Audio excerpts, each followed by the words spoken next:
Que faz geral perder a consciência. O grave desce, a mente dispara, a pista ferve, a noite é rara. Ela manda.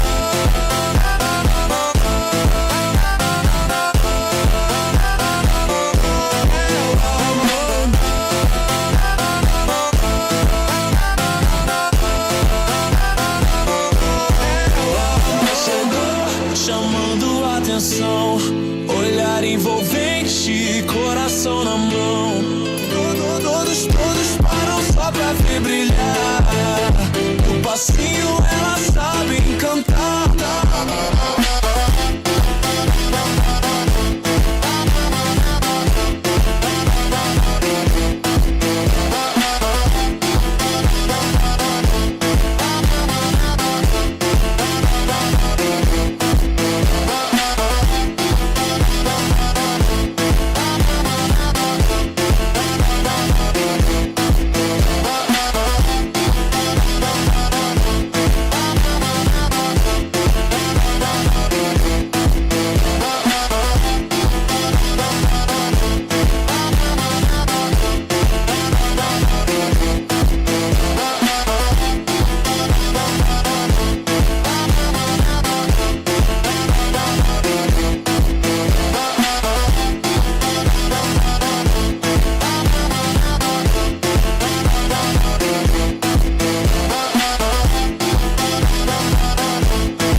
Hoje pisa com valor, rebola com consciência, vai no beat sem gar, nem te dispara, a pista ferve, a noite é rara. Ela manda.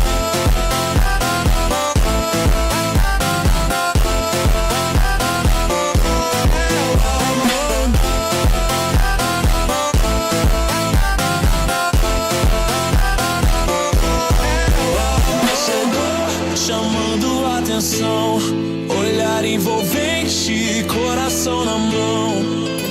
Todos param só pra ver brilhar. O passinho ela sabe encantar.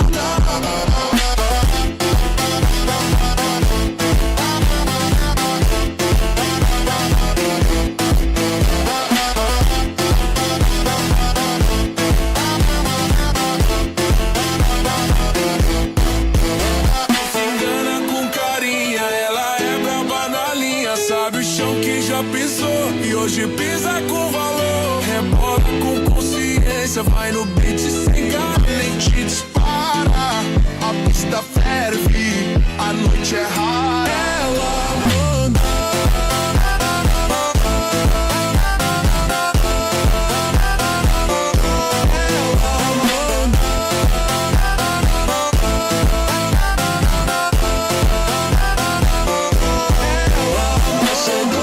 Chamando a atenção, olhar envolvente, coração na mão. Todos param só pra ver brilhar. No passinho ela sabe encantar.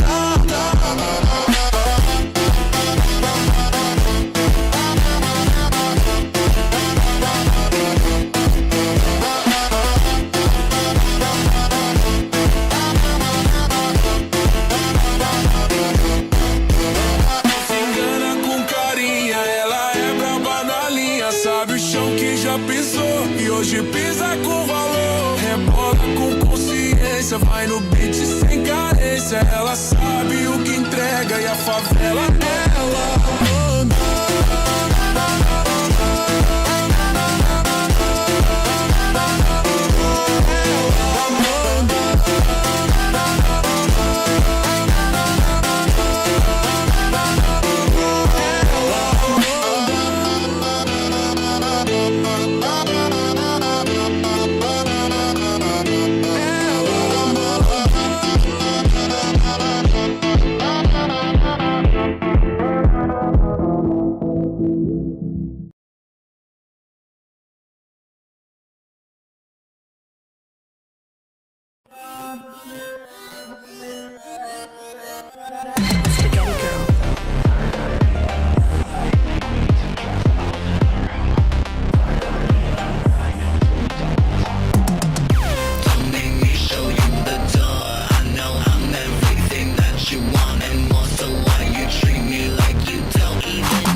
Hello, everyone.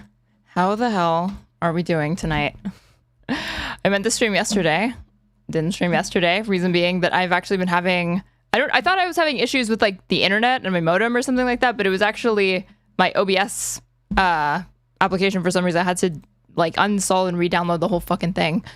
But here we are now, and at the top of the hour, we are beginning with the most urgent message from none other than Cenk Uger, who I've been off Twitter for the last couple of days, and I take a look, and what's at the top of my feed? I'm a little disgusted by the lack of grace some people on our side are showing people like at Tucker Carlson for not only opposing Trump, but apologizing for supporting him. Gee, Cenk, wonder why that would be. Why is it that liberals, the left, are not willing to openly and warmly embrace MAGA propagandist until about 30 seconds ago, Tucker Carlson, MAGA propagandist who is literally have found to have messaged people. This was discovered in the Dominion lawsuit. I felt like he fucking hates Trump. There's also a video on Vox of like old audio footage from him where he's like, yeah, basically like I'll be anybody's like bitch for money. They definitely don't speak for Muslim Americans.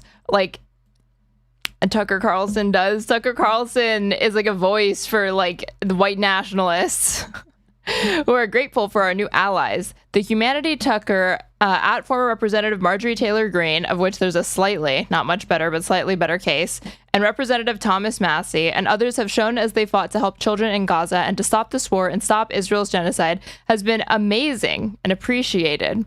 If some like this sort of language is so like, again, you can give credit where credit is due, but like, why amazing and appreciated? Like this fucking glazing for like, I don't want to say the bare minimum because in the United States, it is unfortunately difficult for representatives to call out a literal genocide that this country is a party to. So sure, you get more credit than that. But the thing is that like, I don't have respect for Tucker Carlson on this because I see no evidence that he actually gives a fuck about Palestinians or like him having, you know, the side effect of drawing awareness to the genocide. Okay, great. Right. But like, if you look at his rhetoric, it's definitely more anti-Israel and like anti-Semitism than it is like pro-Palestine. You know what I mean? If he's the type to like be concerned about like, did you know that they're killing Christians? He also fearmongers about like the Great Replacement and like, you know, Muslim immigration in like London and the EU and shit like that. Like this dude is like no friend to Muslim Americans. Like, I don't understand why it can't be contextualized in the proper way, which is that Tucker Carlson, in making himself, carving out a lane for himself as this Trump critic, right, has been outspoken against the genocide in this blah, blah, blah type way. Why do you have to whitewash it or like go above and beyond what they actually did? This is just like not what Tucker Carlson's coverage of this humanitarian disasters looked like. He's like, I think it was George Stephanopoulos' sister, funnily enough. Like he talked to like a woman from Gaza, but she was like a Palestinian, like she was like a Christian and she was like a nun. Like it's the same way Vinny from PBD is like, dude, they're killing Christians in Lebanon. Adam, Christian children in Lebanon are being killed. Like that's their angle from it. And, you know, it's still awareness. So it's better than nothing, even if it's for like, you know, cynical or like stupid reasons. But like, yeah, this is just like over the top, like he like heaping praise. Marjorie Taylor Greene, like, okay, she did actually fight, like these two actually did materially, you know, fight in the sense that they did not just transfer arms to Israel. They did not give a dime to them. So, and they don't take money from the pro-Israel lobby. So like credit where credit's due. But like Marjorie Taylor Greene literally had congressional power. She had a vote. She had institutional power and she relinquished it. And for what?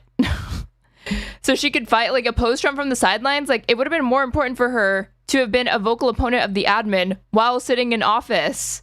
She didn't need to vacate or resign her position whatsoever. You would only do that if you're angling for a career later down the line and you know it's going to be untenable to have to match your vote with your rhetoric. And if the rhetoric is critical of the Trump admin, that means to the extent that you have to take votes, you're going to have to end up voting with Democrats or voting present a lot. And then that sort of undermines everything that you're saying, all the criticisms that you're saying. So she can't really vote present. It's not a good look to miss votes either. So she would have had to vote with Democrats. And that makes any sort of like electoral run later, not viable. Okay, Thomas Massie gets more credit than these two. If some pundits on the left demand we condemn people who have shown millions of our fellow Americans on the right that we deserve compassion too, my answer is a firm no. And it's like, I would agree if this were true. Like, if I took this as, if this were actually true, that there were people on the right showing their audiences that Muslim Americans and Muslims broadly are worthy of humanitarian consideration and compassion, yes, I would praise them for that. But that's not really what's happened here. Maybe some elite liberals have enough privilege to have their genocide and the wars on Gaza, Lebanon, and Iran as lower priorities for themselves, but we don't have that luxury. This is a matter of life and death. We don't have time for partisan games in serious times like this. As an American, I care deeply about American sovereignty, and if you think Israel hasn't robbed us of our sovereignty or that it's not that important, then you're no ally of mine. In my opinion, these figures on the right have been heroic in their fight against the war. Either do better than them or have the decency not to criticize someone fighting harder than you.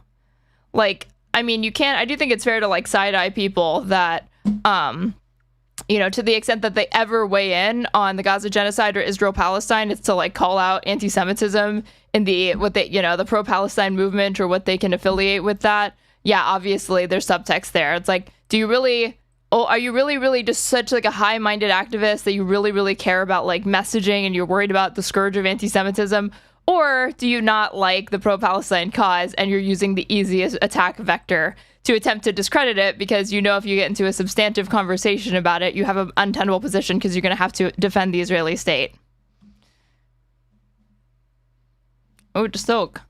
This is mind-bendingly naive. Anything and anybody attached to JD Vance is the fruit of the poison tree. I mean, like, literally. That's the thing, is like, you hear these people like strongly condemn Trump, and then it's like, who do you want to see, like, you know, next? And it's like Marjorie Taylor Greene being like, I would vote for Marco Rubio. I would support JD Vance. I was an early supporter of JD Vance. What the fuck? Like, that doesn't make any sense to me. You can't really say that they're like, you know, ardent critics of the admin if they're just like constantly covering for the next in line. And then there was also like, you know, I barely saw this, and this is actually stuff that I compiled from a segment I didn't end up doing, but let me see if I can't find it, where Cenk was like praising Ilhan Omar for her comments, because I think she talked about Marjorie Taylor Greene and Candace Owens specifically, and we'll watch what Cenk says before looking at what Ilhan Omar actually said. Let's see. Of course, he jumped all over this because this has been like his thing. Okay. Oh, and Spartan Spear, thank you so much for the 100 bits. Really appreciate it. Come on. Marjorie Taylor Greene. So Ilhan Omar today gave credit to Marjorie Taylor Greene for being opposed to the genocide in Gaza, for being opposed to war.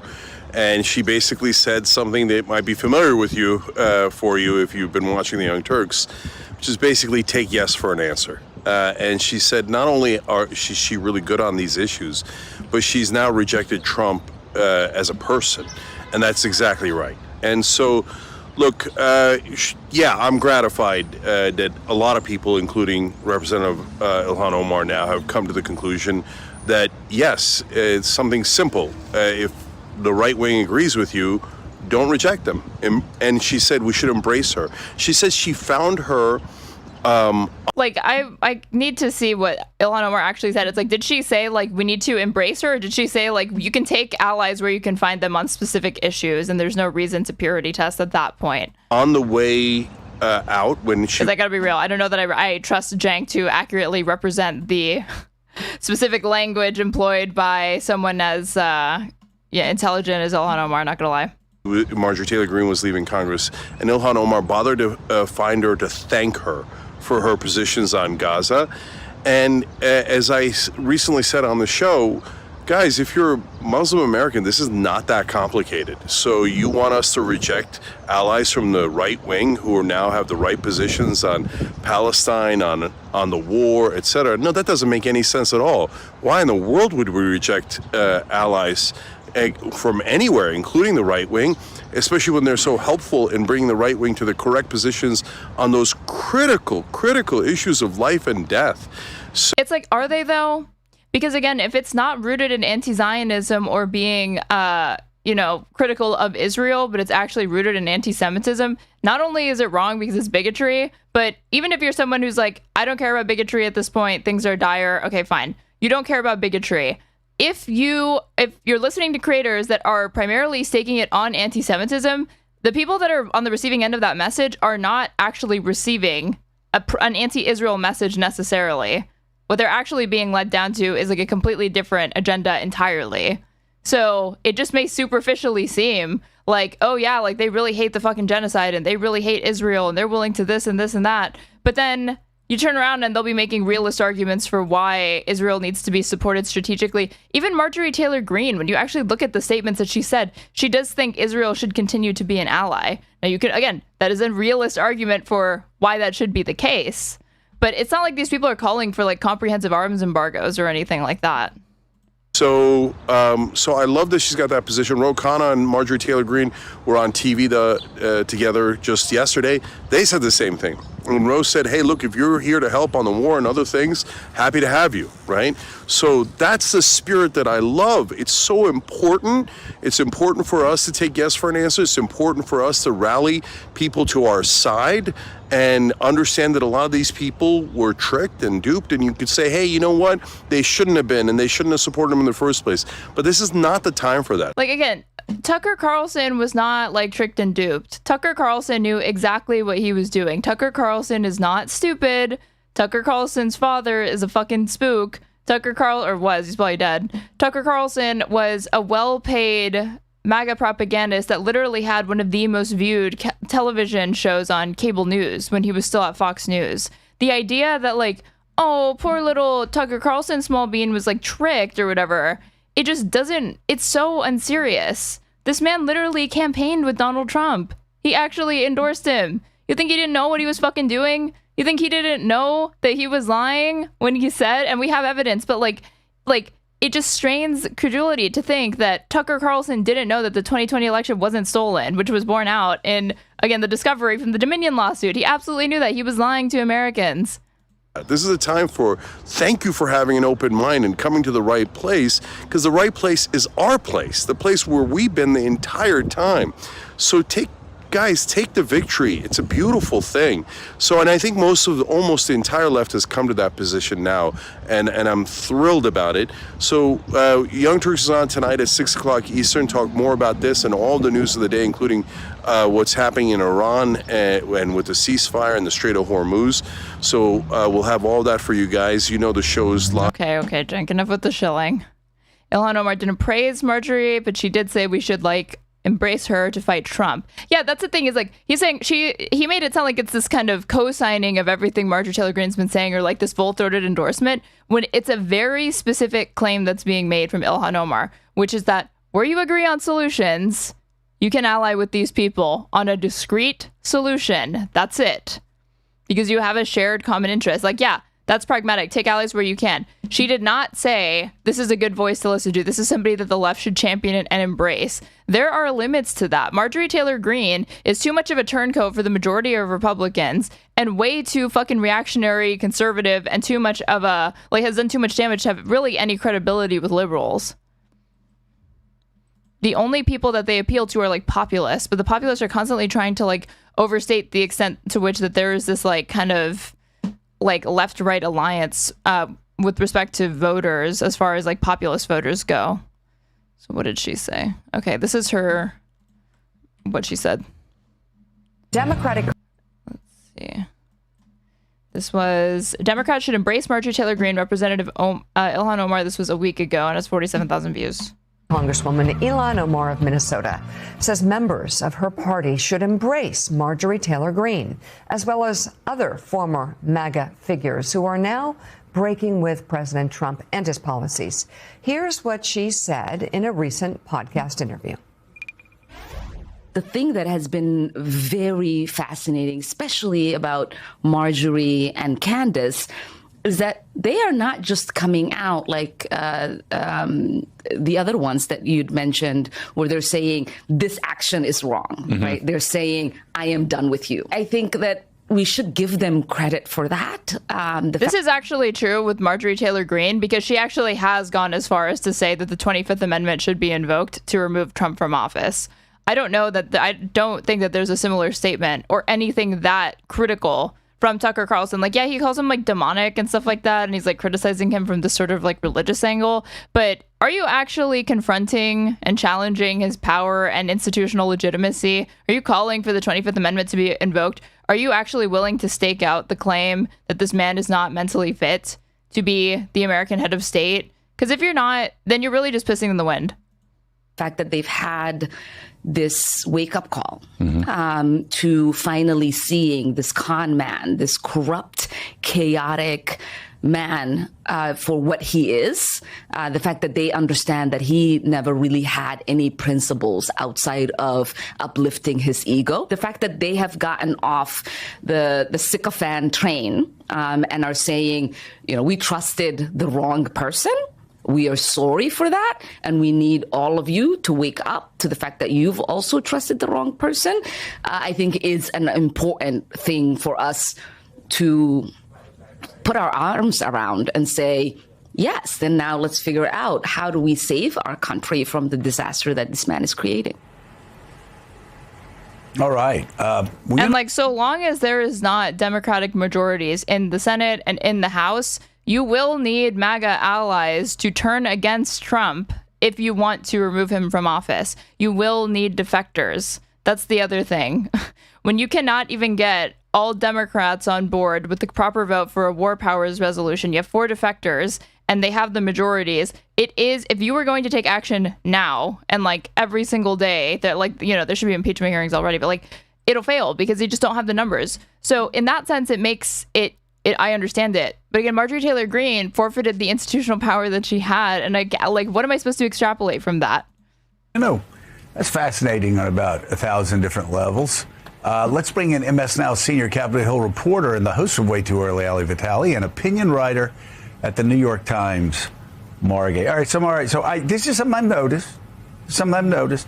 There are times when Democrats, when somebody wants to get on their side, but wait, why were you wrong for so long? Right. Why? And then they'll sit there and you'll go through a cross-examination. You're like, do you want help or not? I have always found Republicans to be kind of like Southern Baptists in that I grew up in the First Baptist Church in Pensacola. Dr. Plights, he would play, if it took 16 verses of Just As I Am. Hater highlights. How did I just know that notification was going to be from you? Thank you so much for the $10 super chat. Cenk is such a fucking rube. Holy shit. Say one bad thing about Trump or admit Gaza is bad, actually. His brain becomes extra smooth and he'll forget the rest of someone's utter dogshit worldview. That's the other thing. Forget the rest of their worldview.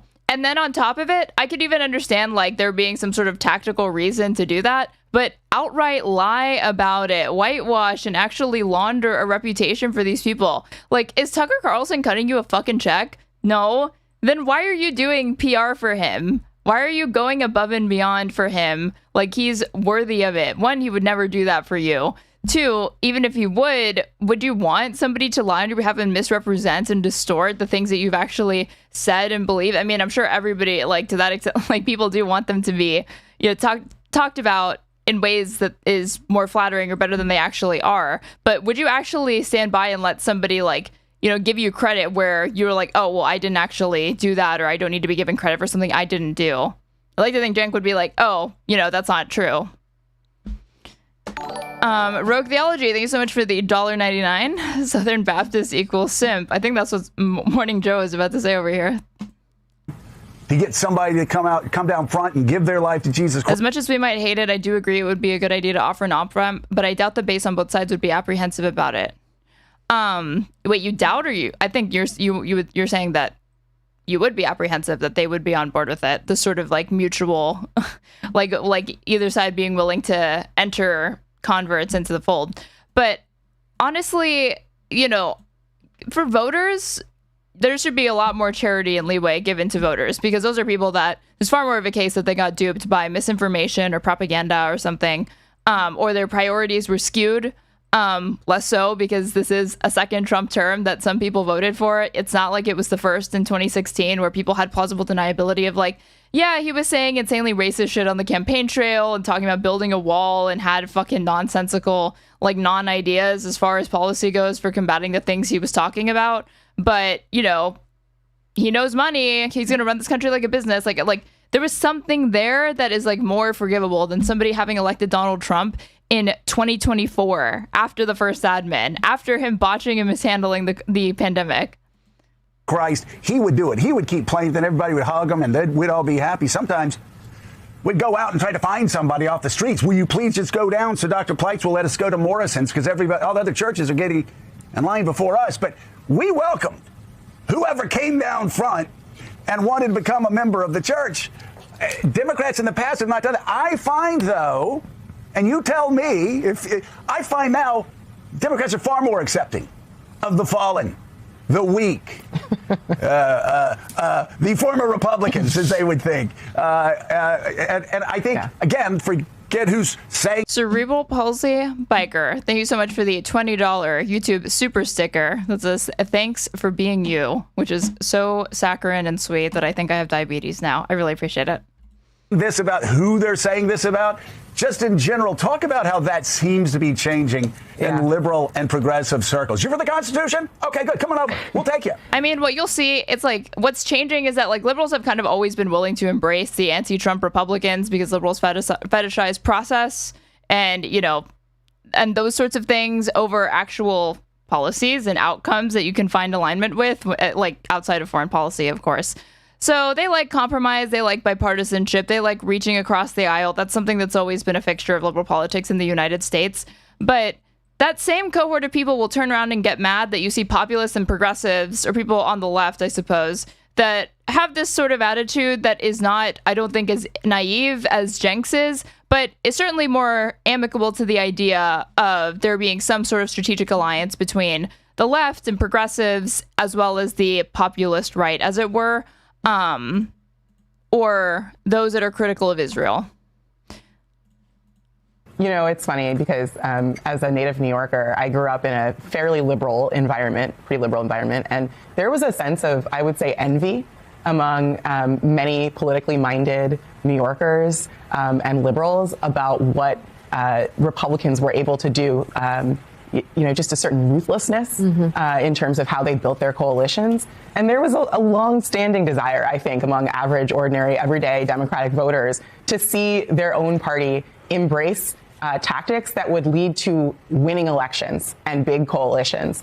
And I think that Democrats... I do think that the impulse she's talking about is the correct one, though. We clearly just don't have the numbers and a durable majority with the existing electorate as it is today.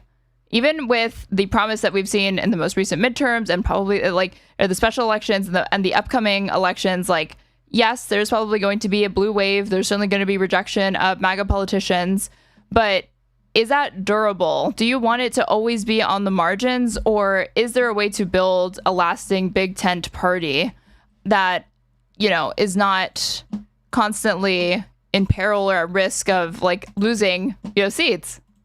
Democrats, having been really put through the ringer the past decade, are really willing to do almost anything to flip this script and change the political situation in the country. The landscape is so demoralizing for liberals, for Democrats, that they recognize something has to change. That also is at the heart of some of the anger toward the party's leadership. That's also why you see lots of competitive races in places that you didn't. And, you know, it started with AOC. It didn't finish there. That's why you see people like Zoran Mamdani starting to reshape the party. And the progressives have been the most active. But it doesn't necessarily have to be just a progressive project. It's clear that there is a deep hunger among ordinary rank-and-file voters in the Democratic Party to build a coalition that can defeat Trump and Trumpism.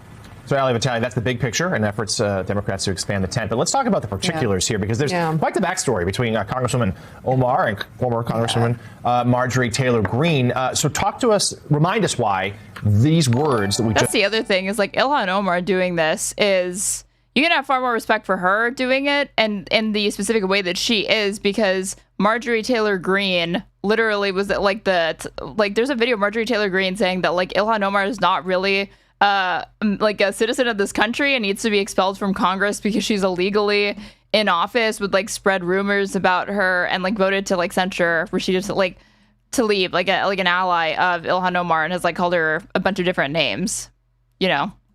Just heard are frankly so unlikely. Well, it's because it does feel like an up is down moment when you hear Congresswoman Omar saying we should embrace former Congresswoman. Rogue Theology, thank you so much for the $4.99 super chat. Really appreciate it. Resurrected JFK and good working class people who love their family, and God can make progress without prejudice to better our country and achieve. I'm curious because you seem to be my like I don't know, Catholic socialist, Catholic leftist, liberal that is in my chat, and it's like, what are your thoughts on Biden? Because Biden was Catholic. Green, they have had a very tense relationship, and I think that's putting it mildly. There have been censure requests. There have been racist comments toward Omar from Green. There have been allegations of not being loyal to the United States on her part. All of that eventually led to Omar trying to push to strip Green of her committee assignments several years ago. And yet, I think that what Congresswoman Omar is doing here is indicative of something that Democrats are trying to grapple with, as Joe and Mara are talking about, this idea of what does it mean to have a big tent? It's easy to talk about, but is it something that they can actually put into practice? And then also the idea that Democrats are trying to toy with now on everything from MAGA Republicans who are upset over tariffs, over Iran, over the way that this Trump presidency has unfolded in its second term, the idea of piercing the veil. And once you do that, can you invite these people in, if not to the party for a long time, for a moment, enough to turn the tide? I think that's something that the entire party is grappling with right now, Mika. And honestly, there is more of a benefit to doing it with Marjorie Taylor Greene than there is Tucker Carlson, because Marjorie Taylor Greene, I don't think, is done, again, with politics and wants to launch a run at some point. And with Democrats sort of forcing their arm around her, you are making her a pariah to the Republican Party and therefore decreasing the likelihood that she could ever win a race in the future, which I'm sure either it's going to be gubernatorial or a Senate race. But I do want to look at this. This is Marjorie Taylor Greene, inside Marjorie Taylor Greene's war on Trump's new MAGA. Let's see. This isn't super long. To get slaughtered in the midterms. I think right now it's looking definitely losing the House and potentially the Senate. Hello, and welcome to The Conversation. I'm Dasha Burns, Politico's White House Bureau Chief, and every week on this show, I invite one of the most compelling and sometimes unexpected power players in Washington and beyond in for a chat to find out how they're navigating and shaping this incredible era of American politics. Good point with regards to running like you. I don't see Tucker Carlson running for president. No, it's like the last thing that these people want is actual responsibility. Why do you think the second that Marjorie Taylor Greene decided, okay, I'm going to become a vocal critic of this admin, she relinquishes any and all power, because it's very difficult to maintain public favorability and also secure a media career while simultaneously having to deliver on behalf of constituents and make political decisions when you're trying to appeal broadly, nationally. But you're supposed to, you rely on a local base to actually stay in office and maintain said legitimacy. So there's too many competing incentives. I don't see Tucker Carlson following the path of Trump and trying to make a serious run into, presidential run. Like, I just don't think that he wants to do that. And this week, I spoke with former Republican Congresswoman and MAGA firebrand Marjorie Taylor Greene. For 6 years, Greene was one of President Trump's most loyal allies, and during that time, she became an influential and polarizing voice in the GOP. But late last year, Greene and Trump clashed. Another question is for all of those that are criticizing Marjorie Taylor Greene, but are okay with Liz Cheney. Explain to me what the meaningful difference is between these people. Why is it that it's okay for Kamala Harris and Democrats to embrace Liz Cheney and those types of anti-Trump Republicans, the Romneys, the McCains, but not okay to embrace Tucker Carlson and Marjorie Taylor Greene when they turn against Trump? Like, is it that they have not crossed the threshold of being critical enough for it to be worth it? Is it that you cannot forgive her voting record or previous or ways that they have contributed to the movement that we're in today? Because you could say the same thing about neocons. Like, neocons easily paved the way for Donald Trump to be the successor to the GOP. Over her push to release the Epstein files, which led to her abrupt resignation from Congress. Now she's one of President Trump's loudest critics, calling his military action in Iran, quote, evil and madness. Greene's very public fallout with the president underscores a deeper fracture inside the MAGA movement and raises new questions about what America First actually means. We talked about her life now, this week's special election to fill her seat, and where she thinks Trump's political coalition goes from here. Former Congresswoman Marjorie Taylor Greene joins the conversation. Former Congresswoman Marjorie Taylor Greene, thank you so much for joining the conversation. Thanks for having me. I'm so glad to have you in this moment because obviously I've been watching your... Working with Tucker wouldn't really be sincere. He's a dedicated fascist. In reality, he will be using it. Fuck, that reminds me. I saved it, but let me see if I can't find it in my thing. Anna Kasparian gave I just made the case why Tucker Carlson might not be like I don't see him running for president. And just because Anna Kasparian says something does not mean it's fucking true. It also doesn't mean that to the extent that she has inside info from Tucker Carlson, he could change his mind. There's so much time between now and then. But she was like hinting at Tucker Carlson running on this podcast. I'll see if I can't find it. Commentary. And then she said, like, I've been personally told that he might run or something like that. And there's so much about what you've been saying and some of the controversy you've been stirring too that I think is like just so indicative of a moment of a real inflection point in Republican politics and really politics at large, how both parties are shifting and changing. I do want to start, though, with the latest on the war in Iran. You've obviously been outspoken about how the president has handled this. You called his comments about ending a civilization evil and madness.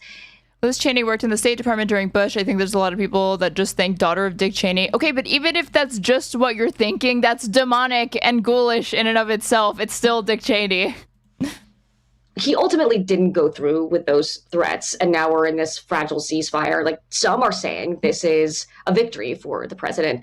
It's very adorable that 12 days ago we're talking about us being in a fragile ceasefire that never came into fruition.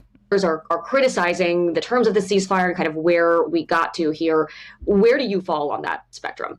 I don't see anything to celebrate at all, to be honest with you. I mean, this war was completely unnecessary. It was unprovoked. And I'm not defending Iran by any means.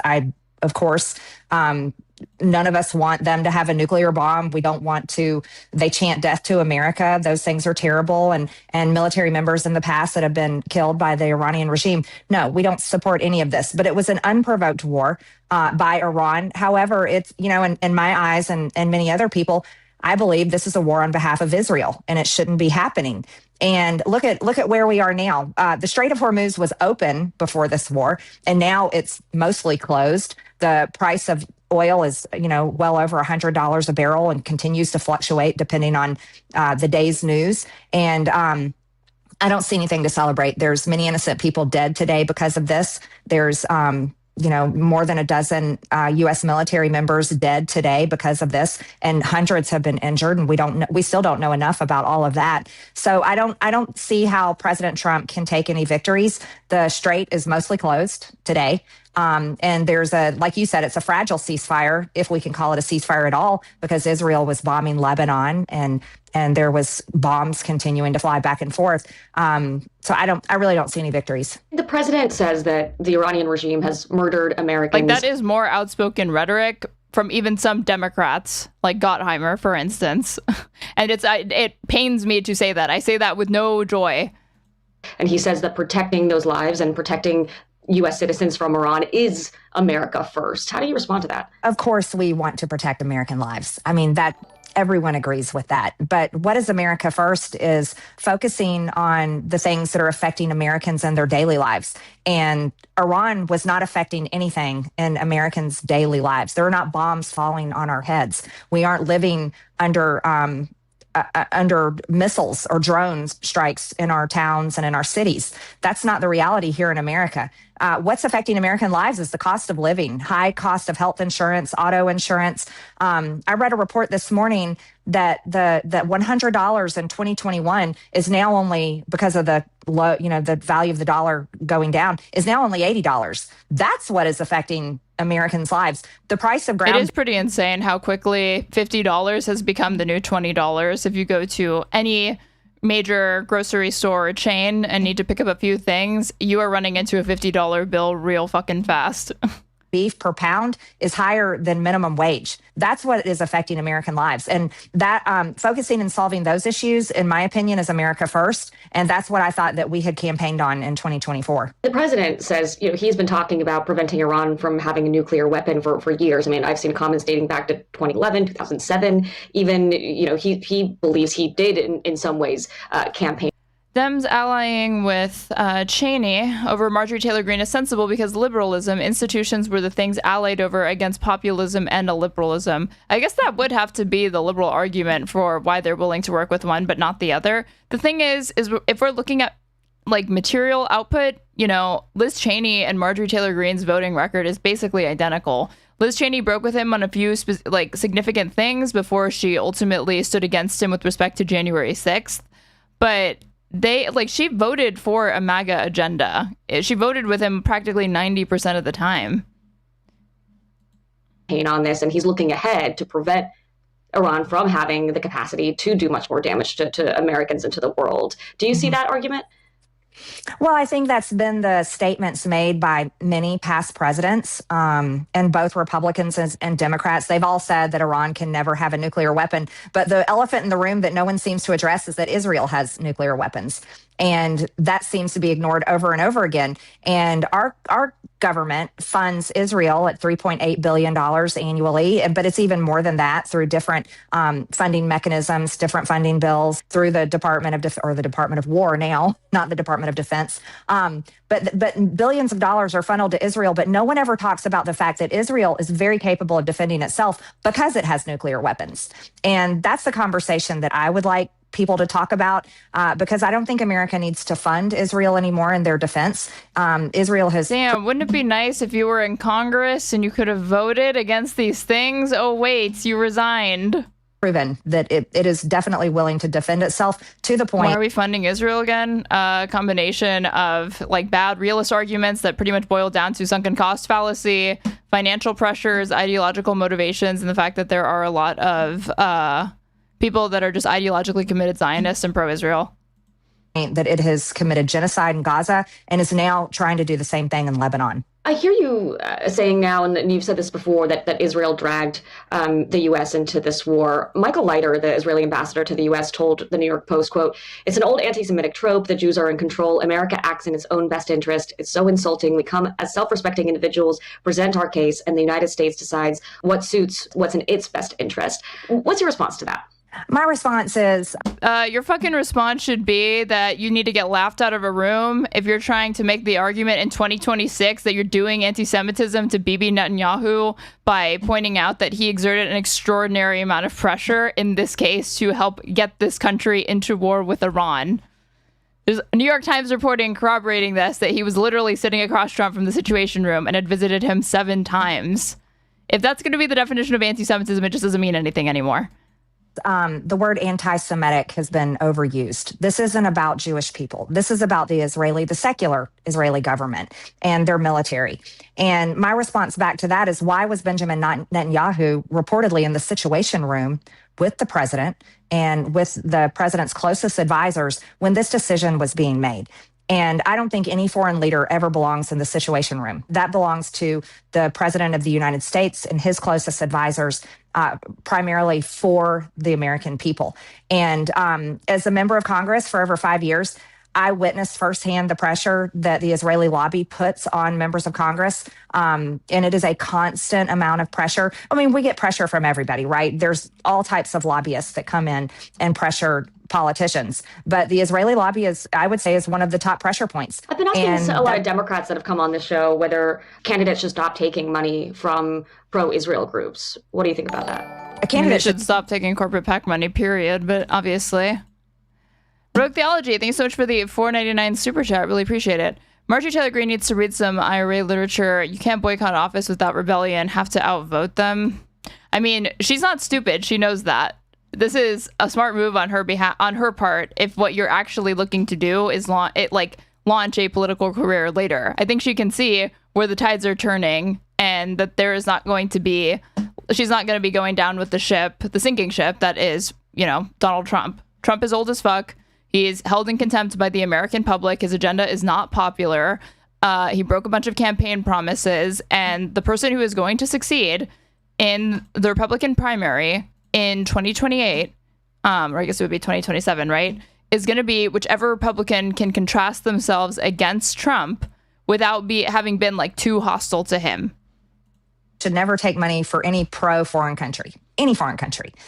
So yes, I fully agree with that. The voting record of Cheney and Marjorie Taylor Greene is less important than the cultural impact. Sexy Jedi, this is where you guys lose me. How can the voting record not be as impactful? What do you mean? That is actual material change. That is actually lawmaking, and that is governing. That is far more important than just what they say. Like, I'm not trying to downplay the significance of the rhetorical postures that these people take. It can be a thorn in the side. It can be useful. I'm not saying that it's not, but you're losing the plot if you're going to say that it's not really as important as the cultural impact. What do you mean? Same with Trump. He's corrosive to our order, not because the laws he gets passed. Well, I mean, it's because of laws that he breaks, right?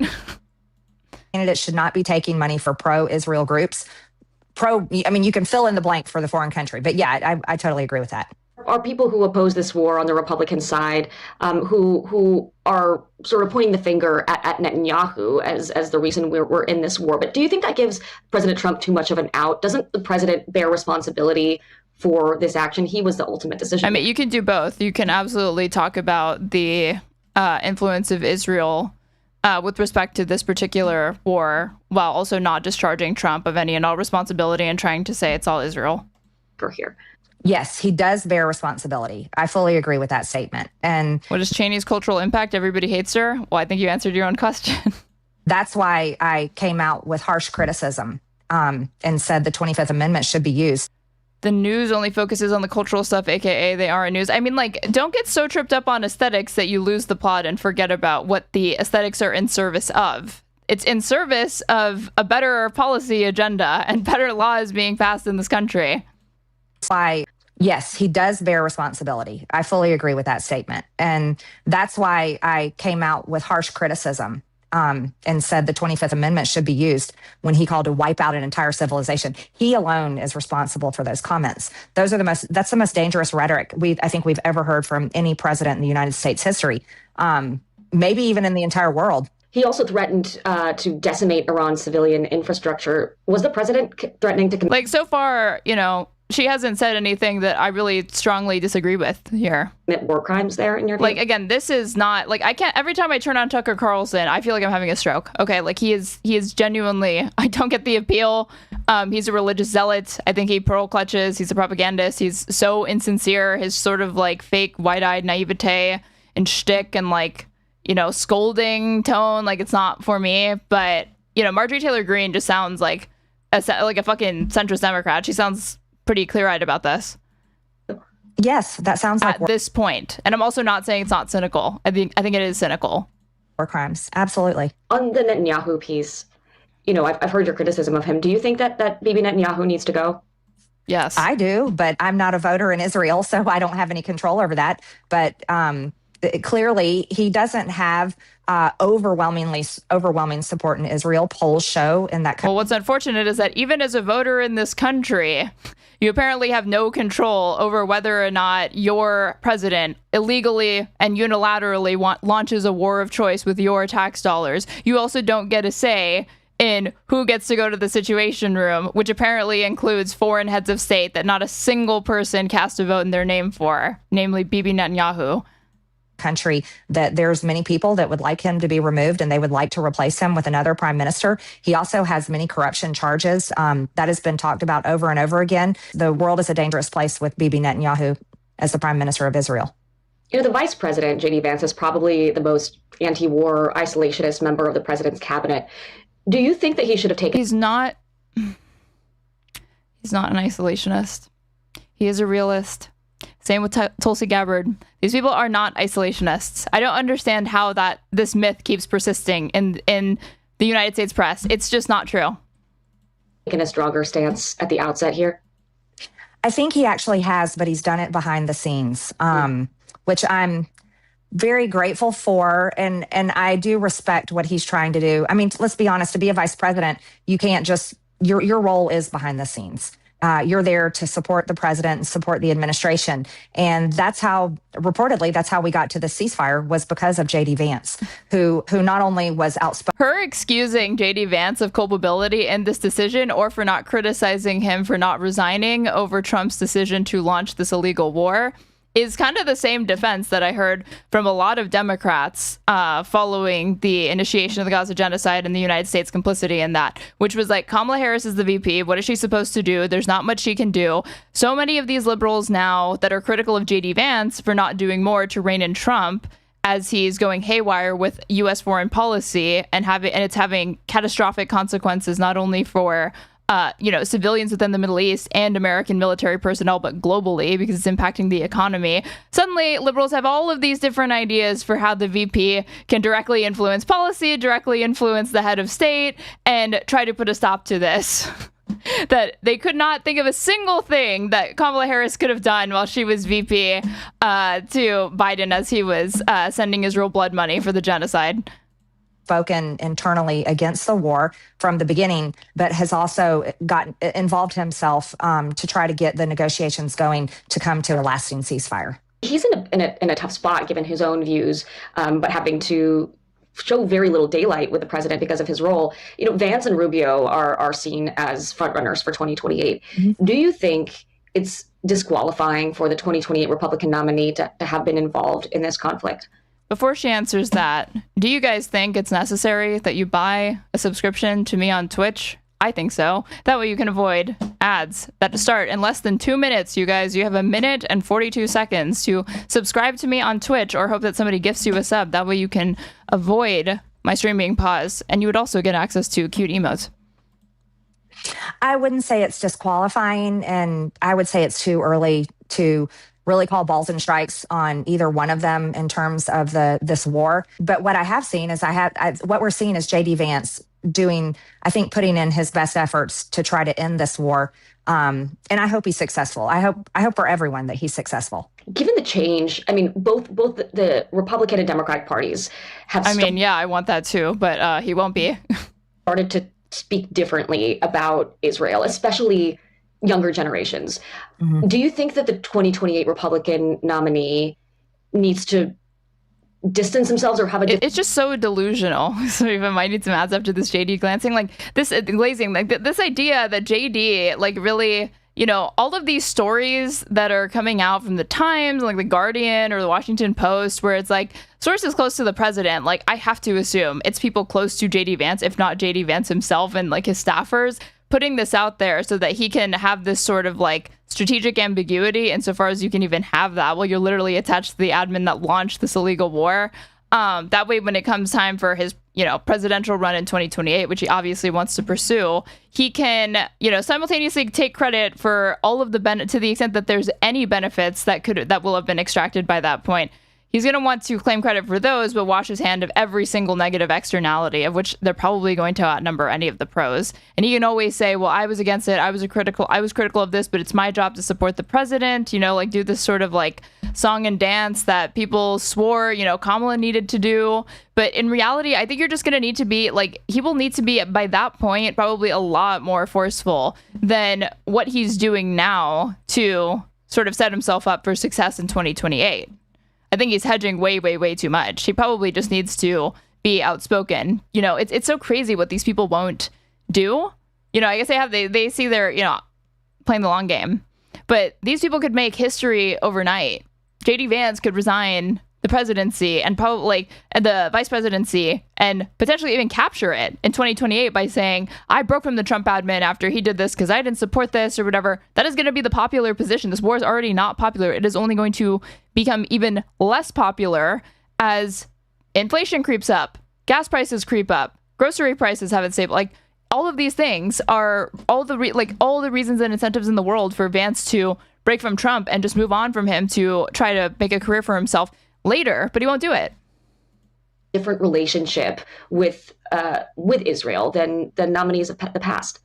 Great question. This is one of the biggest topics we need to be talking about. So it is very generational, right? And I'm one that I've been saying, and I truly feel this way. I think both parties are failures, Democrats and Republicans, both the parties together. And both sides Their bad. leadership has got us to where we are today with nearly $40 trillion in debt, repeated foreign war after foreign war after foreign debt.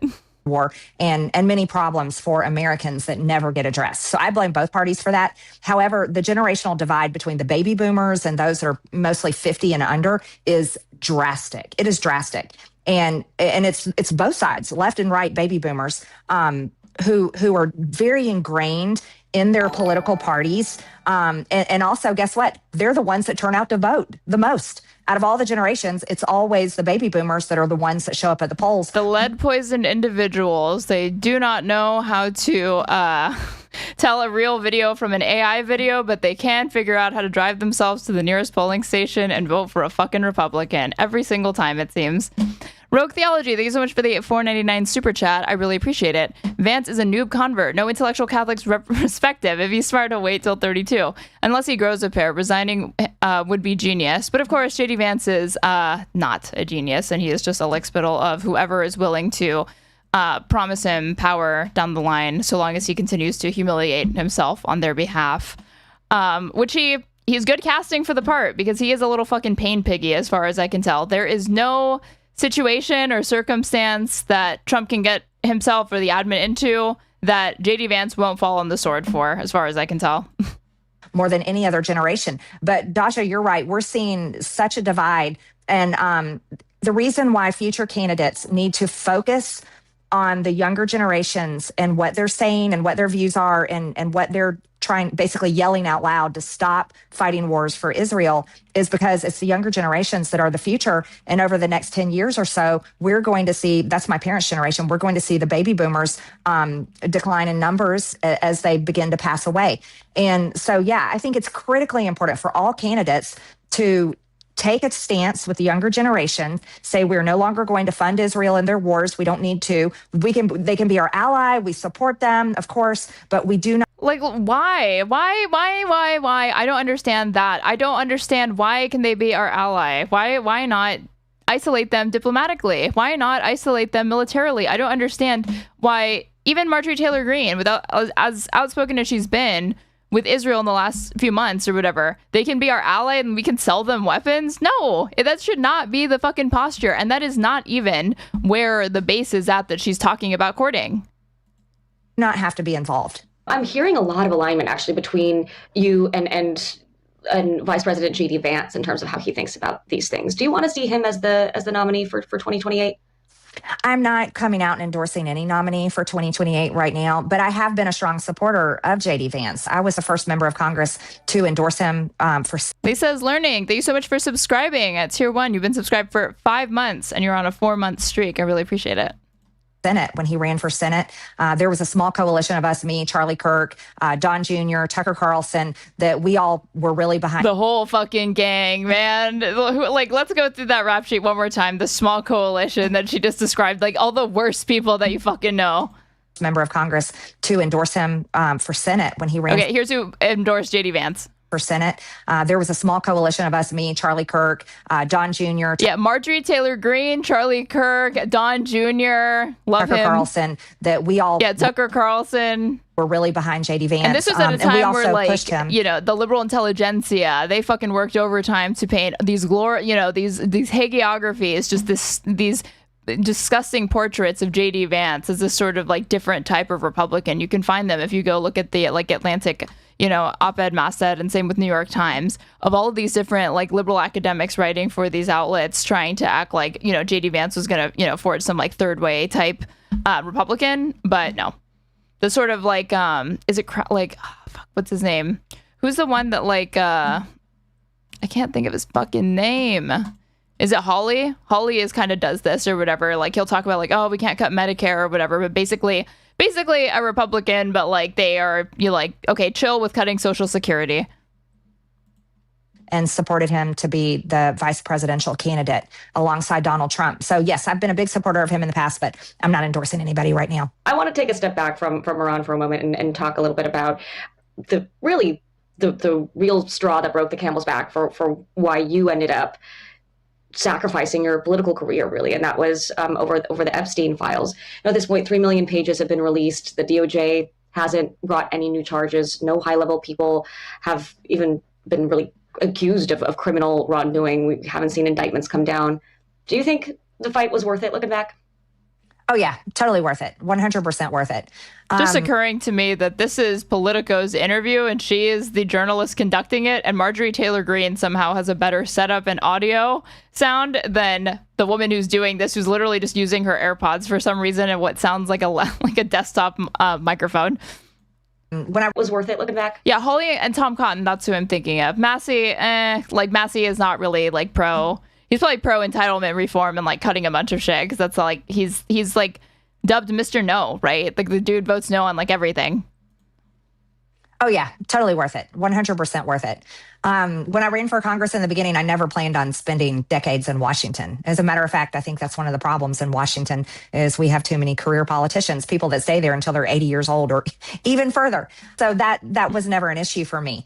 I don't think it hasn't been resolved. No one's been held accountable. I mean, we've seen foreign countries hold people accountable for the Epstein file. Like that, like this is the first part that is like running, like that is just hollow to me, because Marjorie Taylor Greene, like you downplayed January 6th, if not did apologism for it. The idea that, oh, I don't support career politicians, I don't support old candidates.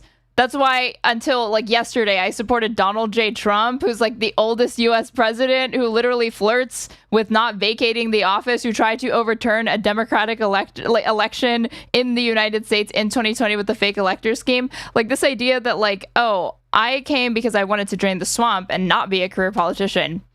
Then why would you support Donald Trump? Like that makes no fucking sense. This is complete bullshit.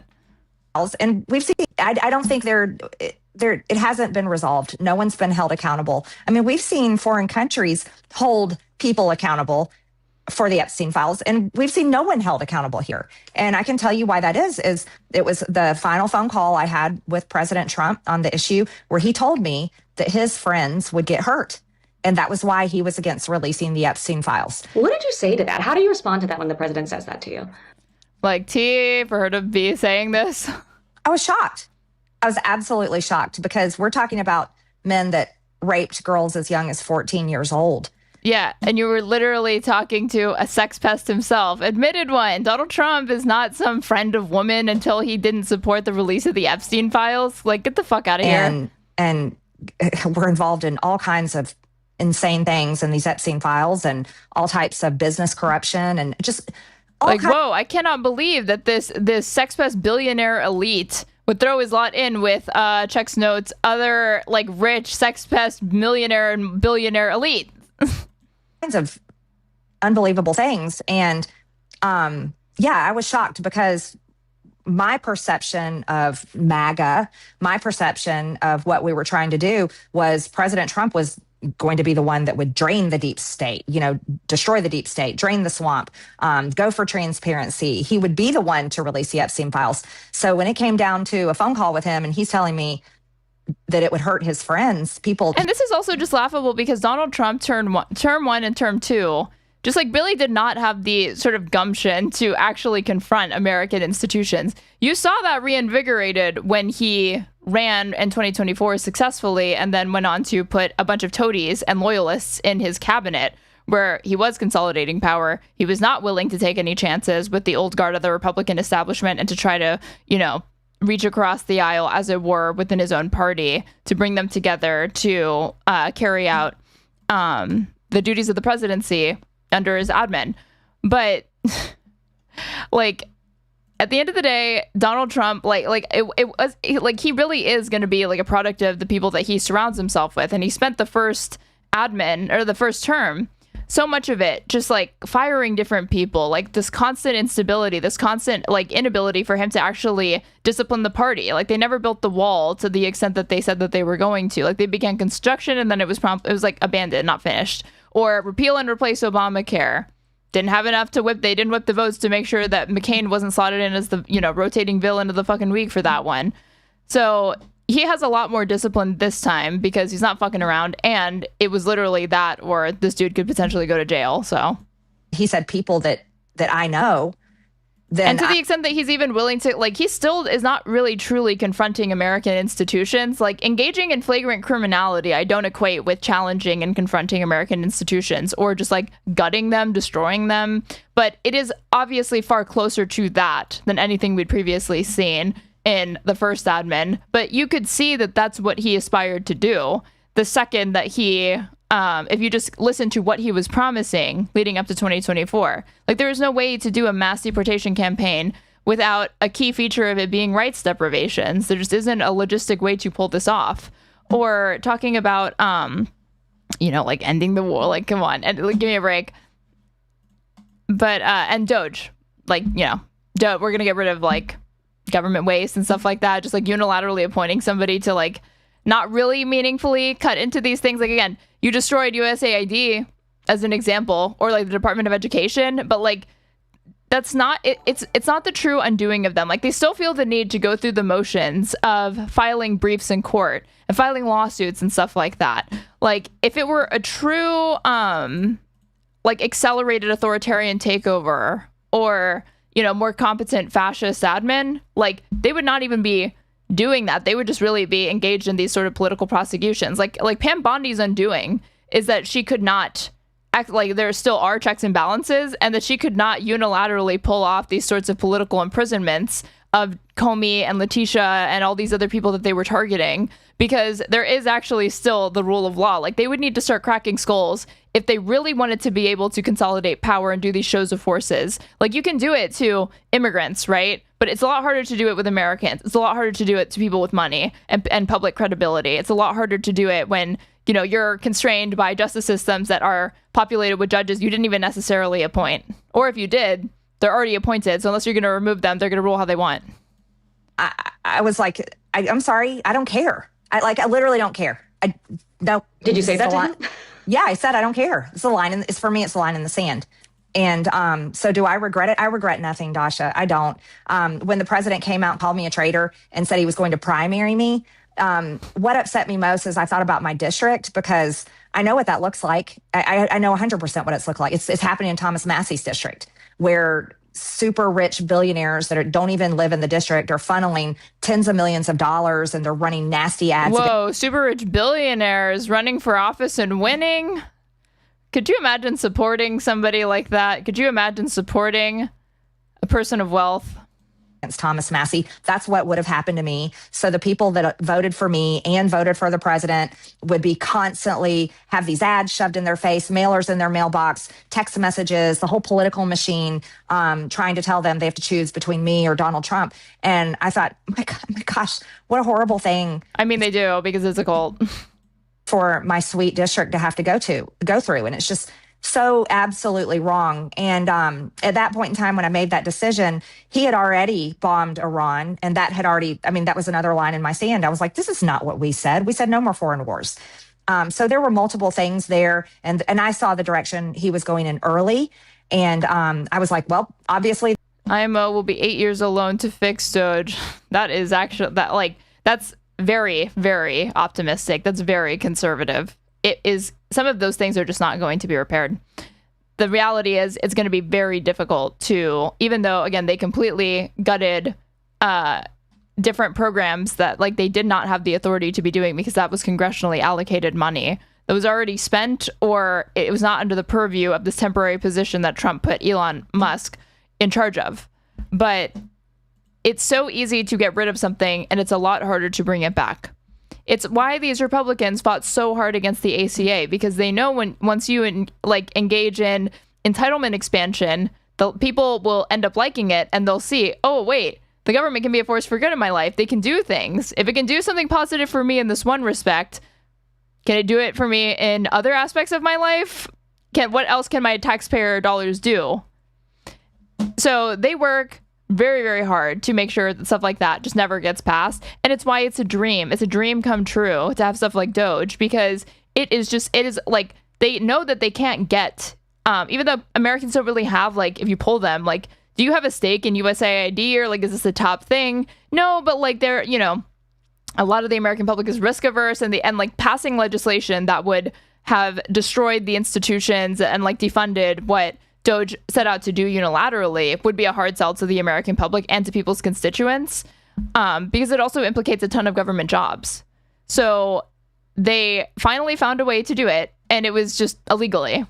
It's not particularly novel, but it's because they know they don't actually have the fight within them to bother to, whip the votes and get the public on board with getting rid of all these programs, even under the guise of fraud, waste, and abuse. This is the president that I can't support because he's turned his back on key campaign promises, and now he's calling me a traitor because he's trying to protect his friends. The government can use taxpayer dollars for not wars. So I've heard. I mean, I know it sounds like a fiction. It certainly is a large one in this country, but apparently there's other things that taxpayer dollars can be spent on besides bombs that get dropped on kids' heads.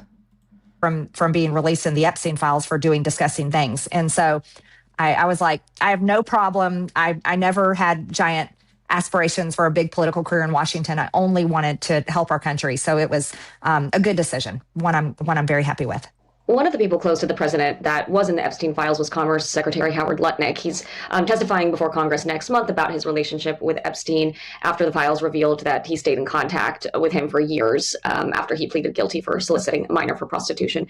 Look, it's important to note Lutnick has not been accused of any criminal wrongdoing, but sources do tell me he's on thin ice at the moment for a number of reasons. Do you think he should step down or be removed? I'm actually glad that he's going to testify. I mean, Pam Bondi's not going. She's not going to go before the Oversight Committee. So if he's removed... They can't legislate. That's why Trump cranks out executive orders like a drunk king. Exactly. Everybody says that the president is like, oh, he's going to be like a lame duck or whatever. He's stymied by Congress. It's like, are you paying attention? Are you reading any news? Even just read a fucking headline. This admin does almost everything exclusively through like bureaucratic procedures that they know are extra constitutional, but are not so flagrantly illegal, or they claim to have like novel legal theories that could potentially support the actions that they're taking, and let it get sorted out in the courts so it buys them time, or they just straight up do everything through executive order. And because they don't, it's Congress that's the sitting fucking duck. Trump does not go to his Congress with a majority to get permission for this illegal war of choice. He just does it. And he knows that they'll fall in line after he does it, because once he started it, it's a lot easier. It's way easier to ask for forgiveness and permission. After he steps down, would that mean that he wouldn't go testify? I would like for him to go testify. He owes answers. And I think that's a good thing for everyone. So I don't know if it would change that if he were removed or stepped down. After he testifies? I meant before he testifies. If he's guilty of any... Bro doesn't even ask for forgiveness. Yeah. Maybe it's like, you know what I'm getting at. Not exactly the best metaphor, but you know what, in spirit, what I'm trying to say. Wrongdoing, absolutely he should be removed. But I think we need to see more, I guess is what I'm saying. Do you think Attorney General Pam Bondi deserved to be fired? I think Pam Bondi was doing her job exactly as the president was telling her to do it. A lot of people are upset with Pam Bondi. I actually kind of appreciate that non-answer, because it is exactly correct. Like, she was given an impossible task. This is not me, shedding any tears for Pam Bondi. I fucking hate the bitch. But there was no way for her to do or reach the maximalist demands that Donald Trump was asking of her, because the American Attorney General just does not have the unilateral authority that Trump either seems to think that they do or wants them to. And all you're doing is setting up the American public's expectation that this role can do far more than it actually can. And he's saying, oh, it's incompetence that she can't get it done. No, she is constrained by so many different external factors as she should be. Because there was a lot of things she didn't do as Attorney General. But having served in Congress and having been there and knowing a lot of people, Pam Bondi did exactly what the president wanted her to do and what the White House wanted her to do. So anyone that's any of her replacements, whoever comes behind her, I don't think that people in MAGA can expect to see anything different from what Pam Bondi did, because the next one will be serving under President Trump and under the White House as well. And so many of us wanted to see accountability. I wanted to see accountability for COVID. I thought that was the worst thing that ever happened to Americans. And there was And she's not talking about the virus. She's talking about the fucking debt ballooning or something. I've also heard her talk about how like the American Rescue Plan was really bad for the United States. Like, shit, this bitch believes crazy things. She's also said like the bill that like the stimulus bill or whatever that was passed, like there was a COVID assistance bill, really massive bill that was passed, during the pandemic to provide stimulus checks to the United States. It was whatever that one was. She was like, oh my God, people from my party voted for that. That was so bad for the economy. She's like unironically one of these like sacrifice grandma for the fucking economy type people. A lot of wrong done there. And we never saw any of that. And people wanted accountability for the 2020 election. People want accountability for the January. What does that mean? Like, again, this is still like pro J6 talking points. 6 committee. People want accountability for all these things. But I think the realistic expectation should be you're never going to see any accountability. And it's maybe not because of who the attorney general it is. It's because of the White House. I want to talk a little bit more about your breakup with the president. I mean, she's not wrong that there's not going to be accountability for 2020. Stepping back, do you think he changed from the man that you once believed in so strongly? Or do you think that he never really was that guy? That's a great question. Yes, he changed. That question is phrased like Trump is like an ex-boyfriend of hers and she's like a scorned lover who's doing like her tell-all. Drastically after he became president. So I didn't know him in his first administration. I didn't have a relationship with President Trump. I wasn't in Congress. I came in January of 2021. So I only began to know him in late 2020. So the relationship I had with President Trump was a Donald Trump. Spartan Spirit, thank you so much for the 100 bits. Attorney General, we don't even need that job to be filled. Nobody's working on establishing any level of justice. Can we just get a clown? Trump should spend the money on clowns and have them answer questions from the press. And when they ask the wrong question, the clown can spray them with water from his flower pin. I mean, yeah, there really does need to be a democratic effort to say we just need to bring back like court gestures, maybe replace the AG with something of that, you know, something along those lines, more fitting for American politics in 2026. That was no longer president. And then became president in January of 2025. So yes, from my viewpoint, she likely feels a real atrocity with stopping people from going to gyms. Yeah, stopping her from doing her like shitty CrossFit workout, stopping you from going to like fucking Build-A-Bear and Chili's. In my experience, he changed drastically when he became president. The voices that he listened to also changed. He went from, well, my goodness, listening to people like Charlie Kirk and me and Tucker Carlson. Like, he didn't listen to these people. These people were used by Donald Trump, and willingly so. They loved doing the bidding of this man. And people in that America First right. To now he listens to Mark Levin and Lindsey Graham and, God forbid, Laura Loomer, who can't even get a press pass at the White House, but he takes her phone calls late at night, which is ridiculous. What do you think happened? Like, why do you think that is? I don't know. I also think we have to pay attention to who donated the most money to him that helped him become president. That's Miriam Adelson. Hundreds of millions of dollars, and she is 100% pro-Israel. And so a lot of these voices that he started listening to and being convinced by. Like, even that, like, Miriam Adelson is like Israel first. Somebody who was donating $100 million to the prospective president of the United States. You are not doing that just because you're like a little bit gung-ho about the state of Israel. You are doing that because it is your first, second, third, and last concern. Are in the same lane. They're extremely pro-Israel. And I hate to bring it back down to that subject again, but that has been the one factor that really created the divide. But yeah, no, it was who he stopped listening to and who he started listening to was where we saw the biggest change of behavior. Let me turn it back around on you a little bit because, you know, there are people. And like this, a little bit of like he was misled. So it's like, you don't get to say that when Trump was the one who handpicked all of these people for his cabinet and he chooses who he surrounds himself with. Like, it's not like he was led astray by like randos or different, like, again, he chose to accept that $100 million.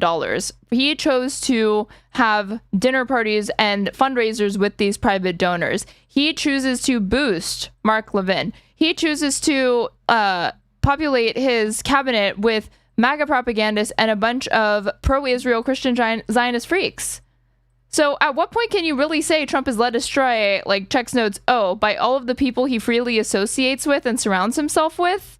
He is just an ideological compatriot of those people. And she just cannot or will not accept that. The movement who say you've changed, that you're not quite. And like, this man does not have any values. All he cares about is money. Rogue Theology, thank you so much for the $4.99 super chat. Really appreciate it. See a Leper King. Court gestures, Magna Carta, House of Commons is looking pretty good. LOL. I mean, I would be more in support of like a parliamentary system here, or like a multi-party system for sure. And Gator Highlights, thank you so much for the $5 super chat. Do you think he changed from the cardboard cutout whose crotch you pretended to grab? Thank you so much for the $5. Same. I know you said you haven't changed any of your positions, but the evolution of Marjorie Taylor Greene has taken a lot of folks by surprise. Well, I think maybe everyone's not used to someone that's willing to criticize both parties. I guess everyone expected me to, when a Republican president came in and Republicans were in control, everyone expected me to continue my criticism on Democrats. However, before Congress, if I had been a public figure before Congress. Didn't Trump post a Truth Social about how he wasn't led into war by Israel? Yeah. And Adolf Eichmann testified that he was just following orders. You would have always known a Marjorie Taylor Greene that was critical of government overall and government leadership and the bad decisions that affect Americans. I've always been critical of both sides. And for me, I think it's just about being honest and what I see, and places that I see are failures. And I took responsibility as a Republican member of Congress to call it out when our side, Republicans, were failing and we're in charge. And there was multiple places there, and it upset me greatly because I wanted us to do a good job. I mean, that's the whole reason why I ran for Congress, was to do a good job. And in my mind, started going So I just wanted to do a good job in Congress. It's like, yeah, all she wanted was a gold star. Sideways. I was like, why are we doing this? This is not what we said. And so I spoke out, of course, against the Speaker of the House, against the president, and against certain pieces of legislation that I didn't agree with. And I think that's the right thing to do. I followed you for a while, and to me, and I'm curious if you agree with this assessment, it's less about your positions changing, because I think you're right. You've been consistent there, but there's something about the way that you communicate your message that has evolved. Do you agree with that? And if so, like, okay, Sexy Jedi, they just made the point that you're making, which is that really not too much has fundamentally changed. I mean, she espouses basically the same values, but the rhetorical pivot in and of itself is powerful enough in the short term to make her an adversary of the Trump admin and MAGA acolytes, and has made her kind of cancerous to that faction for the time being, right? She's going to try to win them back, and she's still hedging, obviously. But this sort of style over substance thing, like, is this but you were saying that the lip service and the aesthetics is more important than the actual underlying like policy agendas or what they pass. But like, here's a framing that Marjorie Taylor Greene is probably not going to contest when she's saying like, yeah, I believe all the same things. So if you're going to say, oh, well, the rhetorical pivot isn't enough because she hasn't changed her underlying beliefs, that was the same criticism that progressives and other liberals were launching at establishment Democrats that were cozying up to Liz Cheney, which is that her saying that Trump is bad because he does mean tweets and speaking out against January 6th, like, that is not really worthy of that much praise. It's sort of the bare minimum. So like, what's behind that?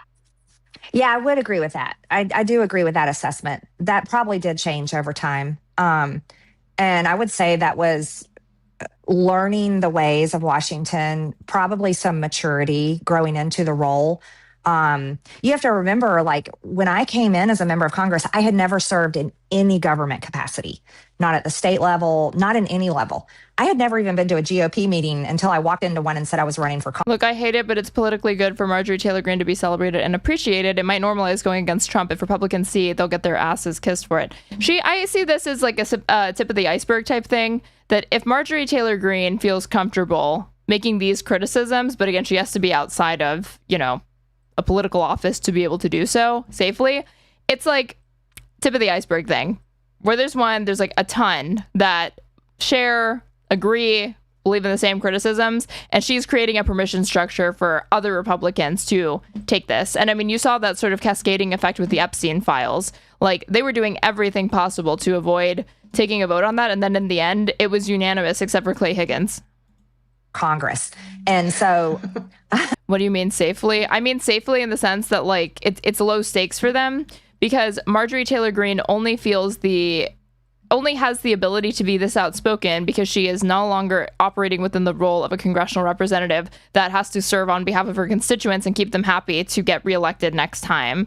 She is somebody who is, not pursuing an office right now and is not actually having to take votes on anything. So she doesn't need to be, as she has more leeway with respect to what she says and the criticisms that she makes. It's the same way that, like, if you were somebody, like there was somebody in the Biden admin that resigned over the Gaza genocide, and they're just able to speak out more as somebody who's not within the admin, because there is almost basically a material difference to somebody speaking in the capacity of a member of a administration or party, like formally a member or a servant, versus somebody who is a private citizen and speaking of their own free will and volition, their own opinions. I was just going to say, Josh. And Clearwatch, thank you so much for the 400 bits. I really appreciate it. We should never forget that this woman stalked and taunted an 18-year-old school shooting survivor. Oh my God. Yeah, she did that. Was it a David Hogg? That was not a typical career trajectory. No, not at all. So I would say... What positions are you old enough to run for? I'm pretty sure it's like all of them except president. When I came on the scene in 2021, I was the most naive member of Congress. I was your very average American that had my lens. Hogg was just a baby back then too. Yeah, that's when he was just like an annoying gun control lib. But he didn't deserve to be harassed. Of government, and I came from that perspective. And so I had to get in there and I had to learn some hard lessons, learn the ropes, figure out how it worked. And it took me a while. And, I had also been criticized so much. The press was not nice to me. Many of my own colleagues were not nice to me. And the Democrats hated my guts. You weren't too nice to the press or your colleagues either, to me. No, I wasn't. No, I wasn't. Everything felt combative when I got to Washington, D.C. It was microphones and cameras in your face with hard questions that were coming fast. I'd never done that before. And the dynamics of Washington, D.C., the two political parties, it is just a constant war. And so that makes it hard to have any good dialogue. It was also the political, what we were living through was during that time, COVID, and after January 6th. So the fighting was between the left and the right was extreme. Well, and now there are several moments where you have taken the side of Democrats, including actually, very recently you called for the president to be removed from office, joining Democrats in wanting to invoke the 25th Amendment. I mean, do you think at this point that America would be better off without President Trump? I was so shocked by his statement of taking out an entire civilization of people. That is rhetoric that we have never heard from any president of the United States, and I don't think any world leader. I was so disturbed by that. And to me, that displayed a severe mental state that someone would say those words. I mean, wars are horrible. I mean, every war is horrible. And tragically innocent people are killed. But it should never be the intentional purpose to intentionally kill innocent people. And that is what he said. And I admit it. 25th Amendment should be used because we cannot be led. America's great military cannot be led by a president that would actually ask the great men. The 25th Amendment is invoked. That means J.D. Vance will be our president. I mean, I would take that over Trump right now, honestly. Women that I don't like J.D. Vance, obviously, but I think that J.D. Vance, given that he's a realist, I think if he had the reins of the presidency, would attempt to find a way out of this, for one. For two, he does not command the cult of personality that Trump does, and he would not inherit it either. So he would be amenable to pressure, but the thing is, like, the majority of the pressure that he is going to take and listen to is going to be from like other Republican elites and very wealthy people. In our military to murder an entire civilization of people. That's the most evil thing I've ever heard in my life. And it wasn't taking a Democrat position. That to me was taking the right position. First time chatter. I like JD Vance and Rubio. How did you find this stream? What I'm saying? Would JD Vance make a better president than Trump at this point? I believe so, yes. A doorknob would make a better president than Donald J. Trump. A random American citizen over the age of 18 would make a better president than Donald J. Trump. Anybody would be a better president than Donald J. Trump for the most part. Is Trump still the leader of the MAGA movement? Well, he claims that MAGA is whatever he says. He assassinated the old woke pope. Why so dankness? Care to elaborate? So I don't associate with the new MAGA that he created once he became president. The OG MAGA that you know, who do you think is or should be? Who do you see as the leader of MAGA as you see it? I think it's all divided right now. I don't think. I mean, obviously, President Trump he's the president, obviously, and he still has significant support, according to polling, anyone that identifies himself. Because I like Dasha Burns. Yeah. Yeah, but this is not in my stream title, so how did you find it? As MAGA very much supports President Trump. However, the reality of what's happened in that base is it's very fractured. There's the America First lane of the Republican Party. There's the, Republican voter that calls himself MAGA. And then, then there's your traditional Republican voters. Then you've got your moderate. Fetterman. Unfortunately, I would take Fetterman over Donald Trump. Pains me to say that. Voters. And I think what we're seeing, and again, I think it's the most interesting conversation to have, is this a generational divide. So the people 50, 55 and up that watch Fox News literally all day on their television, like a lot of older people I know, they have Fox News on TV all day long. I would say they are receiving, that's propaganda news that they're watching all day long. And so they're being fed news that is framed and stories that are referenced that only give this rosy view of what. But Fetterman would still support genocide. I know, but we're talking about alternatives to the current president right now. And I'm the person who has any sort of chance of succeeding Trump realistically. I mean, not that Fetterman's a realistic choice for that, but there is unfortunately bipartisan consensus still right now to support this genocide. That's not really on the table.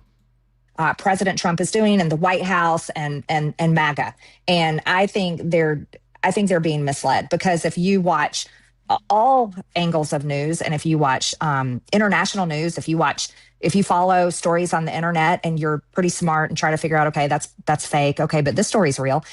You get a completely different viewpoint than the people that watch Fox News all day. So I think that's where the divide is for people that consider themselves on the right. But I think that the direction of it, Dasha, is, again, I'll say this pro-war, the neocon, whatever this new gross version of MAGA is, it's not going to last, because the younger generations just don't support it. This is what MAGA is, has, and will always be. It is a personality cult. It is not a political movement. It is completely malleable and just at the whims and behest of whatever it is that Donald Trump is feeling at any given moment in time. Fractures that you're talking about, what do you think the outlook is for Republicans in the midterms this year? Oh, I've been saying it. I think I said it early in 2025. Republicans are going to get slaughtered in the midterms. And does that mean losing the House, or the House and the Senate? I think right now it's looking definitely losing the House and potentially the Senate. This week, there was kind of a bellwether actually in your district. Mm-hmm. The election to fill your seat, the Republican won, Clay Fuller won, but not by the margins you won by, certainly not by the margins that the president won the district by. Mm-hmm. What do you make of that outcome? I was never worried about my seat flipping blue. That was never a concern. It was never a reality, even though people tried to talk about it. Yeah, again, listen to how she says this, worried about the seat flipping blue. She is not changing party affiliation anytime soon. There was nothing stopping her from changing her party affiliation, not even from Republican to Democrat, but to independent. And of course, I've congratulated Clay Fuller. I've talked to him. I wish him the best. And of course, hopefully he serves the district. That needs to be the focus. But no, I think the graver warning sign in the gigantic drop in Republican votes in that special election, I think what was Clay Fuller? He was around 11 or 12? 12 points. Yeah, Trump won by 37 and 24. Right, and I was close to 30, so somewhere in there. And so that gigantic drop is really a big warning sign for statewide elections in 2026. Because it's my former district. Georgia 14 and northeast side of Georgia, those are the rural counties that really carry statewide candidates across the line.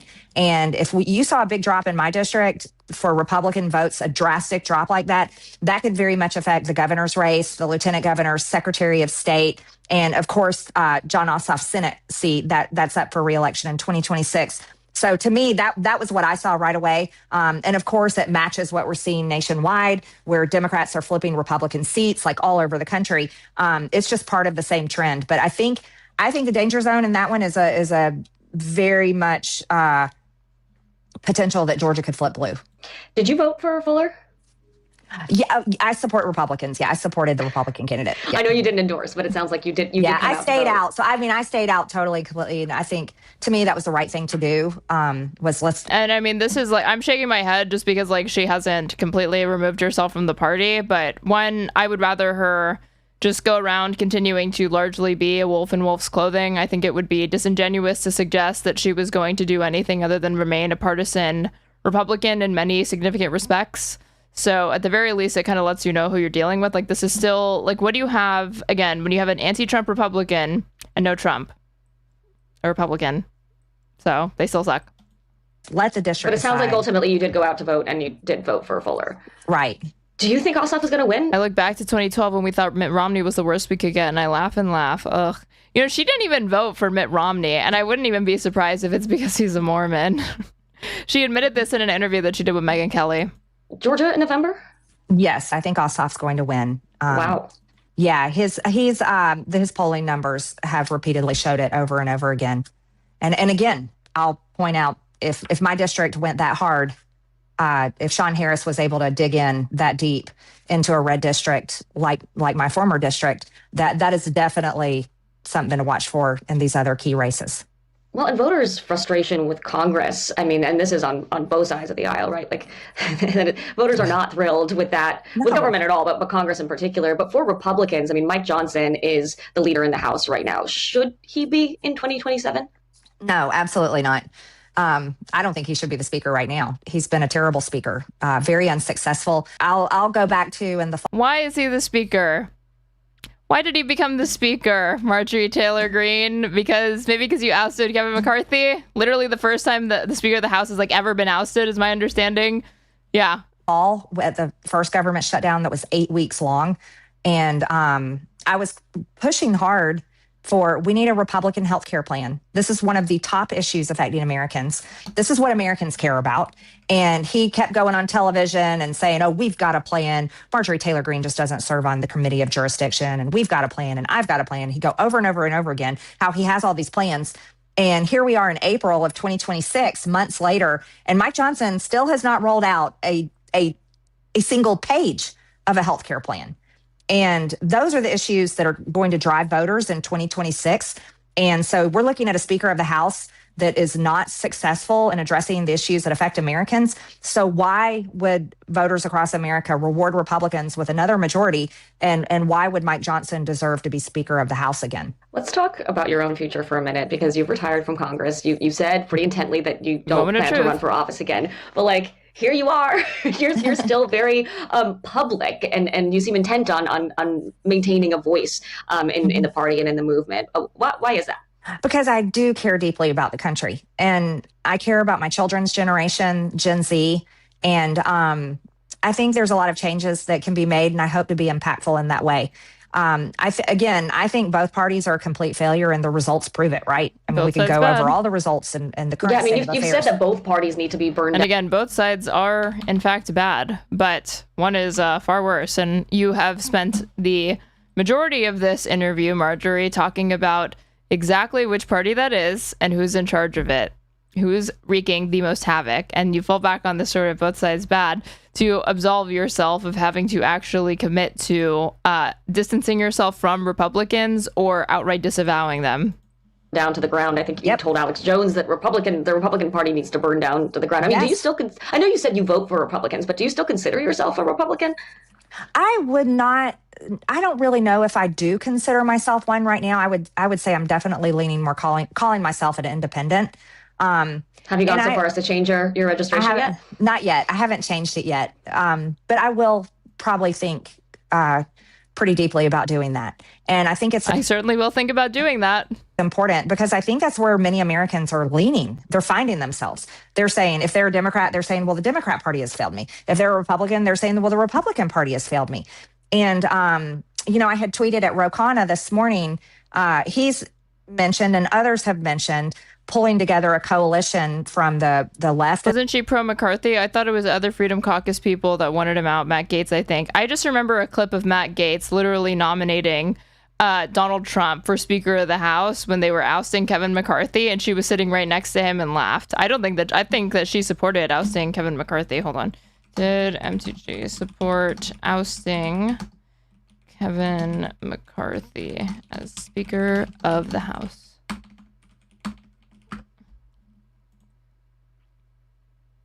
Oh, she didn't. She didn't. Okay. I don't know why I thought she did.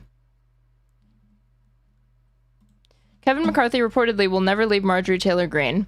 Kevin McCarthy said he'd never leave the far-right conspiracy theorist Republican congresswoman from Georgia after she backed him through a right-wing rebellion and 15 rounds of voting for the position of the U.S. House Speaker. I will never leave that woman, McCarthy told a friend, according to the New York Times. I will always take care of her. Weird. Elected to Congress in 2020, Greene quickly became a figurehead for the pro-Trump far-right, particularly after Democrats then in control of the House ejected her from committees, citing her racist statements and encouragement of violence against political opponents. 11 Republicans supported the move. Greene also voiced support for QAnon. We know this. She did bad things. Jewish space lasers. A thing that she never actually said, but it is funny that the people that have launched that attack against her have won the messaging wars, because I'm convinced that people think not only did she literally say Jewish space lasers, but a video of it exists, when in reality the controversy always surrounded a Facebook post that she made before she was in office. Recently, Greene said that if she had been in charge of Trump supporters who attacked Congress on January 6th, an attempt to overturn Joe Biden's election win, now linked to 9 deaths and more than 900 charges, we would have won. In comments she later claims were made in jest, Greene also said the protesters would have been armed. In a detailed examination of the emerging bond between McCarthy and Greene, the Times said the speaker's remarks about the Congresswoman's support were made to a friend who wished to stay anonymous, but both politicians spoke of to the paper of record. If you're going to be in a fight, you want Marjorie in your foxhole, McCarthy said. When she picks a fight, she's going to fight until the fight's over. She reminds me of my friends from high school that we're going to stick together and all the way through. Oh my God, so fucking stupid. Okay. In the right and trying to find a new center, because the current center has got us where we are. I mean, that's the reality. The current center with Republicans and Democrats, the way they have been coming together for decades now, is what we have. And so I am very interested in going to a whiteboard and stick with Trump all the way through and going, okay, let's come together and what does this even look like? And how can we reimagine a new coalition going forward? And I think that's what the younger generations want. They desperately want. Put down the very special issues that the left and the right vote about. Put those issues down and let's pull together the most critical issues that are really impacting Americans' lives, and let's come together and find a way to move forward on those issues. And I think that could be the future. And so I'm interested in that conversation. Would you ever run as a third party candidate? I have no idea, honestly. I'm very much enjoying life out of politics. So I can't even begin to answer that. Would you consider voting for someone that calls themselves a Democrat? Well, it's hard for me because I have some issues that I very much care about. I'm pro-life. I'm very much against transitioning children. I don't care what adults do. Honestly, adults can do whatever they want. If a man wants to get a boob job, fine, go get your boob job. Jesus but it's for me, it's kids and how kids are affected by that. So those are issues that are important to me. I'm conservative also.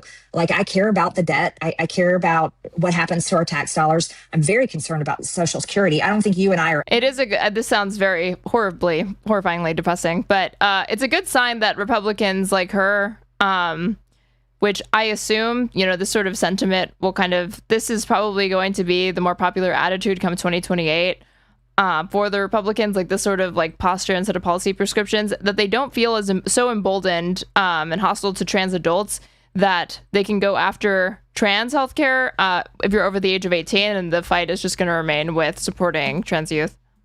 Are ever going to see a Social Security check, even though we've been paying into it all of our adult working lives. Those are the things that I foresee serious problems there.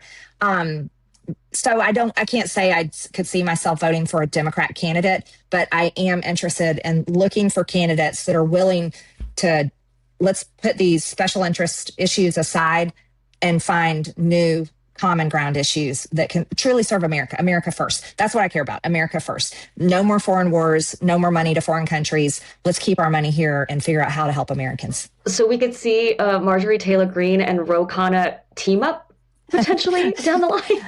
Yeah. Well, we teamed up on the Epstein files with Thomas Massie, and Ro Khanna was the leader on the Democrat side that really helped make that happen. And it's really something to think about, you two in a room with a whiteboard trying to figure out a new political party. That says a lot about the political moment we're in right now. I think it's needed, and hopefully we... What do we think? Are we fans of Ro Khanna embracing Tucker Carlson and Marjorie Taylor Greene? His little Twitter post where he's like, I'm building a team, coalitions, the pro-working class, anti-Epstein class. Would have some other smart and he'll people tag like Marjorie Taylor Greene and Tucker in the room. But it's a conversation that I think is at least worth having. No. We've got to try something because the direction we're going in is... To me, I actually think that right now, I support Ro Khanna making these posts because, one, they're just tweets, for one. For two, he is, I think he is attempting to flip the script and see if he can't use these people for his own ends. I don't see Ro Khanna being the one to get led around. I do see, to the extent that he's willing to work with them, because he is actually very risk averse, that if he's doing it, it's because he has weighed the pros and cons. And look, he worked with Thomas Massie and her when she was still in Congress. Now she's not even in Congress. So it's literally just paying lip service to, hey, I like some of the things that Tucker Carlson says. Hey, I like some of the things that Marjorie Taylor Greene says. Like, do I personally like it? No. But I also do think I want to see if it's possible for you to harness the power of these people and getting them to come to you rather than vice versa. Because it's like, again, you don't want to just agree on criticisms. You want to agree on solutions. It's not enough to agree on a criticism. And I think that you can extract the benefits without getting the backsplash of all the baggage and, like, you know, all the cons that come with these people. Like, should you campaign with them? I don't think so. I think that's too far. You want to tag them and get like Twitter likes or whatever and make people amenable to, you know, pulling them into the Democrats and opposing MAGA Republicans. If that works, great. Failing all of us, I think. Former Congresswoman Marjorie Taylor Greene, thank you so much for joining me today. Thank you, Dasha. It's good to see you. This has been The Conversation with Dasha. Thanks, Dasha. Apparently you bring viewers to my stream, but on asking people about endorsements. Now, I mentioned partway through this that Anna Kasparian may have suggested that she had like inside info about Tucker Carlson running, but it's actually the opposite, taking a look at the transcript. Spartan Spear, thank you so much for the 100 bits. All the people who want to end wars have to find a way to work together, even if you hate each other. I mean, I don't disagree. That's why you can ally with Republicans on solutions, but just not on criticisms. No, don't worry. I'm a little bit black-pilled myself, but I try to look for the little rays of light. And this is Anna Kasparian, Beyond the Headlines, Breaking the Narrative. This is Nina Infinity, a podcaster who has 21,000 subscribers. This YouTube, this podcast episode with Anna fucking Kasparian has 2,700 views. I have VODs with this like number of viewership, and it was streamed on February 25th of this year. Because they do exist. One last thing. Can you answer Latino Slant's $1.99 question? Anna, thoughts on Rubio for possible president? No. Rubio is a neocon. Like, no. Yeah, we don't need neocons. We need less of that. We actually do need America first. Like, and they need to prove it. Okay. Instead of just say it. Who'd be your pick right now? Who'd be your pick? I have a controversial pick that I'm not ready to disclose yet. And he has not even expressed any interest in running. Who do we think that Anna Kasparian is talking about here? Who does this fit the profile of? Rhymes with fucker? Hello? Tucker Carlson? Yeah, is that what you're talking about? Like, yeah, we know, girl. We know. Like, you went on the fucking I've Had It podcast and she, played defense for him. She's gone on his podcast. She's like, we need to get, like, she, like, is totally Zog-pilled and she thinks that, like, Tucker Carlson is, the path forward to, again, eradicating the deep state. It's just as delusional as every fucking MAGA moron that was saying that Trump was going to drain the swamp in 2016. Thinking that Tucker Carlson's going to be the one to actually do this, but okay. But if I had to pick someone who I think might be a contender, I think Ro Khanna actually does have the ability to be a good leader. And so I want someone who's actually willing to do something. And I think he's proven he's not only just willing to do something, he's willing to work with someone he disagrees with on other issues to make it happen. And I think that's a sign of a leader. So that's really good. Okay. This is the pro-working class, anti-Epstein class coalition, baby. Anna Kasparian. But she wants to say Tucker, and she will support Tucker Carlson, Miss Unaligned or whatever. Like, yeah, you'll team up with a guy who, she even says in this that like Tucker Carlson is anti-choice, and she's like, whatever, we need to like not be captured by Israel or whatever. And a Kasparian, Aryan, yeah, like emphasis on the Aryan. Has anyone made this joke? I'm sure it's happened on Twitter, but I haven't seen it. It's pretty funny. But on the subject of Tucker Carlson, our boy has been beefing with our other boy, PBD, aka Patrick Bet David. So this is 3 days ago, has 700,000 views. This is getting out of control. And if you could see the thumbnail for this, it was like Tucker Carlson's like resting bitch face, and then PBD and the like Israel flag colors, and like I think the flag of Israel even next to him. And he calls out, well, you're gonna see. Bet David on his podcast a day or two ago. Watch this. I don't know why Catholics have this issue with Jews. I don't know what it is. They have this, I don't, listen, I get the Jews have issues with Christians, and they'll make fun, and they'll say stuff like, oh, your Jesus is going to do, they'll say, well, he was a Jew anyways, right? Yeah. But then Catholics have that issue with Jews. And they act like, they're all innocent and everything. And when you look at Catholics, the amount of central... The fuck do Catholics think they are? Acting like they're innocent and not just all inherent, like, naturally anti-Semites? Centralized power they have.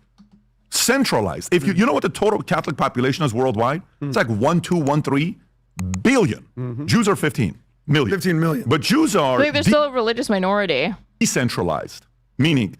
the Jews don't have somebody they listen to that says, hey, you better do this. Catholics, God forbid you say something about the Pope. They're like, hey, man, listen, who is that Pope figure in the Christian community? We don't have one. No. If I ask you right now who's the Pope in the Christian community, you don't have somebody to look at. Who is it? Which pastor? Yeah, exactly. No, they don't. We don't have one. It's an independent. You can literally like Falwell, is it Falwell? There's like a ton of like televangelists and notable WASPs and Protestants that you could point to. So the Bible, so if you look at only Catholics and Muslims have somebody that they look at as their supreme leader, like Catholics are the guiltiest people. That's like it's kind of the whole thing, yeah. Got to go to somebody, but even more, it's Catholic. Well, there's only two theocracies in the world: Catholicism and Islam. I'm sorry, the Islamic Republic of Iran. Yep. There are, in fact, more than just two theocracies in this world, but whatever. And the Vatican. Yeah. Those are the two major theocracies.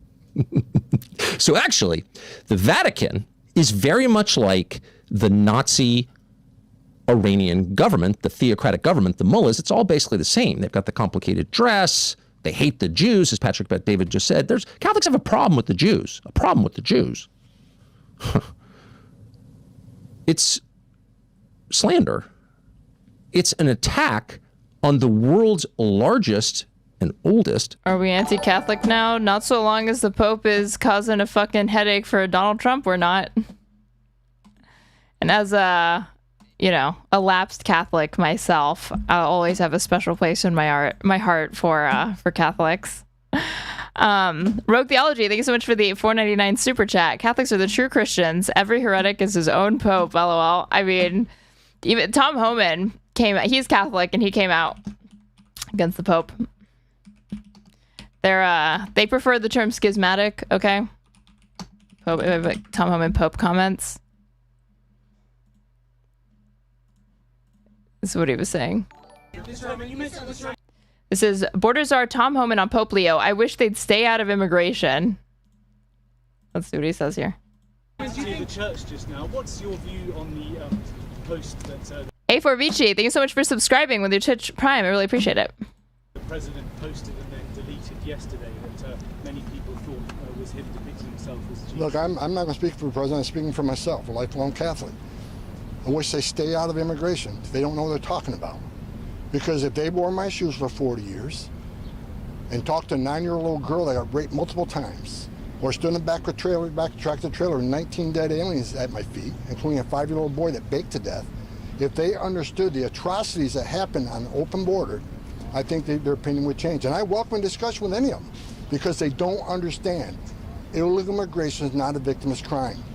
Where President Trump had the most secure border in the lifetime of this nation right now, lives are being saved. He's saving thousands of lives a year because he has a secure border. Human traffickers are out of business, right? The cartels are... ASAX1A, thank you so much for subscribing at Tier 1. Really appreciate it. Are going bankrupt because of that secure border. I wish they'd understand that, because if they did, I think they have a different opinion. Does he mean the Pope and the Holy Spirit? Does he mean not only God, but Jesus Christ? Okay, let's get back to Tucker Carlson tearing into this. Christian denomination, and it's taking place openly. And it's all coming from the same source, which is Israel. The issue is Israel. Anyone who supports the Netanyahu government, not Israel as a concept, not all Jews, no, the Netanyahu government, anyone who ratifies every decision, no matter how violent or grotesque or genocidal of the Netanyahu government, those are the good people, and anyone who doesn't is a Nazi. And by the way, their religion itself is a Nazi religion. It's an inherently anti-Semitic religion. That's what they're telling you, out in the open. And the kind of casual dismissal, the mockery, the loathing of the oldest and largest Christian church, it's just remarkable. Probably the most mocked and yet clearest evangelist of this new faith, this Israelism. You could say it's Christianity without the New Testament. Yeah, this is what he was floating in the last thing we watched from him, this Israelism shit. Like, he won't say, like, Zionism or just being pro-Israel. He says Israelism. And that would be someone, again, who's often made fun of for being dumb or he doesn't know what he's talking about. But it's sometimes people like that that give you the clearest picture of what the people in power really are talking about. And that person would be Sean Hannity over Fox News. Not a bad guy, not a mean guy, lifelong Catholic. If you asked him, are you a Catholic? Absolutely. Yeah, I'm a Catholic. And he think he is. It's not an attack or even a claim to understand his personal religious faith. But watch Sean Hannity, cradle Catholic, describe the Pope. This is his reaction to the President of the United States attacking the Pope, head of the Catholic Church. And here's Sean Hannity's response as a Catholic to that. Watch. He doesn't want any conflict anywhere, and he was talking about violence. And I'm like, have you even read the Bible? Have you read the conflicts, the wars that the Israeli people that were... Holy fuck, wait. Any conflict anywhere, and he was talking about violence. And I'm like, have you even read the Bible? Have you read the conflicts, the wars that were... Dude, again, like asking the Pope, even rhetorically, like, have you ever read the Bible? Dude. The Israeli people they were empowered by God to defeat their enemies. Like, you could ask that question of, like, literally any other Catholic, because Catholics don't really study like scripture like that. That's like a Protestant thing. They study the catechism. But the Pope himself is stupid to say, like, have you even read the Bible? Dude. Never. Did you ever hear the story about David slaying Goliath through the power of God with a slingshot against this massive giant? Or the conflicts and the wars of King Saul and so on and so forth. And frankly, all throughout Israel's history, they've been, surrounded by enemies, but as God's chosen people, they against all odds keep winning. Pretty amazing. So it does take a kind of cable news mentality to say of the Pope, hey, you ever read the Bible? It's hilarious. Hey, the thing about the Pope is, guys never read the Bible. He's just the Pope. So there's that. Okay, it's funny. But listen to the content, which is actually more interesting and less funny and a little meatier than it seems at first. So the Pope is saying, look, I'm a Christian leader. The Christian gospel, which I represent, however imperfectly this Pope may represent it, from my perspective, imperfectly, but whatever.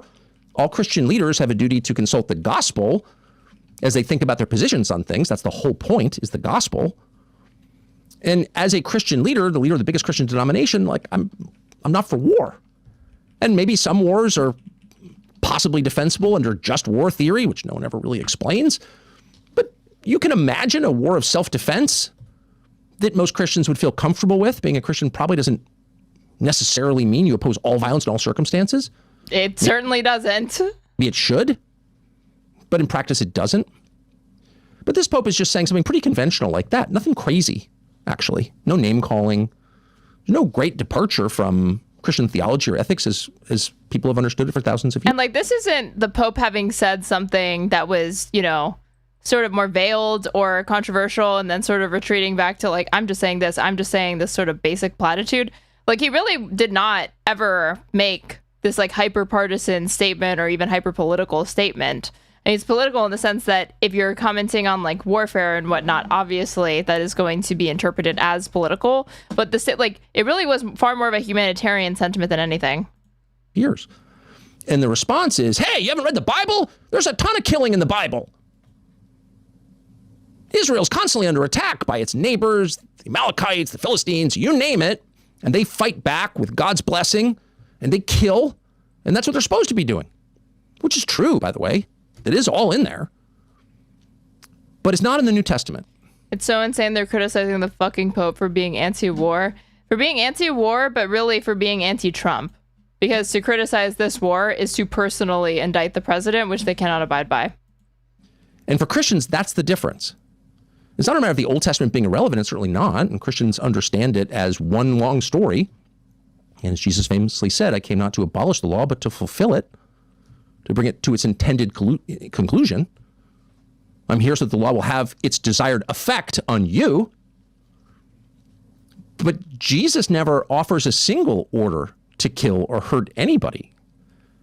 And there's no place in the entire New Testament, the four Gospels. Why was Tucker Carlson quiet on the Pope's views on immigration, like he disagrees with the Pope but is too chicken to say anything about it? Because he just wants to LARP as like a Christian savior. I don't think that he's really interested so much in like the specific defense of the actions. It's just like playing into the victimhood and like the martyrdom of like, this president is, you know, does not respect, you know, Christians, particularly white Christian men of faith. Like, we're just trying to do this, and he's coming after us for it. It's because we don't support Israel. Like, it's just like his, you know, ham-fisted polemics that I don't find to be, you know, persuasive or charismatic, but seem to resonate with a lot of people.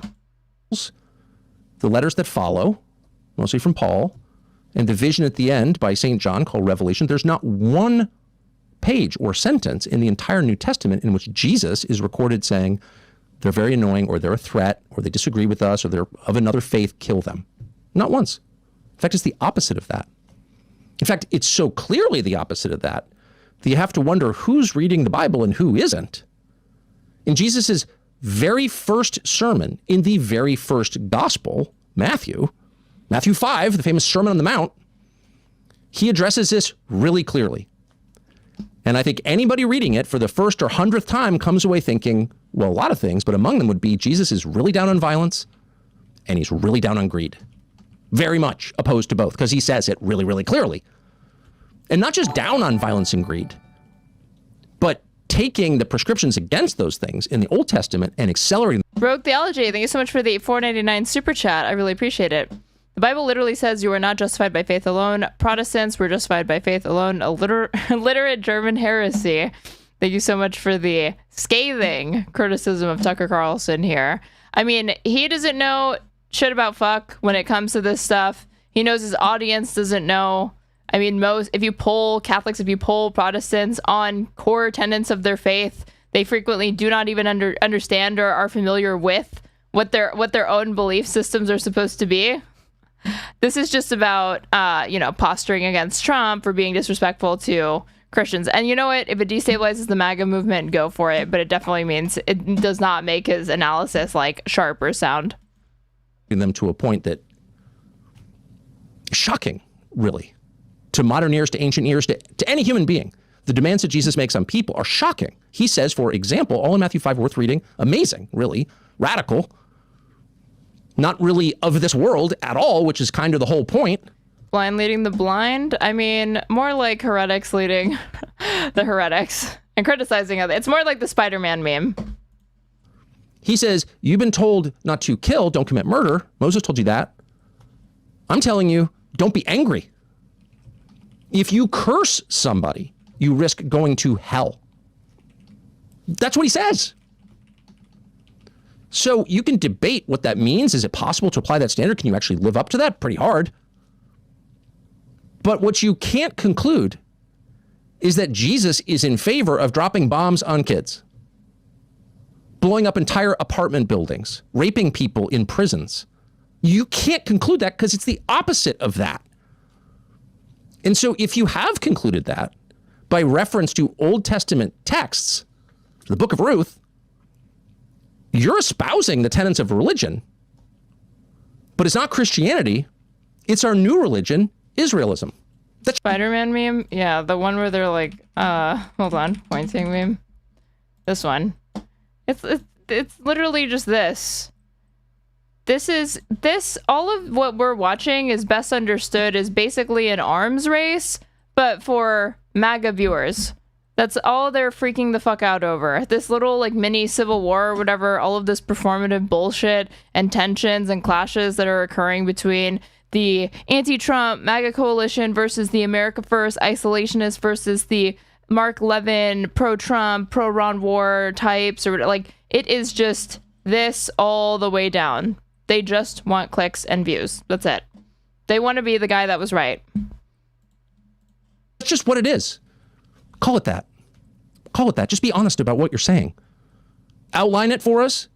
Give us the creed. Think of a new name. What happens to all the non-believers? They go to non-violent hell. No, and there's no, well, according to the Catholic faith, there's no salvation like outside of the church, but that has to be like contextualized, or at least what the Catechism says is that like, if you are ignorant of our Lord Jesus Christ and, the church, then you can there's still like a path to salvation for you, even if you never formally acknowledged or converted to Catholicism, nor were you baptized. So like, being virtuous or in conformity with the teachings of the church and these sorts of things are rewarded. Aim for it, give us 10 points, we can all recite them. People who don't can be punished. But tell us what the religion is. Be straightforward with us. Stop playing this head trip on us and telling us that something that's clearly anti-Christian is in fact the real Christianity, because that's just not true. And this kind of deception is making everybody crazy. Damn. All right, now we gotta see. Thanks for watching our YouTube. Paul Bet Davidson's response. This is a fucking epic thumbnail, man. This is some good shit. Look at this. My response to Tucker Carlson. Valuetainment. 1 million views. Here's Pat. Let's fucking hear it. This was 5 days ago. PBD responds to Tucker Carlson's criticism over comments on Catholics, rejecting the framing and clarifying his stance on different faiths. This is some AI bullshit, man. He challenges Tucker's recent positions on Islam in the West while reaffirming his America First values and ending up with a bold call for transparency. All right, let's do this. Let's see. What do you got, PBD? Shouldn't be that hard to go up against Tucker Carlson, but if anyone could lose to this man, watch it be. PBD. Patrick Bet David on his podcast a day or two ago. Watch this. I don't know why Catholics, have this issue with Jews. I don't know what it is. They have this. I don't listen. I get the Jews have issues with Christians, and they'll make fun and they'll say stuff like, "Oh, your Jesus is gonna do." They'll say, "Well, he was a Jew anyways, right?" Yeah. But then Catholics have that issue with Jews, and they act like they're all innocent and everything. And when you look at Catholics, how did you make it this long without watching this on stream? Because I haven't streamed the last few days. So the amount of centralized power they have. Centralized. If you know what the total Catholic... He's like, all I did was ask the Catholic question, and Tucker Carlson's jumping down my throat. What the fuck? Population is worldwide. It's like 1.213 billion. I'm just saying that Catholics, despite being, kind of a minority, have a disproportionate amount of power, and it just seems like they have a dual loyalty to the Vatican. Jews are 15 million. 15 million. But Jews are decentralized, meaning Jews don't have somebody they listen to that says, "Hey, you better do this." Catholics, God forbid you say something about the Pope. They're like, "Hey, man, listen, who is that Pope figure in the Christian?" Dude, all of the most Public Catholics right now in the Trump admin are vocal, are shitting on Pope Leo and losing their fucking mind and telling him to stay out of it. What are you talking about? This idea that Catholics are afraid to criticize the Pope or whatever. It's dude. Christian community, we don't have one. No. If I ask you right now who's the Pope in the Christian community, you don't have somebody to look at. Who is a witch pastor? Yeah, exactly. No, they don't. We don't have one. It's an independent network. It's just the Bible. So if you look at only Catholics and Muslims have somebody that they look at as their supreme leader, you got to go to somebody. But even more, it's Catholic. Well, there's only two theocracies in the... Okay, this dude, he really just said that about all Muslims. How does he not know the difference between Sunni and Shia? world. Catholicism? Islam. I'm sorry, the Islamic Republic of Iran. Yep. And the Vatican. Yeah. Those are the two major theocracies. So actually, the Vatican is very much like the Nazi Iranian government, the theocratic government, the mullahs. It's all basically the same. They've got the complicated dress. They hate the Jews, as Patrick Bet David just said. Catholics have a problem with the Jews. A problem with the Jews. It's slander. It's an attack on the world's largest and oldest Christian denomination, and it's taking place openly. And it's all coming from the same source, which is Israel. The issue is Israel. Anyone who supports the Netanyahu government, not Israel as a concept, not all Jews, no, the Netanyahu government, anyone who ratifies every decision, no matter how violent or grotesque or genocidal of the Netanyahu government, those are the good people. And anyone who doesn't is a Nazi. And by the way, their religion itself is a Nazi religion. It's an inherently anti-Semitic religion. So Tucker, it's interesting. I watched this video a few times, and respectfully, I want to respond to you because you're a respectfully formidable voice. Whether I agree with you or not, you're somebody that's very good at getting your message out there. And I think at this point, if there's anybody that Sunni and Shia is complicated. Iranian-based alliances are Shia. Sunni is like Saudi and whatnot, which had a split in family legitimacy for the direct descendant of Muhammad. Yeah, like the difference is like if you believe that the true successor to Allah is like the nephew or the brother of like a father-in-law of Muhammad or something like that. But point being, for him to say that like he like suggested that like all Muslims like bow down to the fucking like Ayatollah or something like that, and it's like to the extent that you see that sort of like theocratic structure, that is a Shia thing. It's not a Sunni thing, for one. And that's like literally so many Muslims, like billions of Muslims are like, it's a big a sectarian difference. And he's just like lumping them all in together. And they don't worship like the Ayatollah. It's like there for like guidance or something like that. That believes in your ability. It's a guy like this who, after I sold my company, offered you a $100 million contract. I even went on your friend Megyn Kelly's show when I announced it, and she was asking specific questions. I said, yep, we went to your house, we made the offer, then we spent some time together. I came to Maine, and we did your show, and we've had a couple good conversations together. So I believe in you. I think you're funny, quirky, very good communication, and you have your... Sean Pierre, thank you so much for the $15 donation. I barely saw this. Patrick Bet David is the Pope of the Armenians. Yeah, he's in good company with Ben Shapiro, who, as we all know, is Pope of the Jews.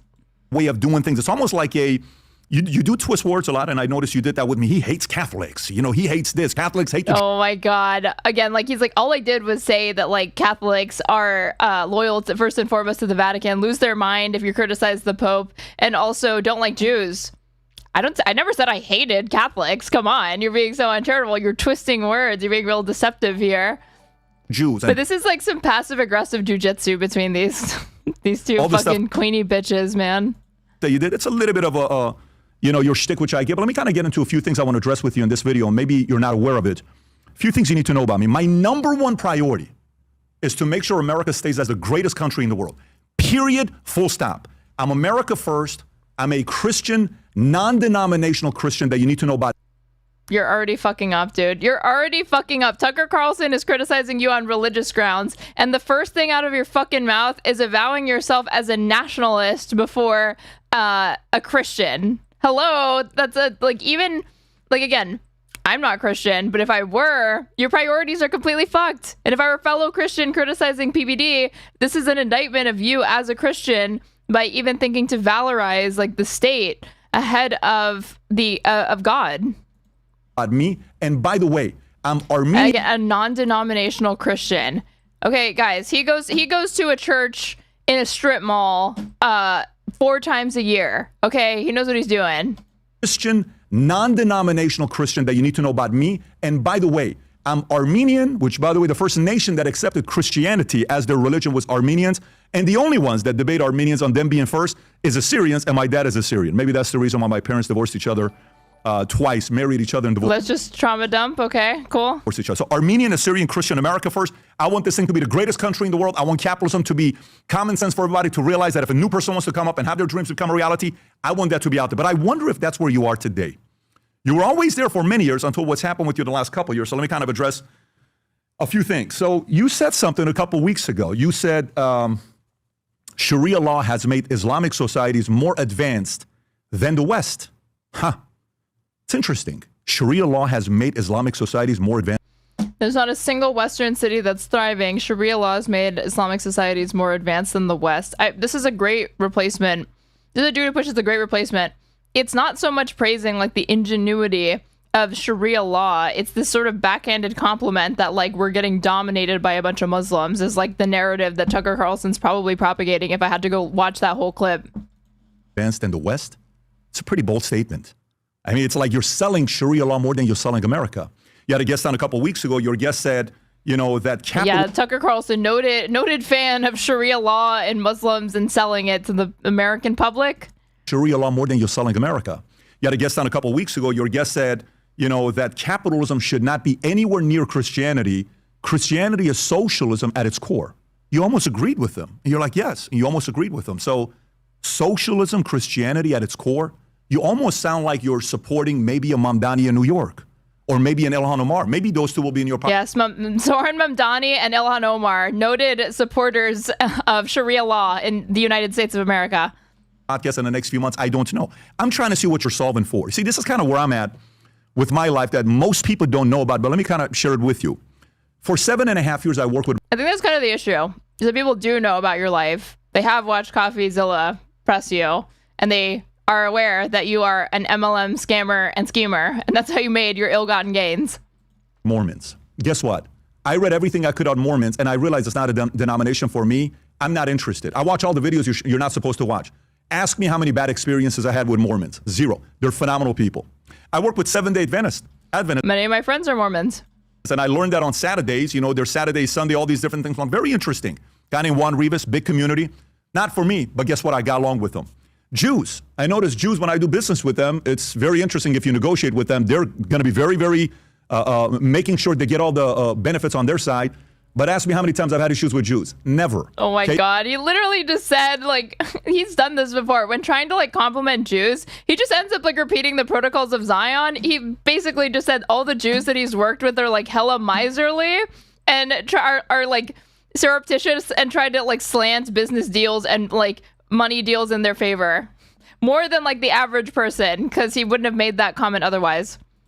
If you ask me about Catholics, I built an insurance company with shrewd. Yeah, I mean, he may as well have said like, I mean, you know, you can't see they you know rub their hands together as they're signing the contract, which I find a little bit strange. But I don't have problems with Jews.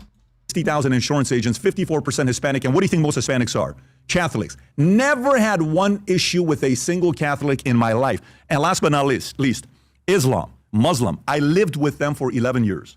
When you say Sharia law has made Islamic societies more advanced than the West, I lived with the IRGC and the Hezbollahs in Iran, where my mother and my sister were frightened. Okay, if you know that, then why did you say that, like, again, like you implied that all Muslims are like in favor of like theocratic regimes or like the Ayatollah or whatever, and like not recognize like the very least the Sunni Shia divide? To walk outside. That's this guy.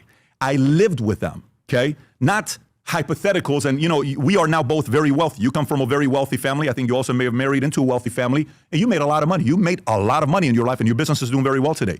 When you go to dinner, you're having dinner with people that are going to make sure you see the best side of everything you go to. When I went to Mumbai, they showed me the best part of Mumbai. I went to the slums because I wanted to see what it looked like. Whatever part of the world I go to, I get treated royally today. Why? Because they want to show me the best. But I lived in the worst when our family had nothing. Literally nothing is what we had when we lived in Iran. Regular places, we lived in the city of Tehran. But you know, as crazy as that is, do you know my chef that lives with us? When we go on the road, he's with us all the time. Do you know he's Muslim and he's Turkish? Dude, this is a guy talking about how he is like in touch with spirituality and Jesus Christ. You know, so I'm like traveling with my personal chef. Yeah, really relatable to the everyday working Christian man in this country. Thanks, PBD. And he's still how do you think Jesus Christ would feel about your personal chef that travels with you? Muslim. And do you know what Turks did to Armenians and Assyrians? You ever heard of the Armenian genocide or the Assyrian genocide? You ever heard of that? 1.5 million, 300,000, 200,000? I love this guy. He's a great guy to us. He's very good to us. Because I isolate the relationship with that individual. And I still tell him how concerned I am with what Islam could do to America. I am still concerned. It's so funny. He's talking about the Armenian genocide, and he asked Bibi about this question. Bibi was like, yeah, I recognize it or whatever, even though that doesn't fucking matter. Because, like, I don't think Israel even recognizes the Armenian genocide formally. Concerned of that, of what's happened in many different societies. Look at, what they're doing in Minnesota, many markets that we read about. Look at what's going on in New York right now. Look at what's going on in a couple places in Plano on how they're growing. And so Charlie Kirk, whom you and I think both admire, Charlie Kirk once said, I think it was 2 days before he was killed. I think it was 1 day As the great Charlie Kirk once said, before he was killed. He said, Islam is the sword the left is using to slit the throat of America. Let me read it to you. Wow, what a beautiful sentiment from Charlie Kirk. Thank you for reading out this fucking bigoted statement. One more time. Islam is the sword the left is using to slit the throat of America. Do you agree with Charlie? Because I do. I do. Because it's all like, hey, let's make it not a big deal. Let's be tolerant. Yeah, I look around right now, and this war of choice that we're in with Check's Notes, Israel. Yeah, I'm like, I'm so over the fucking Sharia law and Muslim takeover of this fucking country, man. Yeah, that's definitely who's running things around here, and not Christian Zionist freaks and like Israeli leaders that we don't even fucking elect. Let's be tolerant Christians. Sharia law has made Islamic societies more advanced than the West. Let's just be tolerant. It's okay. Let's be tolerant. Let's accept all this stuff. Let's allow all this immigration that's going on in UK. It's not a big deal. They're not that bad. It's fine. They don't live the way you do. They just don't. They don't live by the values you and I live in America. They don't. He really said they're not like us. Rogue Theology, thank you so much for the $1.99. PBD, King of Fools, keep talking. Dude, he thinks he's killing it. And this goofy ass set, he has like the fucking like smoke machines behind him. Now, if you I have a lot of friends that, like Andrew Tate chose to become a Muslim. If you've already converted, but you've not made the announcement publicly, listen, to each his own. You're making that decision as an adult. I support it. More power to you. But my priority is America first. My priority is to make sure we advance America in a way that young men are able to make enough money to get married and have 3+. That tweet did not age well. Oh, wait, you mean from the guy whose undoing was literally a white Christian dude with a gun who in his life was fear-mongering and complaining about scary Muslims slitting the throat of the West with Islam? Yeah. For me personally, I think it, just 10 of 10 stuff there. And it really highlights the cognitive dissonance that goes on within MAGA. But, I mean, I know what you're saying. Plus kids, preferably 4, and be able to have their kids' dream become a reality where if they want to go build a business and make billions, do it. If you want to make millions, do it. If you want to go in the military, do it. If you want to go out there and, have a regular job, making $58,000 a year at whatever company, but you're happy about your job because you're a school teacher. It's all like money. Get your money up, not your funny up. Hustle, grind, get that fucking bread. Like, dude, this is not even like, again, if you're trying to preach some sort of like cultural Christian message, like starting with this whole like, yeah, Jesus would want you to be on the grind shit is just like, is it not going to fall flat on its face? Even with most people who like don't care about religion, like they know enough, they have enough of an understanding to be like, I don't think that Jesus's like message was saying that you should like get as much money as possible. Go do it. That's what I want. And as a Christian man, non-denominational, Christ is King. I say that comfortably. My life changed the day I accepted Jesus Christ as my Savior, January 21st of 2004. I will say that to a Jew, to a Muslim, to a Catholic, to anybody. That's my faith. And every day I fall short. Okay. Catholics also believe in Jesus. When we first moved to Florida, for the first 30 days, every single night, I would walk and I would listen to this version of Amazing Grace because that's... What's the point? What's PBD's point, literally, to hear himself talk? It's like, this is every PBD segment, or like again, this is what happens when you just like let him riff for like 16 minutes straight. He just his metaphors that go nowhere, rambling, personal anecdotes, humble brags. That's the only thing I relate to. Those words, you know the words. Amazing grace, how sweet the sound. That, I want to read this thing to you, that saved a wretch. Pretty sure Islam is the fastest growing religion. It's still Christianity, but Islam is like close to overtaking it. But both are only replicating themselves because people within the faith are having kids. That's it. It's not actually converts from reaching new people. Like me, like this. Like they are the fastest growing religion, but like overall religiosity is like still on a decline. This guy, regular guy, a wretch like me, I once was lost, but now I'm found, was blind, but now I see. Jesus Christ changed my life. And I'm a Christian man saying this, a business owner. Most people don't know what I do throughout the day. I run companies for a living. I mean, true. No, what do you do throughout the day, PBD? Why do you have so much money? Truly an enigma. I'm not a media guy. We've grown this business from 9 employees to 165 employees. I'm in meetings from morning till night, and I love what I do because I live in the greatest country in the world. So, because I do a fucking rug pull, and it's not illegal in this country because it's underregulated. Good for you, dude. Back to you. I don't want... Not a media guy. That's all he does. I know. That's also laughable. He's acting like, I'm doing deals, man. I'm doing fucking business all day. I work hard, play hard. When it's like, in reality, you sit down at a fucking air-conditioned, nice podcast studio, and you read tweets and Truth Social posts. I want to be enemies with you. Although if you want to be enemies, I'm okay with that as well. It doesn't bother me. But I don't want to be enemies with you because I actually want to believe deep down inside you love America. You love America. I want to believe deep down inside you're there. And whether you know this or not, you have a lot of influence right now. I do think one of the topics... Adi Bombay, thank you so much for the 200 bits. Yeah, Matthew 3310 and Lord saith, cash doth rule everything around me. Cream, get thine money, dollar bill, you all. Yep, I think I remember that one. That's going to be an issue on the ballot for 2028 will be Israel, control, AIPAC, all of that stuff. And I'd like to see how that pans out and how it goes because I like debates. I watch these debates. I watch what takes place. I watch to see where the market is going to. So I don't know. I don't know what you're doing. I don't know if you're trying to get behind a Massey because I think he's a pretty capable, talented guy. I don't know if you want to run. I don't know what you're solving for. It's literally the easiest thing in the fucking world to figure out Tucker Carlson's grift, which is just being a vocal critic of Donald Trump and attacking Israel and propagating anti-Semitism and the Great Replacement. It's not hard to figure out. You're like, well, I don't care if we win the midterms. I don't care. Let a Democrat win. Maybe sometimes America needs to go through the pruning process because I want to see destroy the GOP and start all over again. I don't know. Maybe that's the vision. If it is, more power to you. That's not my vision. My vision isn't that. And I have a sprinkle of libertarian in me because I want to be left alone and just kind of allow me to do that kind of stuff. So whenever I have the conversation and I listen to it, Dave, I agree with a lot of the stuff libertarians also believe in. But I think there's an end to it because we've already started a country the way that we are. And so you and I both get accused of something. I want you to process this, and I want you to know I'm open to it.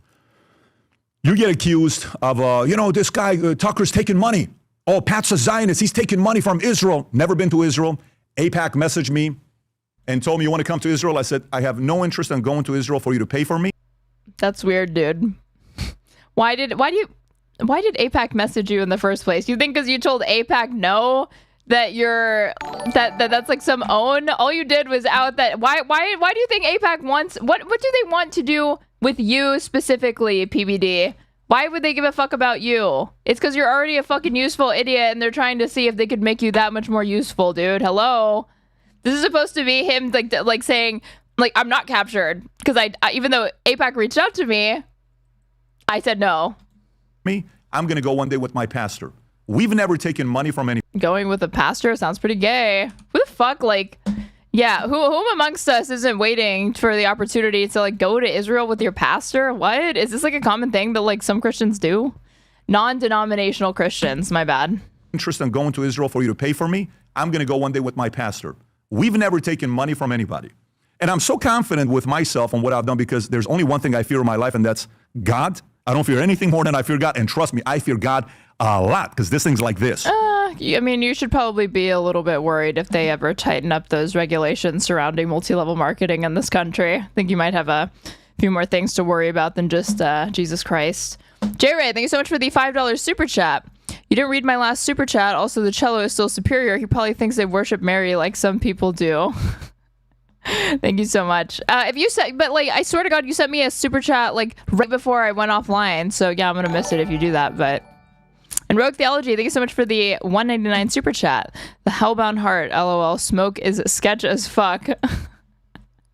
You're making him sound way more cool than he actually is. This fucking set that he has going on, where he's trying to make himself out to he does his villain speech. It's so lame. It's so contrived. It's just a big LARP. If you ever wanted to have fun, and let's just say, put it out there on the line, and again, I'll put the onus on you if you're open to this or not.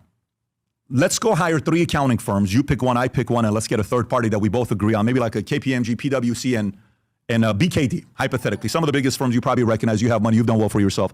Let's have them do audited financials on me, my wife, and you and your wife, and report back to see if I've ever gotten paid from Israel, and report back to see if you've ever gotten paid from Qatar or Pakistan or any of these guys. All the businesses, all the LLCs, all the accounts, you know how this kind of works. They can kind of figure that out. And let's be honest with you. What is the point of this veiled threat? Like, what? You fended off the accusation that you've taken money by saying, like, yeah, I turned down AIPAC, but, like, and he knows that Tucker's not going to take this offer up, you know, to do the audit or whatever. But what are we, like, what's the point here? Like, you freely admit that Donald Trump contacts you and talks to you in a personal capacity. And then you read, when you cover him on your show, you give him nothing but favorable coverage and suck his dick. You're like state media, dude. The audience. Let's be honest with the audience. If you're open to it, I'm available.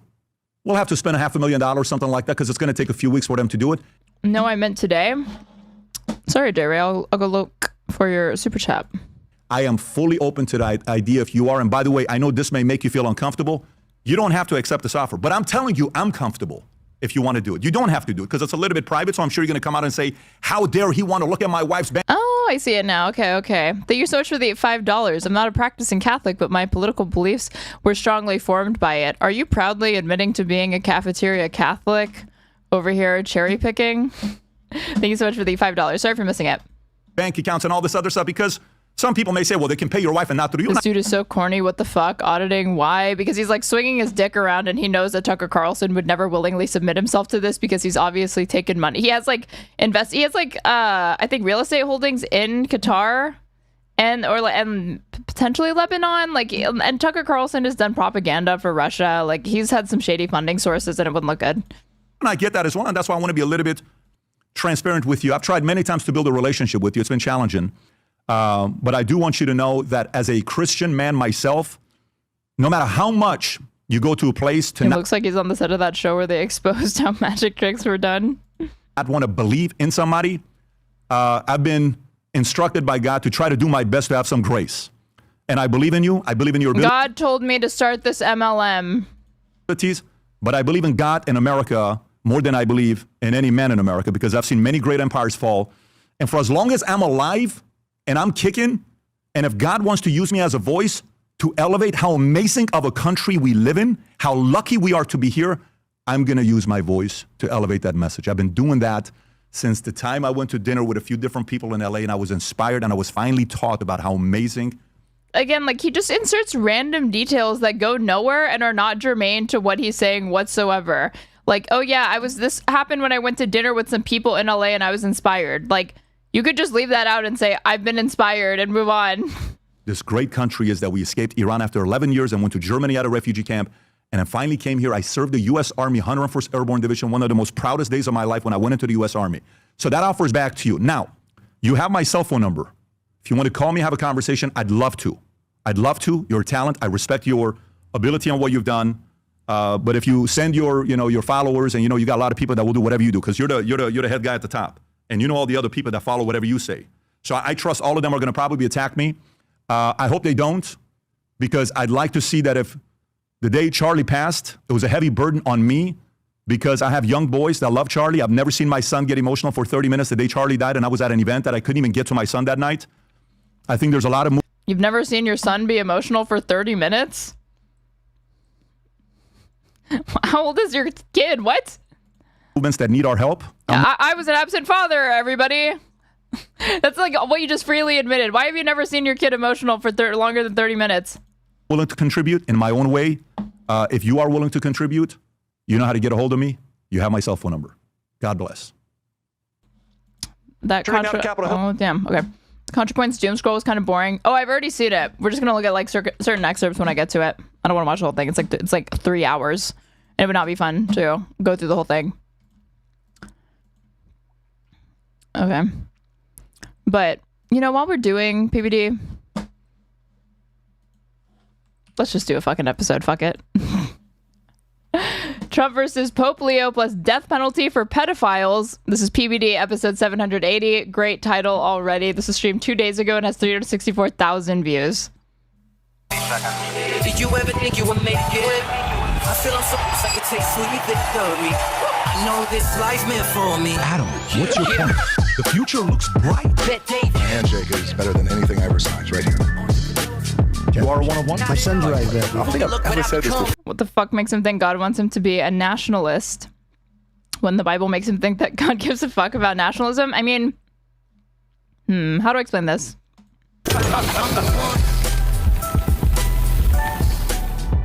All right, so I want this intro played at my funeral.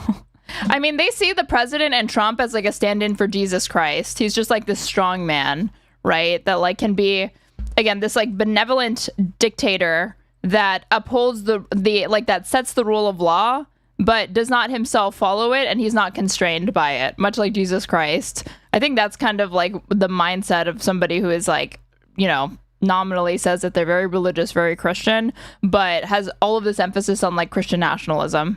I don't know if you guys saw this new law that's about to be passed July of this year in Idaho. Did you hear about this Idaho law? No. We have to talk about it. It's something that I actually want to get your reaction to it. Some folks are going to like it. Some folks are going to love it, especially when you hear about the story of what happened with that young girl in the FedEx car with the independent contractor that ended up murdering the girl. If you remember that story we talked about 2 weeks ago.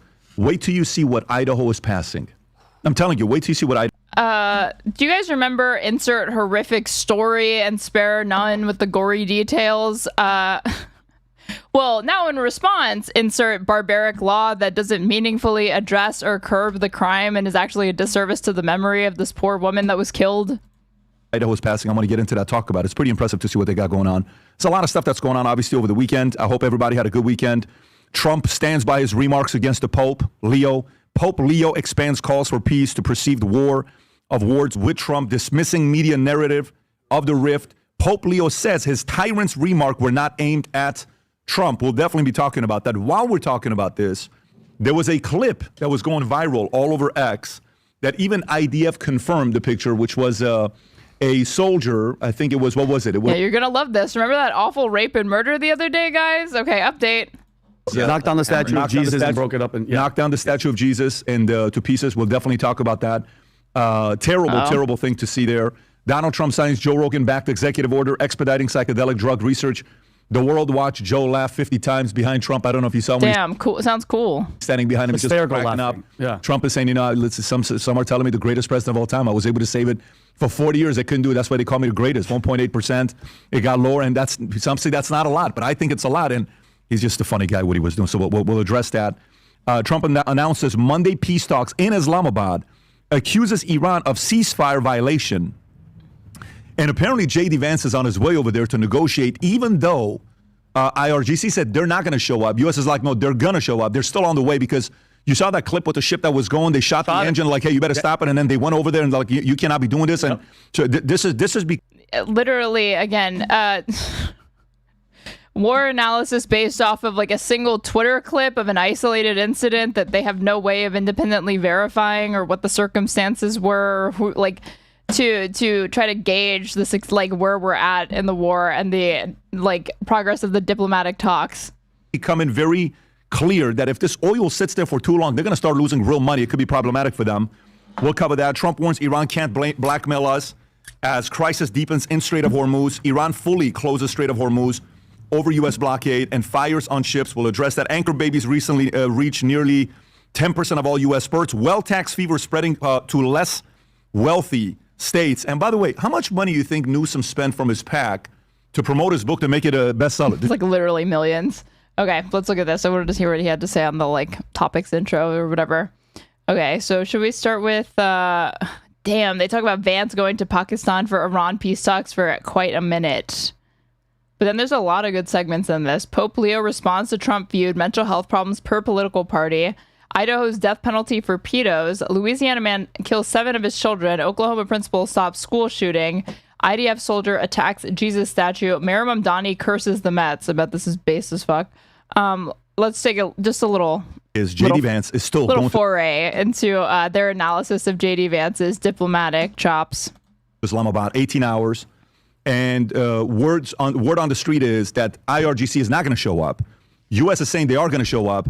And it'll be interesting to see what ends up happening here. Go ahead, Rob. Hi, Kevin. So negotiations are back on despite some back and forth reporting that we had seen earlier on in the day. White House tells Fox that Vice President J.D. Vance will be in attendance and he will be leading the delegation back in Pakistan once again. And it comes as the clock is ticking to reach a new deal because we know that this current ceasefire deal, this 2-week deal, is set to expire on Wednesday. So there's a lot of diplomatic efforts ramping back up once again to land a new deal before then. After those historic... Torpedo, so perfect. It says the whole thing. I just didn't say it because if you say it enough, your stream will get like marked as like 18 plus only. So face-to-face talks last weekend. Vice President, I really cannot stand this fucking like Orwellian TikTok news speak of having to say fucking unalive and grape and all of that. Like if I can avoid it, I will try to.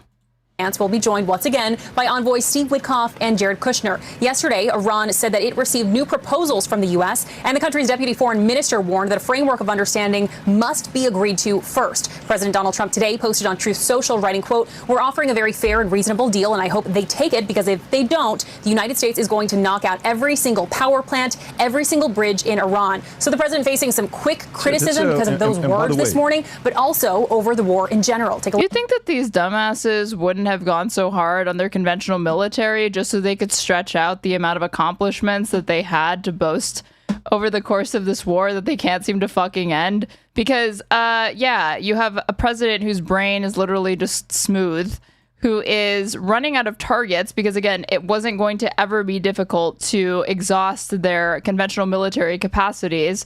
But you can only go around saying, like, yeah, we got the fucking Navy for so long before people are like, okay, like, what else did you do? What, like, where's the progress at? And that's why you have to start threatening to target a whole fucking civilization and civilian infrastructure because there's nothing left.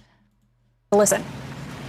American troops have died, others are being injured, and Americans are paying $1 more for gas because of President Trump's war. Rogue Theology, thank you so much for the $1.99 super chat. Trump 3 more years, Pope Leo 30 more years. I mean, we know who's coming out on top of that one.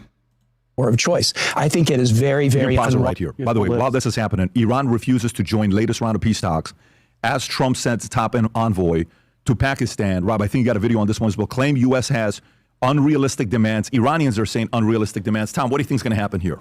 So I felt like this was coming all week. Give it to us, Tom.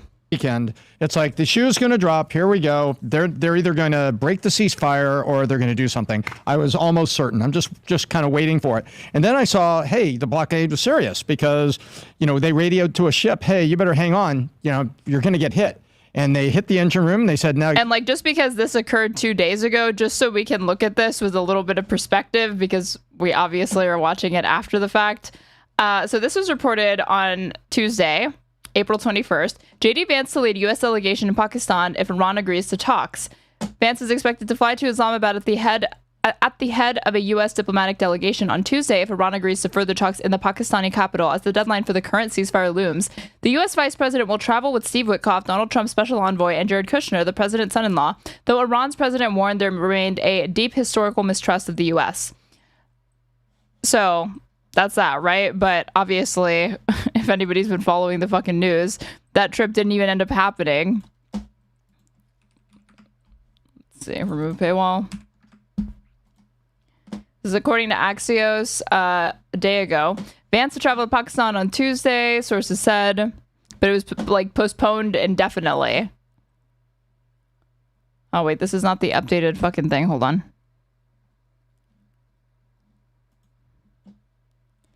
Here we go. This is what I meant to show. Vance's Pakistan trip postponed indefinitely as Iran boycotts peace talks. Art of the deal, folks. VP Vance's planned trip to Islamabad on Tuesday was delayed, then postponed indefinitely after Iran refused to participate in a new round of peace talks, according to U.S. officials and sources with knowledge of the situation. The latest, Iran's IRGC-affiliated Tasnim news agency reported that Tehran's negotiating team has informed the U.S. through Pakistani mediators that it will not be in Islamabad on Wednesday and sees no prospect for participation in the talks. This matters because with the ceasefire on the verge of expiring, every hour Vance spends in Washington is an hour closer to the resumption of hostilities. Iranian leadership ultimately decided not to attend as long as the U.S. naval blockade on Iranian ports continues. Don't they get it that to reopen the Strait of Hormuz, we have to blockade the Strait of Hormuz? You guys all evacuate, get out of there. So they were trying to... My ex postponed her relationship indefinitely.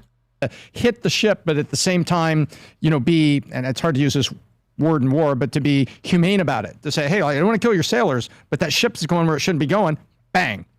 And that happens. You want to play that real quick, Rob? So this is the clip Tom is talking about. Go for it. He's gangster. Gangster. Motor vessel Tosca. Motor vessel Tosca. Vacate your engine room. Vacate your engine room. We're prepared to subject you to disabling fire. Not listening. Not listening. Just watch. It's coming. Oh.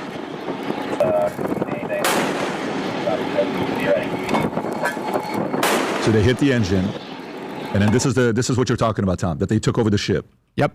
And this is a 5-inch gun. These aren't torpedoes. They're not trying to sink it and create an environmental disaster. They're trying to Wow, incredible. Put 2 right through the hole into the engine room and disable it.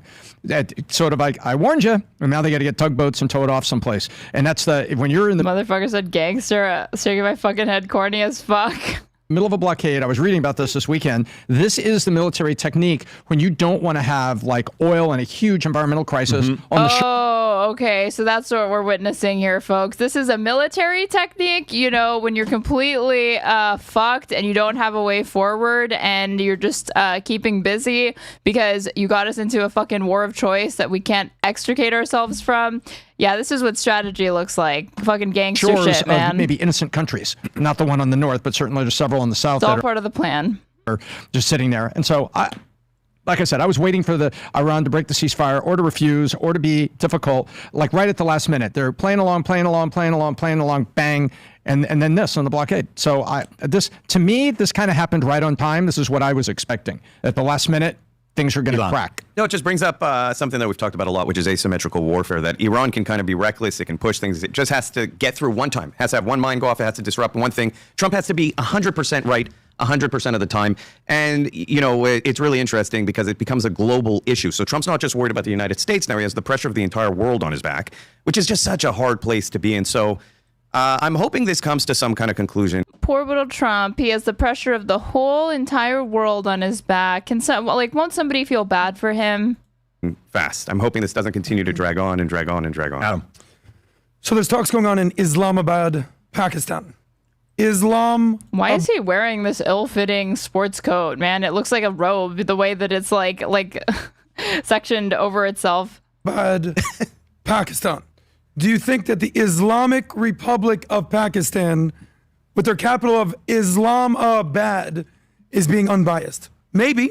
I don't know. It's actually the United States who chose Islamabad to hold peace talks. Why? Because where else are you going to go? Islamabad basically is brokering a ceasefire. You know, remember Trump brokered a ceasefire, but just aged fantastically. Where else are you going to go? They're the ones that fucking postponed it. They didn't show up. Between Pakistan and India, there's a relationship there. We see what's going on there. This is literally like ideal for like a who must go meme. But the whole context of this Trump's war of choice. Trump's war of choice. Trump chose this. No. Yeah, I shouldn't shame Adam for his kimono. The United States, all our presidents, all our leaders, they've been speaking out against this for almost 50 years. Mm-hmm. Trump had the balls to do something about it. The weakness, the fecklessness of the left and the woke Reich is actually alarming. Rob, do you have that clip of the guy with Kamala Harris? Kamala Harris, projected potential. Why are we talking about Kamala Harris to like desperately deflect away from the failures of the Trump admin? Okay. President, 2028, challenge her to run. I don't know if you can fast forward this clip. Here's a lifelong Democrat basically saying, I can no longer vote Democrat because of what? The hypocrisy. Here's her basically saying the number one enemy, the number one threat geopolitically is Iran. This is Kamala Harris 2 years ago. I want to know what changed. Can we go to the beginning of that clip, Rob? It's at the very beginning. You realize you can say this and it doesn't follow from it that you mean that you need to launch a war of choice. She says, I'm a Kamala Harris Although voter. He does happen to kind of be more correct here than I am comfortable giving him credit for. It's the first sentence. And I thought she would be a great president until very recently when I saw her comments about I had this fucking centrist dipshit come across my fucking TikTok feed. the war in Iran. I'm going to play some clips from before the election. He never recovered fully from the Dave Smith lashing. What do you mean? He came on here and he was, ain't nothing gonna break my stride. Singing. He was like so happy. He was totally fine with how it went. And he says he doesn't read the comments or give a fuck what anybody else thinks. He's so cool like that. And from after the war. He's a Bills fan. He needs to hear See what you think. Foreign country do you consider to be our greatest Did we adversary? play this, Rob, at 60 I minutes? think there's No. Okay, stop. Okay, we can't play it? No. Point is, can't play 60 minutes. Sorry about that, Rob. Yeah. The point is, she says Iran. So our greatest, what did he say, enemy? Did the greatest geopolitical threat? It's so funny that they draw the line there. I mean, you could just play it, then just like clip it out, I guess. But Whatever it was, she said Iran. What changed, guys? I want to know what changed. What changed is Trump did something about it. So now the entire identity of the left is Trump's bad. I wish one thing. I wish the left loved America as much as they hated Trump. It's crazy. And if I can continue for 10 more seconds, you know this flag that I wear everywhere? I gave Tom one today. You want to know the craziest thing? People come up to me. Wow, Tom looking sharp with that American flag pin. Thanks, Adam.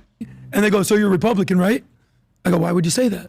They go, because you're wearing an American flag. I go, so what are you saying? The American flag only represents Republicans? They go, well, you know. What is this like fake shower conversation, dude? It makes me cringe so fucking hard when he like makes up these stories to sound based and epic when this clearly did not fucking happen. Like, yeah, Republicans tend to like the flag more. I go, what a sad state of affairs. Which is so funny because if you look at the difference between the Republican, the RNC and the DNC was like just this like fucking, I mean, Democrats I don't really think of as like jingoistic, but it was like a huge like patriotic display.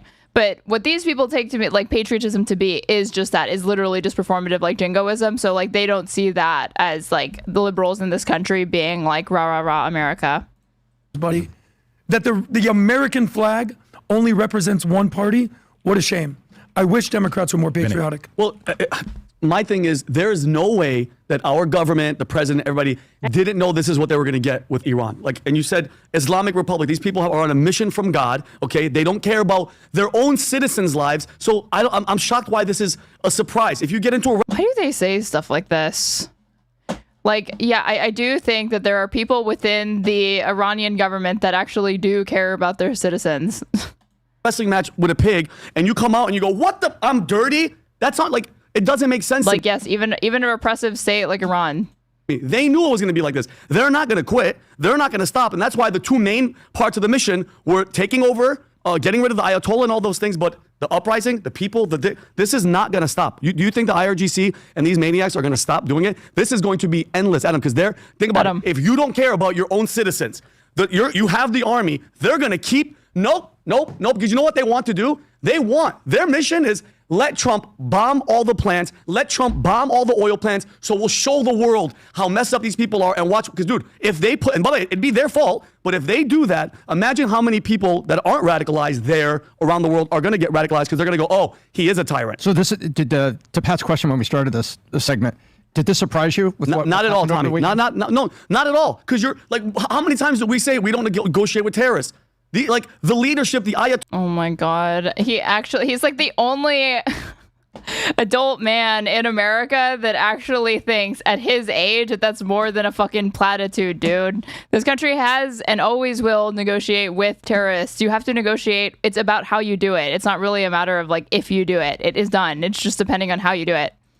Ayatollahs, Tom, they're on a completely different, like when I say mission from God, Tom, that's who they're answering to. They're saying God is making them. Rob, can you pull up this clip I just sent you, which is all the presidents. What he's saying is true, except it already happened at this point. I mean, like, it's like I can't tell. Like, do you want diplomatic talks with Iran or not?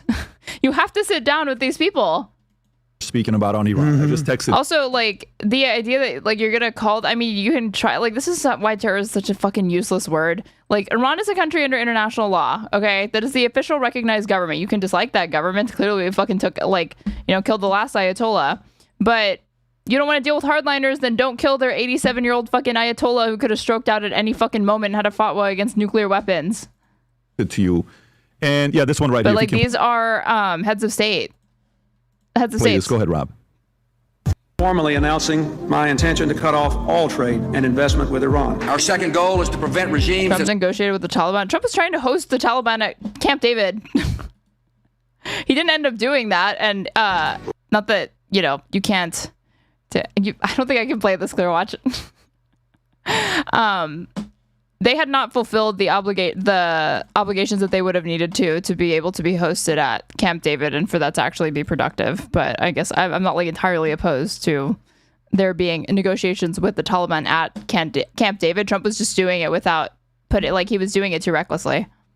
that sponsored terror from threatening America or our friends and allies with weapons of mass destruction. Iran aggressively negotiated with Hamas. They had like a liaison, but they got far closer to almost like directly negotiating with Hamas than Biden ever did. He pursues these weapons and exports terror, while an unelected few repress the Iranian people's hope for freedom. I strongly believe that our national security interest now depends upon preventing Iran from obtaining a Dude, if there's foreign policy consensus in this fucking country against Iran, that like his solution was the JCPOA, which Trump tore up. It's not a gotcha. Everybody fucking knew that Obama was a critic of Iran. Like, that's not a secret. Well, I can say to you, Iran Obama actually negotiated a fucking deal. will never get a nuclear weapon on my watch, as they say. This terrorist regime can never have a nuclear weapon. I'll say it again. Like, you're not going to find like a major, there's like no major G7 nation as far as I know that supports Iran securing a nuclear weapon. Never have a nuclear weapon. Yeah, so everybody talked about it. One guy is doing something. He's trying to normalize relations with Syria and Jilani, who is a literal Al-Qaeda member. But I thought Trump didn't negotiate with terrorists. About it. So you kind of have to see how, you know, this is another meme that's going viral. Iran took hostages. They're evil. They're a real threat. They're sponsoring terrorism. They're killing Americans. They're building nukes. We have to stop them. Okay. You know, it's like, all right, I'll do it. No, you're the enemy. You're the bad guy, you know, that's doing something like this. There's certain uncomfortable realities that Americans have to accept, because Iraq really changed the sentiment of war in the United States for a very long time. That was, you know, it should have been Iran, not Iraq. And exactly. But the what the fuck, dude? Why? Like, that's probably the stupidest thing you could have fucking said. Iran, like very briefly following 9/11, cooperated with the United States. They were fucking like sworn enemies of Iraq. Like, that doesn't make any sense. big reality here that everyone has to accept. Like, Bush declaring them as part of the axis of resistance immediately broke down any chance that there was at there not being like an ally of the United States, but normalizing relations somewhat with that country. Why would we have launched a war? That's like, again, there was no reason to go into Afghanistan either. This is stupid. Except whether they like it or not, is you have a radical Islamist regime that lied not only about its nuclear development, it enriched uranium well past 60%, it's the only non-nuclear country in the world to do that, but also lied very clearly about its ballistic missiles. LMAO, Iran was against building nukes because of religion. This is all dumb. No, you can't just say, oh, well, because their religion forbids it, that means they don't. That's like saying, LOL, you think Christians are having premarital sex? Don't you know it's in the Bible that they can't do that? Like, no, people, like... Like, you have to introduce some sort of, like, you know, realism into your analysis, and religiosity is just not going to be as major of a factor as a lot of people would have you think. It is influential, right? But it's not explanatory, and honestly, like regardless of what their religion says or does not say, they have geopolitical interests in not securing a nuclear weapon, and there is no evidence from our top intelligence agencies, even under the Trump administration, that they're pursuing a nuclear weapon. What we have evidence of is that they have enriched uranium to levels that we've never seen in a country that didn't go on to secure a nuclear weapon, but that same report still concluded that they don't have evidence that they're trying to get a nuke. Missile range. And those are two very scary things. Even if you're not scared of the uranium, they've proved to us they lied about the range of the missiles they are developing, and going from intermediate range ballistic missiles to long range ballistic missiles is not a big jump. And they issued a hadith against nuclear weapon development, which was legally binding from what I understand. Yeah, but like, I mean, I don't, the Iranian Republic or whatever is one, ludicrously corrupt, and two, I'm only responding to the person who said, oh, well, it's against their religion, which, like, if that, you know, your statement is far more defensive because it's more precise, but to just say, well, their religion says that they can't and they're a theocracy, so, like, is supposed to mean, like, they're not doing it or whatever, is just silly. We do not have any type of blanket missile defense system in the United States. It makes us very vulnerable. Yeah, the fatwa, not a hadith. So do you want to, you know, we keep pushing it back, and people say we've been saying this for decades. Yes, but there is a breaking point. Like I said earlier, Iran only has to be right once. If that day comes where they do have long-range ballistic missiles, even just dirty bomb tipped, right? They don't have to actually be nuclear warheads. That is devastating for the United States. So again, do you wait? No, Trump did the right thing. But here's my question to you. And Mario, I was in the Air Force, he was in the Army. We're not going to sit here and pretend like we're four-star generals with all the military strategic planning. But okay, you know what the leadership, Tom, let's maybe we're in a situation room. Okay, guys, they have that capability. We bombed, we took out their nuclear capabilities. Okay, How are you going to win this? Because the leader, every time you kill a leader, there's another one coming in. They control the arm. But here's the thing. I got an idea. How, son of a big pallet full of money. That's what I'm thinking. No, Obama, Anybody we have can't an do extra that. Salem? But my thing is this. How do you I literally thought that was some like weird Elvis impression. I didn't. He's trying to do it. That was his like Obama voice. achieve victory? So let's just say the missiles are gone, the nukes are gone, the leadership is still there, and they're never going to listen to you. Yeah, so there's again. Why would Iran launch a random nuke? They don't have a nuke. They're never going to get a fucking nuke. There's almost no chance that they are getting a nuke. This world is set up in such a way that it makes that almost impossible. An uncomfortable truth. There's a difference between being able to exert external force and being able to exert internal force. The idea that we'll be able to win a victory over Iran where they can no longer push internal force is very unlikely. That's the truth. It's an almost impossible battle. You have a regime there that's willing to massacre its own people, but the idea that we can set them back decades in their ability. Whoa, a regime that massacres its own people? Never heard of that. That's never happened in the United States. Certainly not once and not twice. Yeah, Renee Good, Alex Preddy. Who are they?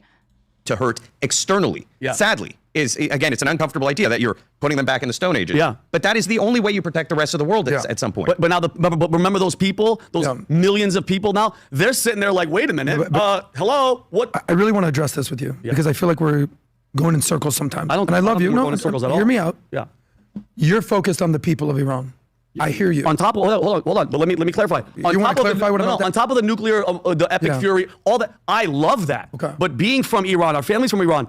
At the end of the day, all that. Thank God they bombed all that stuff. What about the people that were dying at them that were like, help is here, and now it's just like, well, the nukes and stuff are gone. Good luck. Help is on the way. Help is here. I mean, Trump has been talking about this since he started running for election. We just showed the clip of every single president talking about this. Trump did something. Yes. Marco Rubio, Trump, they've laid out their agenda.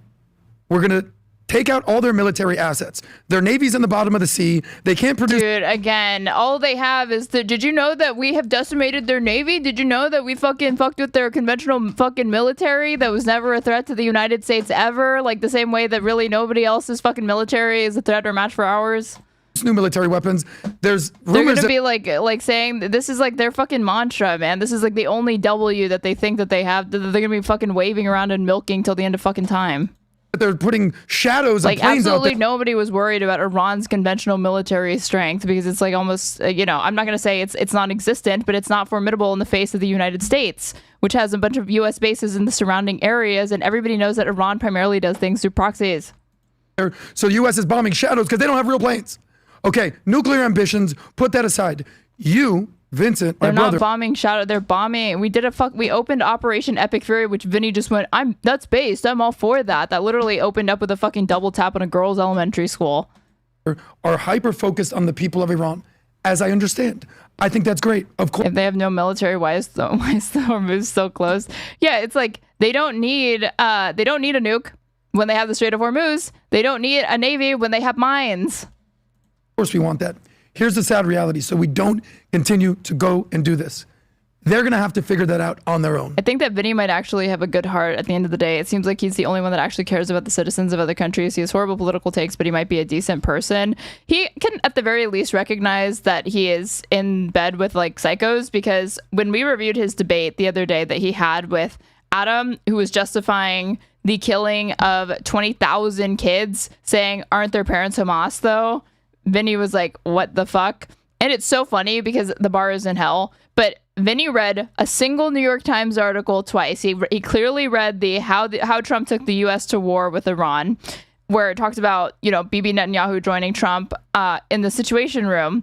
And what do you know it? Instantly, Vinny's analysis is suddenly like really fucking, sharp relative to everybody else, all because he read just one. Could you imagine like just the difference that one article made? If he would just read a little bit, even if I disagreed with him, the factual, premises and the foundations of his analysis would not be so wrong.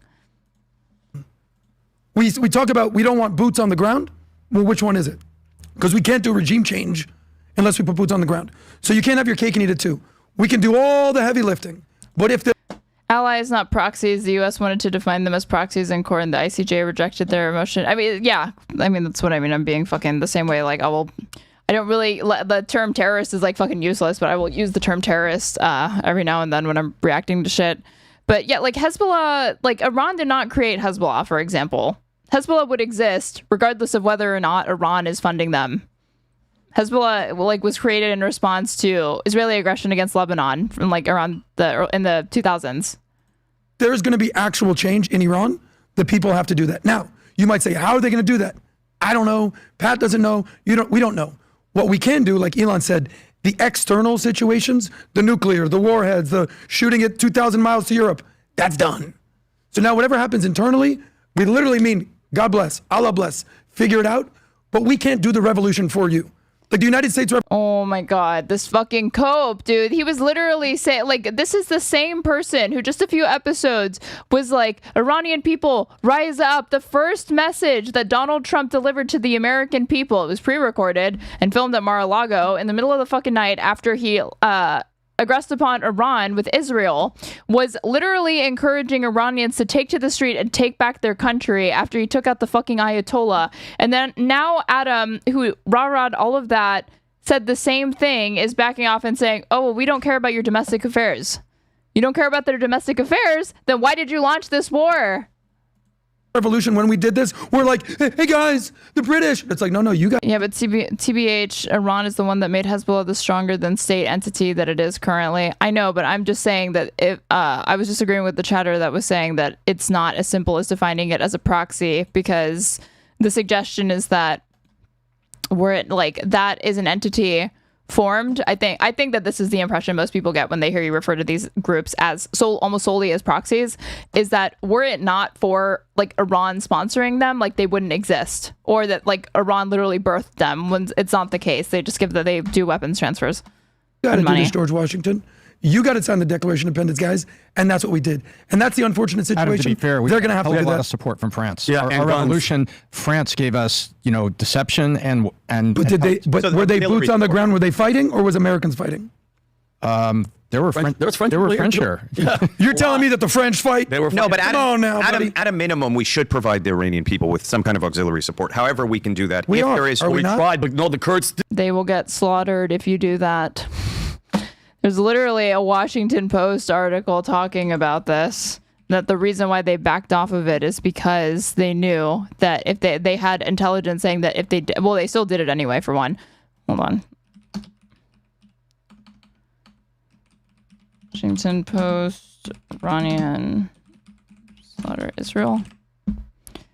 This. Because Washington Post gives nothing for free.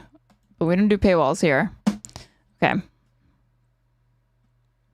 If anything, this war has strengthened the IRGC and stabilized their position. Yeah, because when you have these external threats against a country, it always has this sort of rally around the flag type effect. And suddenly the people that were the most critical of the government domestically have to drop that cause because they feel like they're in the middle of a fight for their nation, or an existential threat from outside is on their doorstep and literally, bombs are being dropped on their country. Suddenly the sort of more intelligent, high-minded resistance internally within the country gets put on hold, and everybody is just focusing on opposing U.S. imperialism. This was reported in the Washington Post on March 17th of this year. Israel urges Iranian to revolt, but privately assesses they'll be quote-unquote slaughtered. Senior Israeli officials have told U.S. diplomats that Iranian protesters will, quote, get slaughtered if they take to the streets against Iran's government, even as Israel publicly calls for a popular uprising, according to a State Department cable reviewed by the Washington Post.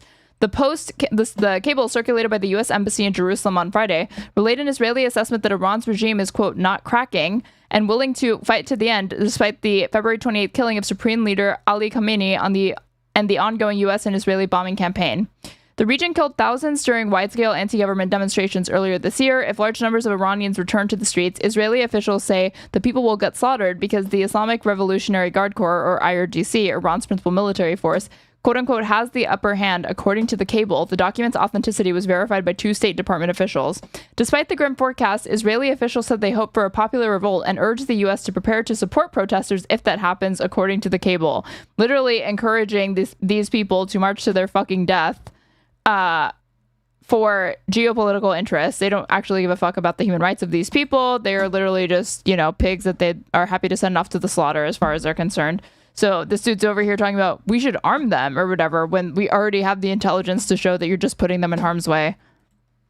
took the guns and they left. We tried to help them. They were just like, hey, that story kind of came and went. I'm not even sure. So did the guns. But Pat, let me bring this back to you. Kurds took them. I think that you understand everything that Trump is doing, from the nuclear ambitions and the military to the warheads of everything, the blockade, the economic warfare. Focus on the people. If that's what should the people of Iran do at this point? The 10,000, 50,000, whatever the number of the greatest people who were fighting against Regime Iran being killed. What should they do? They should probably continue to do what they are doing, which is trying to resist this illegitimate invasion in their country by the United States and Israel. Is there sentiment of fighting on the ground? Are they going to weaponry? Like, what are they going to do from a people perspective? Yeah. First, I want to understand this. Yeah. So a couple things on the blockade of what's working and what's not. Every day the blockade is there, Iran loses $400 million a day. $400 million every a day. day the blockade costs Iran's government, the IRGC, $400 million a day, $12 to $13 billion a day of them. Dude, we're spending $1 billion a day on this fucking war. Even if they're losing $400 million, that's still less than what we're spending to do that. Selling oil. Okay. Experts say they can only handle it up to 16 days. Some are saying 2 months. Mm-hmm. So they're right now like this. They're getting choked up. So the idea that they put a pause on it kind of helped Iran a little bit. Now, if they extend also, Iran is not again, it's not that they have a particularly resilient economy, but they've been subjected to so many different economic constraints and sanctions that despite the fact that they are a natural resource, rich country and have the potential to be a wealthier country, the fact that they're isolated economically is really the reason why they struggle. It's not because they lack the fortitude or aptitude or desire to do this. And they have the blockade. Or and that they don't have money. They're stopping, 3 or 4 ships. Hey, what are you doing? Mm-hmm. Turn around. You ain't doing this right now. You ain't selling it to nobody. Get your ass back into place. We're serious about this. Now Iran is sitting there saying, holy shit, this is becoming real. Now what am I going to do? I need the revenue. I need the money. I need the income. So how will Iran react? Yesterday there was a 60 Minutes episode on Iran. And Rob, were you able to find out about the guy that's on it or no? Were you able to find out who it is? So this is Matthew Bunn, okay? Harvard Kennedy School. Matthew Bunn, to just kind of give you an idea who he is, Bunn was served as a White House Office of Science and Technology from 94 to 96. 94 to 96, who would that be? Was that senior is who he was under? Clinton. Clinton. That's Clinton. Okay, Clinton was 92. All right, so 94, 96 is Clinton. So it's not like this is a Trump guy. He is doing an interview yesterday with 60 Minutes. And 60 Minutes doesn't know what this guy's going to say. Of course, we can't play the clip, but we can just show what he says with the content in the tweet, Rob, if you want to go to it. They will do anything but read. I recommend watching this. Sorry, read articles. They read tweets and Truth Social posts. Everybody should watch this tomorrow. Just don't play the clip, Rob, because you know what 60 Minutes does. So UN, last time UN inspector were able to verify Iran had 970 pounds of 60% uranium enriched uranium. If enriched further, the stockpile could produce 10 to 11 nuclear bombs, says Matthew Bunn, a former White House nuclear advisor who works at the Harvard Kennedy School Belfer Center. And then he also says this, which was kind of shocked a lot of people. Iran has been lying about its nuclear weapon effort for over 20 years now. He says, a former White House nuclear advisor who works at Harvard Kennedy School. Remember, this is a Clinton guy. If he's a Clinton or a Bush person, he's not a Trump person. Let's get that clear. Because Bushes don't like Trump, Clintons don't like Trumps. They're on the same page. So that doesn't necessarily mean that. There is the media market, what everybody reacts to and what they say. Then there is the people that were in there having dealt with Iran and knowing what these guys are like and how they lie when they're negotiating. Iran's in a very bad place. The challenge with the people is the following. Iran's in a bad place, you guys. Yeah, when I look at any news article or headline, I definitely think that Iran is getting the short end of the fucking stick here. Diplomatically, militarily. Yep. They don't have... Strait's going to be open any day now, folks. Somebody there, and I don't know why the president is not locking on to Reza Pahlavi. If he did, his strategy would be different. So think about it this way. Did you guys see María Corina Machado came up outside on the balcony, how the Venezuelans reacted to it? Did you see this clip? Rob, can you find this clip? Just type in her name and how she was received. It was beautiful on how she was received. What Trump wants to do and what he doesn't want to do, it's right there. Watch this, Vinny. Just watch the reaction, how she's being received. Is this in Venezuela? Can you go back to the tweet so I can read the details there? Venezuelan opposition leader María Corina Machado walked out to a sea of thousands of supporters in Madrid. Got it. Machado has dedicated her Nobel Prize to she is refusing to meet Spain's leftist PM Pedro Sanchez right now instead. Meeting with right-wing opposition. Right-wingers must rise across Europe. Okay, so play the clip, Rob. Play the clip. Oh, my. Is that real? No, this is real. They're fucking stupid. They literally said that this was in Venezuela, and then it's like, oh, wait, it's in Madrid. So in Spain, where she's like courting the right wing of Spain, not her own country. Like, I'm not crazy, right? He said like, oh, it's so beautiful how she was received in Venezuela, which I was shocked because if that were the case, Trump would have put her in after he took out Maduro. Outside on the balcony, if he did, his strategy would be different. So think about it this way. You guys see María Corina Machado came up outside on the balcony. How the Venezuelans reacted to it? Did you know? Oh my God, he really did. He did say the Venezuelans. He did not say it was in Spain. They only got fucking bitch slapped with reality when they pulled up the tweet and saw, wait, it's not Venezuela. Can you find this clip? Just type in her name and how she was received. It was beautiful on how she was received.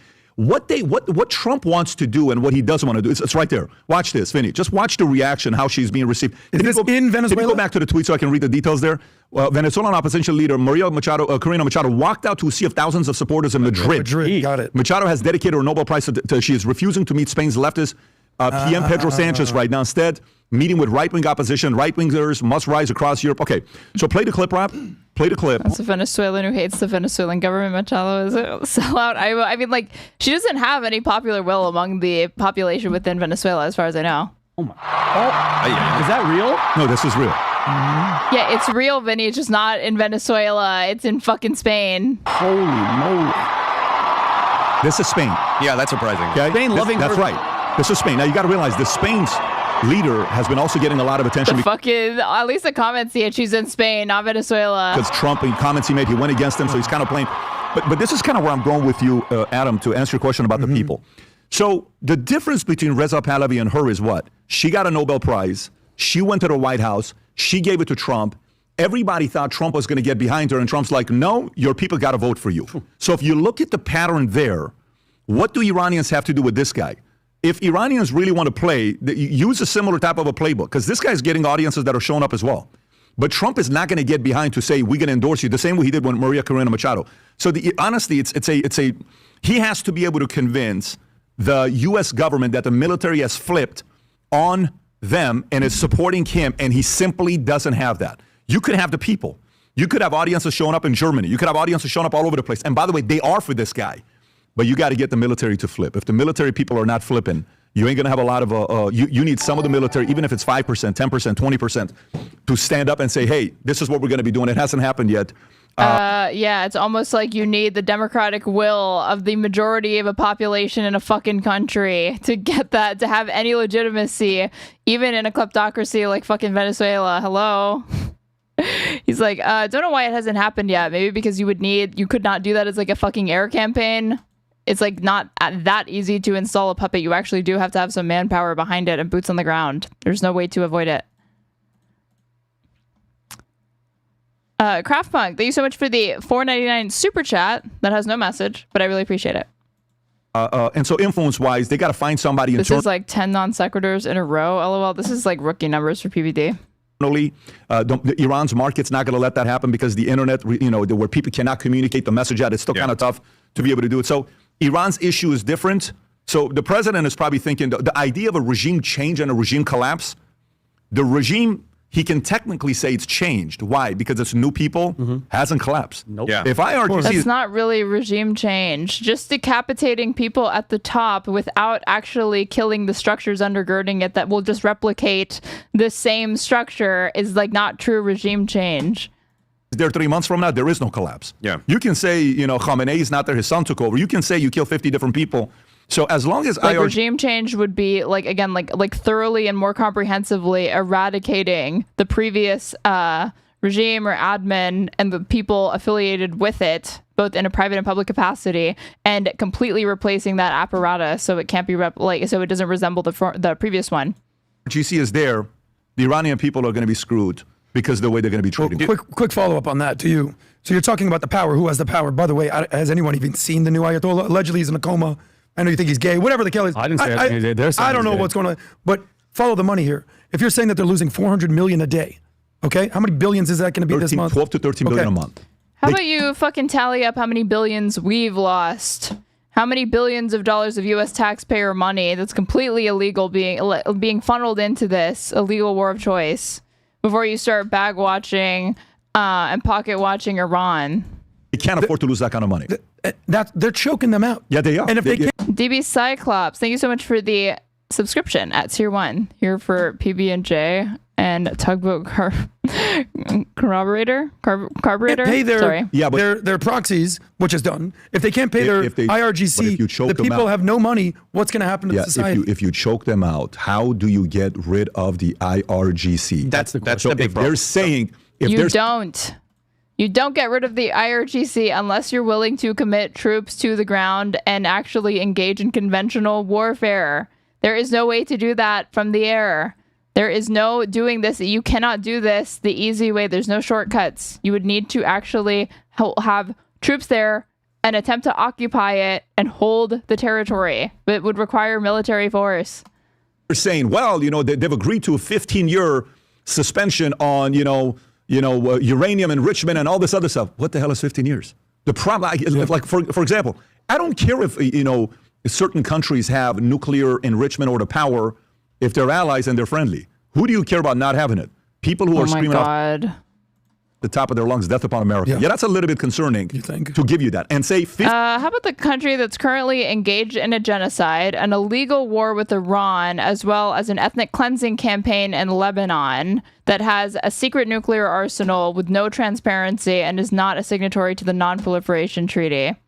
Should probably be more concerned about the regime that's actually exporting all the bad shit currently, and not so much about Iran, where time after time after time, despite all best efforts to corroborate this claim and how many people want it to be true, there's no evidence that Iran is actively working to secure a fucking nuke.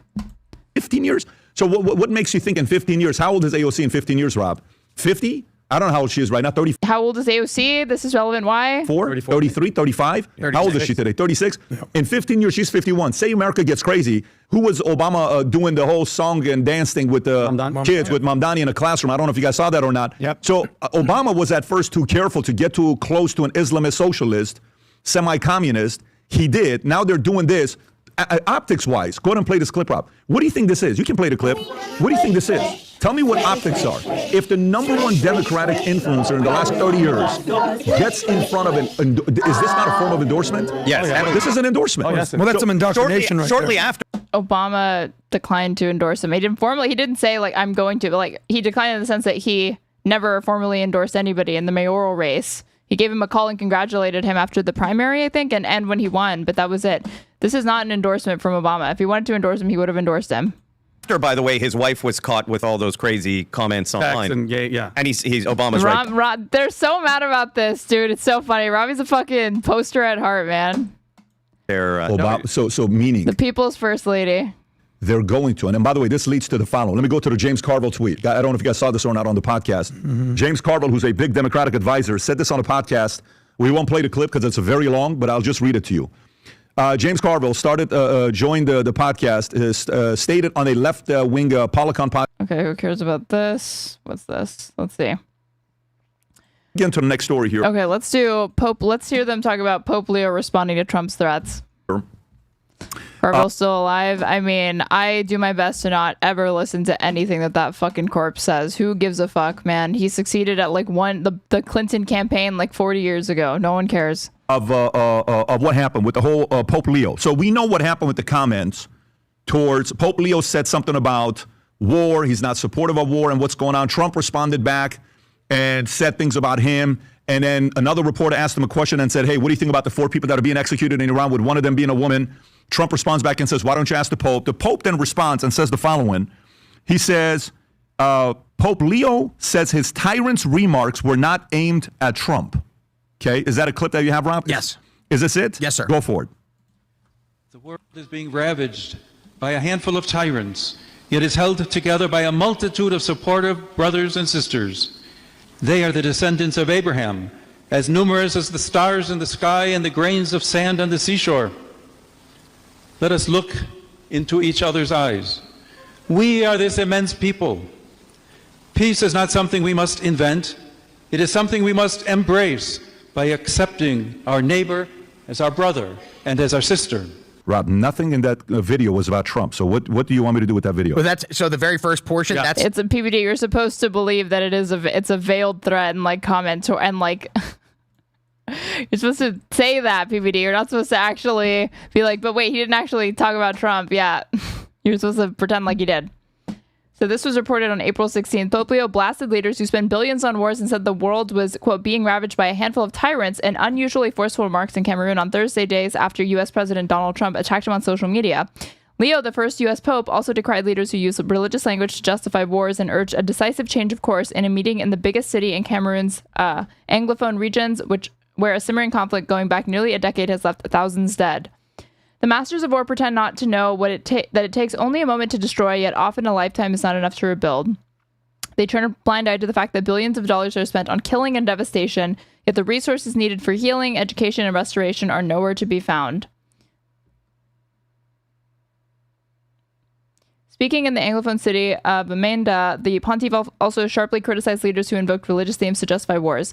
Woe to those who manipulate religion and the very name of God for their own military, economic, and political gain, dragging that which is sacred into darkness and filth. It's a world turned upside down, an exploitation of God's creation that must be denounced and rejected by every honest conscience.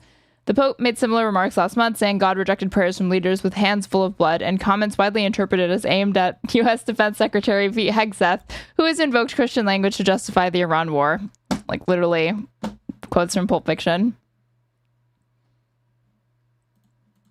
the comment that they're saying he was making about President Trump. Pope Leo came out and said he was not calling President He said it Trump. in this video. Maybe Yeah. I just wasn't listening. It's the first thing. I'm sorry, Rob. My mistake. Can you put that up again? Oh, PBD is barely getting with the program. Like, oh wait, I'm supposed to pro clutch and think that must have been like directed at Trump, even though again, I'm not playing stupid here. It applies to Trump, but I don't even doubt that he wasn't really primarily centering Trump when he made those remarks. It could apply to literally just war profiteers, politicians that are there's to think that only like Trump's the person he must have be talking about or whatever. You would need more. The world is being ravaged by a handful of tyrants, yet is held together by a multitude of supportive brothers and sisters. Did you say Trump? No, it's what they used to say that he was talking about Trump. They're insinuating. But is there a clip of him not saying There is so much like despotism globally. Like the idea that like he could only be talking about Trump is like very, very arrogant and like only in the fucking Yankee mind, man.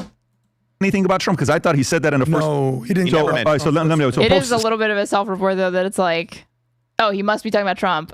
Saturday remarks made this week in which the world is being ravaged by a handful of tyrants. The Pope's Anglo 10-day was prepared for 2-week comments as not accurate on all aspects, and his speech was prepared 2 weeks ago, well before the president ever commented on myself of the speech that I am promoting.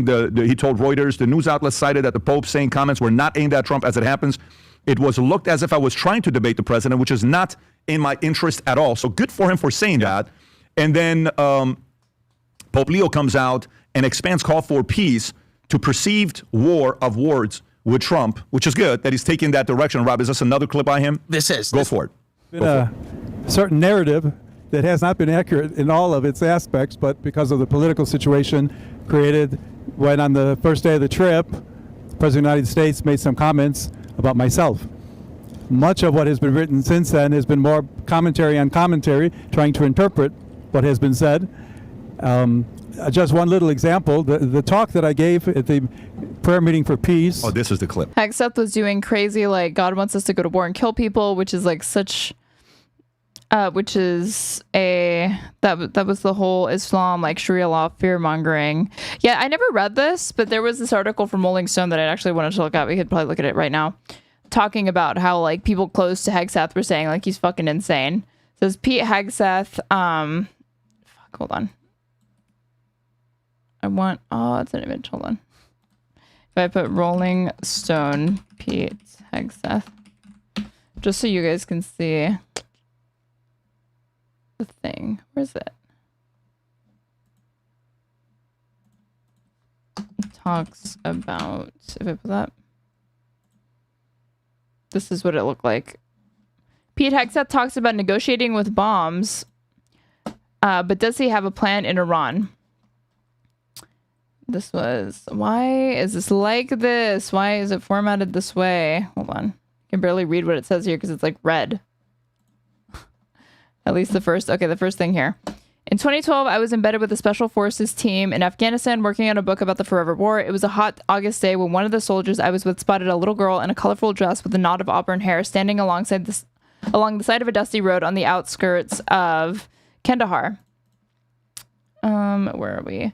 Manning a machine gun in the something hatch, he smiled and waved to her. He was fighting, he explained to me as we passed, so that little girl could go to school. A noble sentiment, but one that lacked any of the stated objectives for why roughly more than 60,000 U.S. troops were stationed in Afghanistan at the time. It was 11 years after the attack on September 11th, and the war had turned from a mission to rid the country of al-Qaeda to a sprawling nation-building project focused on gender equality, universal education, and anti-corruption initiatives. The conflict became a paradoxical cycle. Americans couldn't leave because the Afghan state was too fragile, but staying meant pouring resources into a project that had far exceeded the original goal of targeting Osama bin Laden. The soldiers I was embedded with were on their second, third, or fourth tours away from their families, risking their lives, many having lost friends on the battlefield. The war was the definition of mission creep. As I sat with that soldier in Kandahar, Secretary of Defense Pete Hegseth was leading Concerned Veterans of America. His tenure ended amid allegations of financial mismanagement and personal misconduct. He no doubt recalls hearing General David Petraeus in 2011 and General John Nicholson in 2017 tell the American people that Afghanistan had, quote, turned a corner and victory was imminent. But victory never came. Today, 14 years later, Hegseth is leading the entire American military. As he began his second year in the role, the U.S. rushed into war with strong echoes of Iraq and Afghanistan, raising the question of what, if anything, he learned from the war on terror. Hegseth's supporters portray him as a brash military leader who has overseen, quote, some of the most decisive operations in modern history. Chief Pentagon spokesman Sean Parnell tells Rolling Stone in a statement. Pentagon Press Secretary Kingsley Wilson doubled down, saying in a statement that the military had transformed from, quote, a weakened, woke-obsessed military to, quote, a lethal, mission-focused fighting force under his leadership. Secretary Hegseth has restored America's military to its rightful glory, and he's going down in history as the best Secretary of War this nation has ever seen, Wilson said. It is literally just myth-making. Just somebody pissing red on your face and trying to tell you that it's actually fucking rain. Who is gonna buy this narrative of like fucking Pete Hegseth, who is just like a frat boy dipshit that nobody takes seriously because he used to work on Fox News? But a different picture emerges from those outside of Hegseth's sphere. I spoke with more than a dozen officials, some former and some current Pentagon staffers who requested anonymity out of fear of retaliation, as well as war on terror veterans, all of whom share the same concern, that the country is headed into another quagmire, but this time there's a man in charge who should know better. On March 24th, Hegseth stepped to the podium. He wore a sharp navy blue suit with an American flag pocket square, his hair slicked back. Quote, never has a modern military been so rapidly and historically obliterated, defeated, he said proudly into the mic as President Donald Trump looked on behind him. Hegseth went on to talk about, quote, destroying the enemy as viciously as possible. He explained, we negotiate with bombs. Ever since Hegseth took the mantle of Secretary of War instead of Secretary of Defense, he's been spoiling for a fight. First with airstrikes on suspected smuggling boats, then the capture of Venezuelan President Nicolas Maduro, and now the war in Iran. Hegseth, according to Trump, was the first person to speak up when the admin was considering strikes on Iran. A former senior defense official joked to me that Hegseth got, quote, liquored up on success in Venezuela. The military's quote-unquote operation in Iran, as Trump has called it to avoid congressional approval, is a fight against an enemy that has killed and maimed American soldiers for decades. Presidents have been wrestling with how to counter Iranian influence since the 1980s, but only Trump has committed troops to a protracted conflict. Also, this is incredibly sloppy from this journalist. An enemy that has killed and maimed American soldiers for decades. They will never put a fucking count, because I'm telling you, the amount of Americans that have been killed at the hands of the fucking IRGC or Iranian aggression or any sort of cyclonic conditions that you could attribute a lot of significant fault to Iran that led to the deaths of American military personnel or diplomats or even just civilians, that body count is going to be far lower than even the first hour of Operation Epic Fury. It's going to be eclipsed by that. To some, it's a rebuke of political structure that Hegseth believed hindered victories under quote-unquote woke rules of engagement. It's a geopolitical Count of Monte Cristo, revenge porn for a subset of war on terror veterans, right down to the operation's name, Epic Fury. The irony for some I spoke with is the force waging war in Iran, and which undertook the daring capture of Maduro. The daring capture of Maduro. Again, like, gee, I wonder why people aren't more upset about this fucking war. Maybe because every time there's criticism of it, there has to be all these stupid truisms in the framing of it shit where we talk about the daring capture of Maduro, even though that was completely fucking illegal. Why are we arresting and deposing what we understand to be the illegitimate head of state for Venezuela and his wife and dragging him to a court in New York to try him for drug trafficking? Who cares about the daring capture? This jingoist shit, man. I hate it. Was the same one that served under President Biden, which Hegseth rages against. That's the quote-unquote woke military you said were a bunch of bums that didn't have the warrior ethos, a former senior defense official tells me. One of Hegseth's defining experiences was as a 26-year-old Army National Guard lieutenant assigned to a unit in the 101st Airborne. His unit was part of the 3rd Brigade combat team led by Colonel Michael D. Steele. One of the battalion's infantry companies was nicknamed Kill Company, according to a New Yorker story. The unit reportedly kept a whiteboard listing confirmed kills that included civilians. This is like some fucking sick, but like probably LARP shit, thankfully. Known for being aggressive, 2 soldiers eventually pleaded guilty to the murder for the killing of 3 detainees during... never mind. Immediately what I said undermined the next sentence. Actually was unspeakable war crimes going on. For the killing of 3, like specifically that they found evidence of. 3 detainees during Operation Iron Triangle in May 2006. An investigation found Steele had issued a directive to kill all military-age males during the operation, an order the soldiers claimed they were following. This is like the plot of A Few Good Men. Steele denied using those specific words. While I never specifically stated that every military-age male should be killed during operations, the unit's understanding fell within my intent. Steele wrote later, according to the New Yorker, this didn't mean that soldiers should wantonly kill every man on the objective. It meant that individuals on the objective were combatants by status unless they made a clear and objective action to become a non-combatant, e.g. stood with their hands raised. Steele received an official reprimand, which ended his chances of promotion. Wow, he got a talking to, and he was denied a promotion. That's justice and accountability. Hegseth was not part of the operation that led to the detainee's death, but the aftermath left an impression that the Army's rules of engagement were too restrictive, making soldiers fight lawyers as much as the enemy. Yeah, too restrictive is when there's evidence of criminal wrongdoing and mistreatment of and violations of the rule of war, where you get a slap on the wrist and you don't get promoted, instead of tried at the fucking Hague and put behind bars in a military prison. If we're going to send our boys to fight, and it should be boys, we need to unleash them to win. Hegseth wrote in his 2024 book, The War on Warriors. Stupid title. They need them to be the most ruthless, the most uncompromising, the most overwhelmingly lethal as they can be. Damn, that sounds similar to something else that another presidential candidate said on the lead up to the 2024 campaign. Curious. This is so fucking hilarious. Like, if you actually look up the American military personnel that have died during this war, during Operation Epic Fury, the most ruthless, the most uncompromising, it's like people that you went to fucking high school with. It's just like normal, like skinny fucking average people. In public, Hegseth appears to relish combat, using phrases like death from above to describe operations. This bombastic rhetoric, fetishizing killing and destruction, comes from a misguided belief that the wars in Iraq and Afghanistan were lost because they couldn't fight where they wanted to. A belief a retired Marine officer who served in Afghanistan tells me is laughable. What's laughable is this fucking author who has inserted jingoistic narratives between overstating the extent to which Iran has harmed Americans, for one, and for two, saying the daring Maduro thing or whatever. Gee, I wonder where. But that's the good bombastic rhetoric, unlike this, which is the irresponsible kind. We imposed Western models on a non-Western culture, the officer tells me. We made deals with this is some Orientalism shit, the Muslim mind could not comprehend democracy or whatever, when that is not the reason why those efforts failed. This is just fucking racism. We made deals with the devil, with people who were fundamentally corrupt. Rules of engagement is way down the list of reasons that we were operationally hampered. Mike Nelson, a retired Army Special Forces officer and a member of the Atlantic Council's Counterterrorism Project, believes Hegseth's frustration, sorry, going too fast, from his years as a junior officer in Iraq and Afghanistan colors his decision-making. He gets up at his press conferences and talks about how great it is that we're just slaughtering these Iranians, Nelson says. That's a necessary end to achieve goals through military force. You have to kill people to achieve them. That's not the end. It's a weird obsession with death for the sake of it. And I mean, he's literally done these benders in public. Does anybody remember a few months ago where he wanted to address the entire US military, and he did, which is again, the equivalent of a fucking JV player from high school, football player in high school wanting to lecture the entire NFL. Lectures entire US military. Hold on. Yeah, it was 6 months ago. he did this. I want news about it, though. Where is this?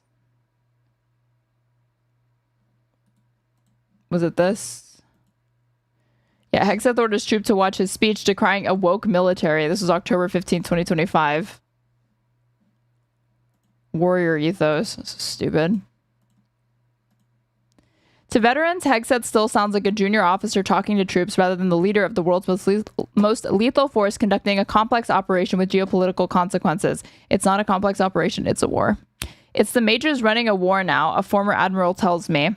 Since taking office, Hegseth's bravado, tough guy talk, and the kind of grievance mongering that the MAGA base craves have aggravated some veterans. James R. Webb, a Marine Iraq combat veteran who worked as a military legislative assistant for Senator Rand Paul, is appalled by the wanton destruction and tasteless war memes from the White House. One of these things you learn when you're in that environment is that violence and war sucks. Webb says it's not to be celebrated. It is something that is strictly necessary when all other options are off the table. A former senior defense official who served during the War on Terror compared Hegseth to a child playing with toys. Hey, I want to fire a torpedo at an Iranian ship so I can say, this is the first time since World War II that a submarine has sunk a surface vessel, the official tells me. These guys are just a bunch of inexperienced buffoons. At least there's people within these ranks that, like, again, it's depressing that they can't do anything about it, but, like, see these people for what they are, which is just, like, frauds, dipshits, LARPers, but incredibly dangerous because they have a lot of power. But Hegseth should have learned from Iraq that there's no way to kill your way to victory. Even Secretary of Defense Donald Rumsfeld questioned whether the United States was killing, capturing, smashing, or otherwise accounting for more terrorists than they were creating in a leaked 2003 memo. The professional American military has performed admirably in Iran. Again, this stupid shit, man. Why include this? It genuinely pisses me off so fucking much. Like, I don't understand where this comes from. Like, will this publication go under? Will they face backlash? Like, who is it that forces them to that I mean, it self-selects for these people, right? But like every single thing, like you can't say a single bad word about the fucking troops. You can't you cannot even suggest that it wasn't daring to kidnap Maduro. It's just so dumb. Like, I don't understand. Like, is it really a threat to the bottom line to not speak about the American military in such propagandistic terms? These are the people I feel the least bad for. The first and foremost, the victims of this are Iranian civilians. As of April 6th, U.S. forces have reportedly hit more than 13,000 targets and sunk more than 155 Iranian naval vessels so far as part of Operation Epic Fury. This shouldn't surprise anyone who has followed the past 2 decades of war. The American military's overwhelming firepower, precise planning, and logistical support, even this is a joke. American military's overwhelming firepower, precise planning, logistical support are unmatched. Like, the fact that these sentences, like, they even, like, they just sound, like, discordant against everything else, like other aspects of more serious analysis within this article, to insert these, like, it just, like, reads like propaganda. It's what, like state media propaganda is what I mean. It's what comes next that has vexed policymakers and every American president since George Bush. Like, how are you going to include this, like, overwhelming firepower, precise planning, logistical support, when the opening paragraph of this fucking article was talking about forever wars and, like, wars that didn't really have, like, a purpose, and the military personnel within these wars that were actually fighting, like, didn't even know what they were fighting on behalf of. But it must be said and must be remarked upon how just, top-notch the American military is. And everybody in there just knows exactly what the fuck they're doing. And they're epic patriots. And they're just the greatest ever. Oh, my God. Yeah, it's propaganda, I suppose, also to other countries out there, more broadly speaking. Because they're stuck in The Apprentice. Pure self-promotion backed by nothing. No one clapped at his speech. I've seen 9 different explanations of what we're doing in Iran and why we're doing it, a former Defense Department official tells me. All of them have some elements that I can accept, but when you cannot give an elevator speech, you're in trouble. The Trump admin's rationale for the war has gone from regime change to denying the ballistic missiles and nuclear weapons to destroying Iran's air and naval forces. Representative Jason Crow, a Dem from Colorado who served 3 combat tours in Iraq and Afghanistan, tells me that the United States has a terrible track record with regime change and nation building, adding that Americans fought a 20-year war to replace the Taliban with the Taliban. This is so funny. You did not need to speak to a Democratic representative from Colorado. You could have just cracked open literally any fucking history book or like a historian's novel on any of these events to get this. It's so funny that they cite like politicians for credibility instead of citing, historians on this, like people that are ostensibly nonpartisan and whose work attempts to be an objective recounting of the historical record and not, the partisan view and summation of, highly charged political events. Now it seems that killing the Supreme Leader Ayatollah may have made the world less safe. Again, it seems that way. It's not. It has just objectively. Everything, like, this has given Iran far more leverage than they had before. It's not, it seems that way. Like, the hedging is, like, so unnecessary. Crow tells me that Trump has destabilized the region by empowering an even more radical leadership in Tehran and putting American service members at unnecessary risk. I think we have to be prepared for a series of tactical wins and impressive operations by our military that will lead to an unknown end, Crow says. The Pentagon told the Washington Post it is preparing for weeks of ground operations in Iran, despite officials admitting to the newspaper that it is unlikely any of their previous goals of overthrowing the regime and putting a nuclear weapon permanently out of reach are achievable. Dude, it was literally, again, like you mean the nuclear facilities that we claimed to have obliterated last summer? Remember that lie? Might want to bring that up. Or are we going to give ourselves a fucking pat on the back and a gold star for not letting them secure the nuke that we had no evidence that they were trying to get? It seems that the U.S. military is mired in a conflict to solve a problem it caused with no clear exit strategy or state.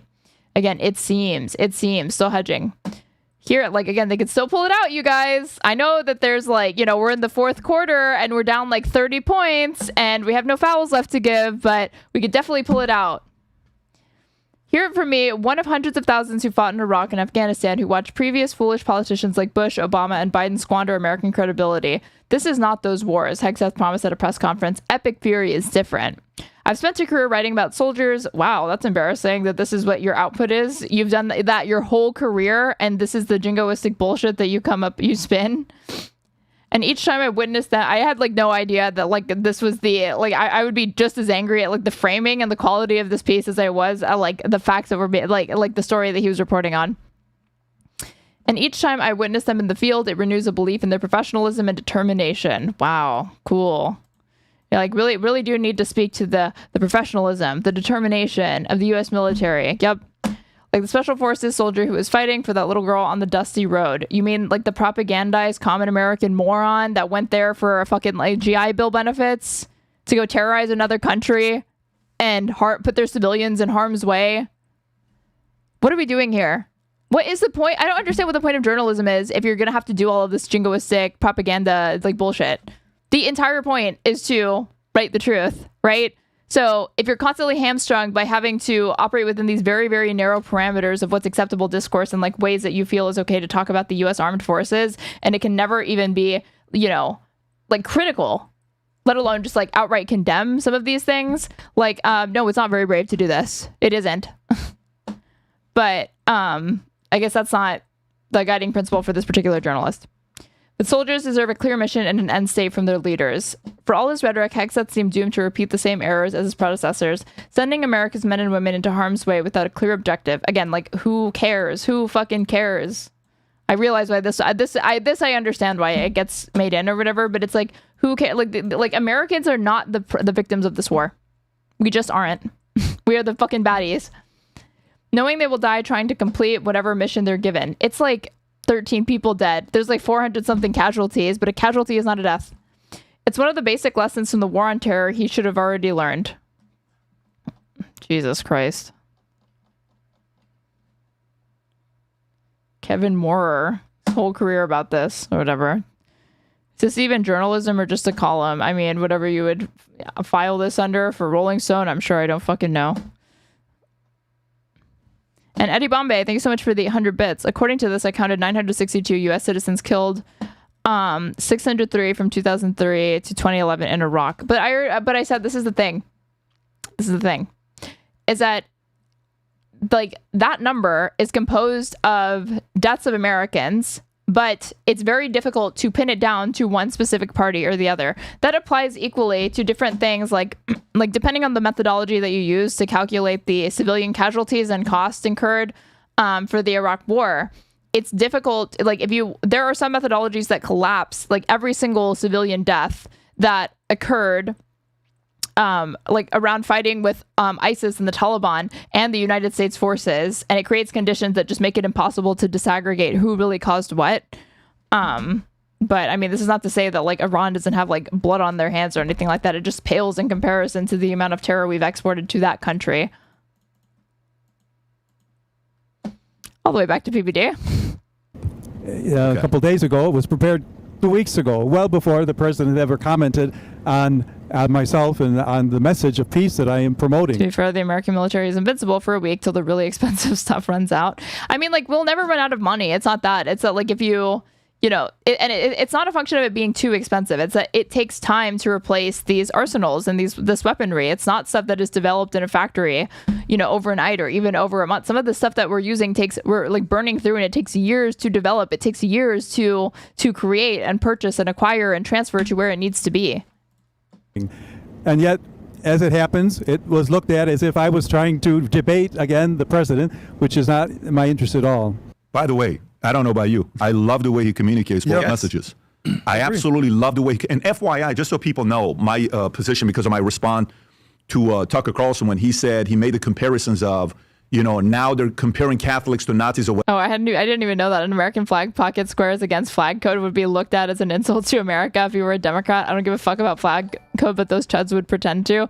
Yeah, of course, these are the same people that like wear American flag, like, like the women are in like American flag bikinis and the men are in fucking, I was going to say jock straps, but it's more like American flag swim trunks and shit. Whatever that was said. I expect the Pope to not want war. Of course. I expect the Pope to not want war. Look, to me, a part of it is like, he's supposed to not want it. It's not controversial. But by the way, the way he just communicated, you're seeing, I don't know the guy. When he first was elected, because he's a Chicago pro-Republican pro, and I know Charlie came out and says, look, I don't know where the verdict is still out. We're not going to know whether this guy's a globalist or not. Mm-hmm. The verdict's out, and everybody was saying, well, let's wait to see what's going to happen with him. I like the way he communicated. I like the way the message he just gave. This is him representing 1.4 billion Even people. Even PBD must fucking doth his cap. He like can't deny fucking Pope Leo's aura, man. It's so funny. And my expectation of somebody in a figurehead like this is to say peace. You're supposed to say that. Mm-hmm. It's totally fine. And try to do your best to stay out of politics. Didn't the previous Pope do some events with transgenders or I don't know what he was doing, he bust them there, and it was pretty bad. Yeah, so and then Trump. Yeah, that was really horrible when Pope Francis extended empathy to, parishioners and average people that happen to be trans. Stands firm on his remark against the Pope. He hasn't changed his position. Rob, I don't know if you have a clip on that. Well, that's on the 16th, and Pope's comments were on the 18th, so it's kind of not fair to play that clip because it was a couple of days prior to that. I will tell you this. The president is planning to join America Reads the Bible initiative amid spat with Pope Leo, and I don't know when this is going to be happening. So let me see where this is. President Trump on Friday announced that he will attend a marathon reading of the Bible amid his few. The group Christians Engaged listed Trump one of the many participants in the America Reads the Bible event, which starts Saturday evening and runs for a week. The president said in a statement that he applauds every citizen, including every citizen participating in the America Reads the Bible initiative together. Okay, PBD reading is actually it's like a special kind of hell. I do want to skip to them. IDF soldier attacks Jesus statue. Let's see if this gets a little spicy between Vinny and Adam to see what this is basically a conversational grenade that's just being thrown into the PBD podcast studio that I'd like to see how that unfolded. And after that, I want to take a look at the CNN video talking about like the McMorrow race and like Hasan for some reason, as well as Steven Crowder and Jillian Michaels going hard on Hasan as well. Went viral all over X. Here's a story from Al Jazeera. Outrage after photo shows Israeli soldiers smashing Jesus statue in Lebanon. If you pull this up. Wait till I tell you what they've done with detained Palestinians. Like, these people are actually more upset over the desecration of like a statue or something, which sure, that's bad. But then they are the deaths of literal like hundreds of thousands of people. Viral footage of Jews in Lebanon with a sledgehammer has sparked outrage. In a statement on Monday, the IDF confirmed the authenticity of the image. So it's not like they're like, no, this is not real. They came out, their Twitter account came out and said this was real. And image that was widely shared online, 5 million views on one of the accounts. It said that the following, an initial review was determined that the photograph showed an Israeli soldier operating in southern Lebanon where Israeli last month launched a ground invasion in conjunction with aerial bombardment amid its joint war with the U.S. The military added an investigation had been opened that Appropriate measures will be taken against those involved in accordance with the findings. Commenting on social media, Ayman Odeh, a Palestinian member of the Israeli parliament, wrote pointedly, "We'll wait to hear the police spokesman claim that the soldier felt threatened by Jesus, Ahmed Taibbi, and other." They don't think Muslims are people, I think. I mean, they're currently engaged in a genocide, so obviously I'm not going to disagree with you. I mean, like, I've seen sick shit from the IDF. They're not going to show this, but, like, videos of IDF personnel, like over the bodies of, like, dead Palestinians, like, running, like, they're already dead, using their car to run over their heads to smash it open, and filming themselves taking knives and, like, stabbing their corpse and making fun of them. Other Palestinian member of the Knesset commented as well, perhaps these racists have also learned that Donald Trump, so just suppose that he asked, referred to U.S. presidents, controversy, including the... So this is the clip that we're talking about right here. That's the soldier to the right. And IDF, can you go to the IDF tweet? Rob, I think you just had it a minute ago. If you don't... That's not it, Rob. That's not it. Yeah, there was one out there that's confirming that this took place. And Benjamin Netanyahu said something today, too. Yeah, he said it's tragic. Yeah. Go a little bit lower, 4 hours. You're going to have to go a lot more because they're tweeting a lot. Go a little bit lower, faster. Okay, they're right there. Okay, so IDF, following the completion of an initial examination of the IDF soldier Christian symbol, it was determined that the photograph depicts an IDF soldier operating in southern Lebanon. The IDF used the incident the great severity and emphasized that the soldier's conduct is wholly inconsistent with the values expected of its troop. The incident is being investigated by Northern Command and is currently being addressed through the... Again, literally investigating the desecration of, like, a Christian symbol, but, like, they won't do any of these investigations over rampant war criminality.